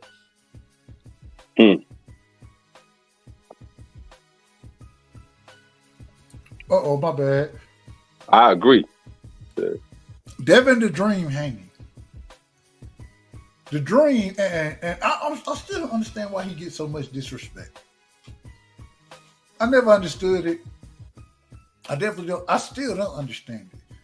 But I want to ask Green, man, in your opinion, I don't know if I've ever asked this question on the panel. What makes Devin so dangerous in your opinion? This is my take on Devin. Devin is he's what boxing dreams are made of, man. For a kid to come up in the amateurs, man, for a kid to be around all those greats, man. Like if you look, man, when they do his biography, you know what I mean? You're gonna see this kid right here that was undisputed at 23 years old. You're gonna see him as a child in pictures with all these greats around all these mountains in the world of boxing. You feel what I'm saying? Like he's boxing's child. You feel what I'm saying? He's been around all of them, all of the greats. You feel what I'm saying? And then, like I said, Floyd having the game, for him to come up and be able to hold his own in doghouse sparring, man, and then for him to go out there, venture, go to his platform, that platform, and ultimately, achieve a goal and being undisputed at the lightweight division, man. I mean, like I said, man, he's what boxing dreams are made of, man. You feel what I'm saying? Turning pro early, going to Mexico, like I said, man. Betting on yourself, he's the sole embodiment of that. You know what I mean? So So definitely that, you know, I rock with Devin and Dream Haney tough, man. I always advocate for him, man. I like the way he move. I like the way Bill moved too. You know what I mean? So that's my take on it. Sean T, man, Sean T. My Tell man. me, man, I gotta ask. I'm gonna ask it this way. Go ahead, bro. What makes Devin the Dream Haney special? Well, I like his boxing IQ personally. I think that like a lot of people don't like him because number one, he does have a mouth, him and his dad. You feel me? And a lot of people tend to lean towards the knockout artists more than the boxers. And with Devin Haney, it's just like, you know, like I'm telling people, man, he's gonna manhandle Lomachenko only because he knows how to clinch. He knows how to, you know what I mean, wear you down just by walking you around. He's usually bigger than these guys, Cambosos and the rest of them. And then he's gonna jab your ass, and then he's gonna touch you up. You feel me? He may not knock you down, but at the end of that fight, your ass gonna look like you've been through a goddamn meat grinder. You know what I mean? So yeah. I just think that his boxing IQ and his ring generalship is what makes him very special. That's a fact. Yeah. It's interesting. Devin brings so many different tools to the fight, and what you're gonna hear about is his jab. You're gonna hear about the jab, and then you're gonna hear, well, and mind you, this is how we know you got to throw the narrative out there. When you set up, I'm not going to get into it. I don't want to get into that. I want to get back to boxing. I want to get away from, we're talking boxing tonight. And get ready, man. It's about to be 3:30 where I'm at. So I'm about to shut it down. I got to shut it down. I do have to shut it down. Okay. But, man, I'm going to ask y'all, man, give me y'all last words for the night, man. I appreciate everything we talked about tonight, man. I appreciate y'all coming through. I need to take my black ass to sleep. That's what I need to do. Sean T, man, give me your last words tonight, bro. All right, man. I'll say this, man. First of all, appreciate you having me on the panel. I come from a time where if you really wanted to know anything about boxing, you had to go and buy the KO magazine or Ring magazine, and that shit only came out once a month. So it's like after you finish, it's like, damn, you know what I mean? And then you go to HBO. First HBO fight at night was Kennedy McKinney against Marco Antonio Barrero. You know what I'm saying? So from there, it's like, damn, now it's on cable. I can watch boxing instead of, you feel me? Because they took it off of NBC, CBS, and ABC. So now I can watch it. And now we have YouTube channels with you guys like really bringing it to the forefront. You feel me? And although me and my man Green, we on opposite sides of the street when it comes to Crawford and Spence, you still have to like have that mutual respect. You feel me? Because we have a small community when it comes to boxing. You feel me? Especially the people who really know boxing. You know, you got your casuals. I hate to argue with the casuals, man, because they be making up some crazy shit. But I can talk to this brother right here, Green, because he's well versed in the sport. You feel me? And he doesn't seem to be like just total bias just for the fuck of being biased. You know what I'm saying? It's like, hey, he's gonna ride with his man. You know, just like I'm gonna ride with Golden State, he might ride with the Lakers. But that doesn't mean that we have to be enemies because we don't ride for the same team. You feel me? So I respect everybody, you know what I'm saying, involved in the boxing community. Man, we're a real fraternity. And as long as we're not being disrespectful towards one another, man, it's all good. Hey, man, that's why one thing I always say, man, respectfully over here, man. We're going to come at you and, hey, anything I say, I say it respectfully. And the reason being because, hey, you know, at the end of the day, my job is not to, or when I say my job, not even my job, my reason for being here is not to offend anybody. My reason is, hey, we're gonna say what we're gonna say, but as long as we say it respectfully, man, we can have a conversation and it never become anything outside of a conversation. Man, there it is. And then even once we done had that conversation, disagree, we have another conversation and we agree. And then, I mean, damn, it's too many conversations to be had for us to disagree on any one conversation. And Absolutely. So, you know, it is what it is, man. I got love for everybody, man. Green, give your last words tonight, my brother. I appreciate you coming through. Same thing with you, Sean T. Much love to both of y'all for sticking it out with me tonight, man. Pleasure. Green, give me your last words, man. Let me know what you got going, bro. Man, you know, salute to the panel, man. Everybody that was on, man. You know, earlier, anybody that's you know, still rumbling in the chat, man. Like I say, you know, Ben Israel, you know, I'll be woofing that Ben. You know, I gotta bring it to Ben differently, man. You know, you gotta bring it to Ben like you on the stoop. You know what I mean? You gotta bring it to Ben like that. But, hey man, I be like, hold up, chill, man, chill, man. But no, Ben Israel, I gotta say, Ben, that's my guy, man. I rock with Ben Israel. He know that, man. I like Ben, man. He remind me of one of my older homies, man. Yeah, me too. Yes, sir. Me too. But yeah, you know, man. Overall, man, it's always good boxing talk, man. I call it boxing digest, man. You feel what I'm saying? Yeah, like I said, man. You know, man. Everybody got their own perspective, man. Like that's a great thing, man. Because everybody doesn't have to agree, man. You feel what I'm saying? Everybody could have a stance and be strong about it. You know, like I said, you know, everybody. Most of the time that come up here, man, they bring depth to their argument, man. And that's the thing that I respect. You feel what I'm saying? Because that's only gonna make me, debate my point, so to speak, a little harder. You feel what I'm saying? But it's all a lot of respect, man, and honor and valor. I mean, that's how I like to move. You feel what I'm saying? All the other goofy stuff that be on here, all the name calling and trying to berate people and stuff like that. I ain't into that. You know what I mean? We ain't got time for it over here either. It's a certain way you should carry yourself. You feel what I'm saying? Right. So like I said, man, it's always beautiful talk, man. It's always beautiful minds, man, in the building. So I appreciate it. Salute. Yes, sir. Appreciate you, my brother. Appreciate you. Sean T, appreciate you as well, man. Likewise. Appreciate everybody in the chat, man. I see my brother Piero pulled on. He done showed up late tonight as always, but man, we shutting it down, man. Shout out to my brother AJ64 in the building, Cash Crypto, man. My brother Denard, Darius Gilliard. I always miss his name. I apologize. My brother, let me see, J Rod, Level Up Boxing TV. Welcome to the channel, my brother. You always welcome over here.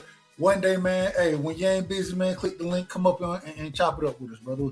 We ain't got it ain't nothing special.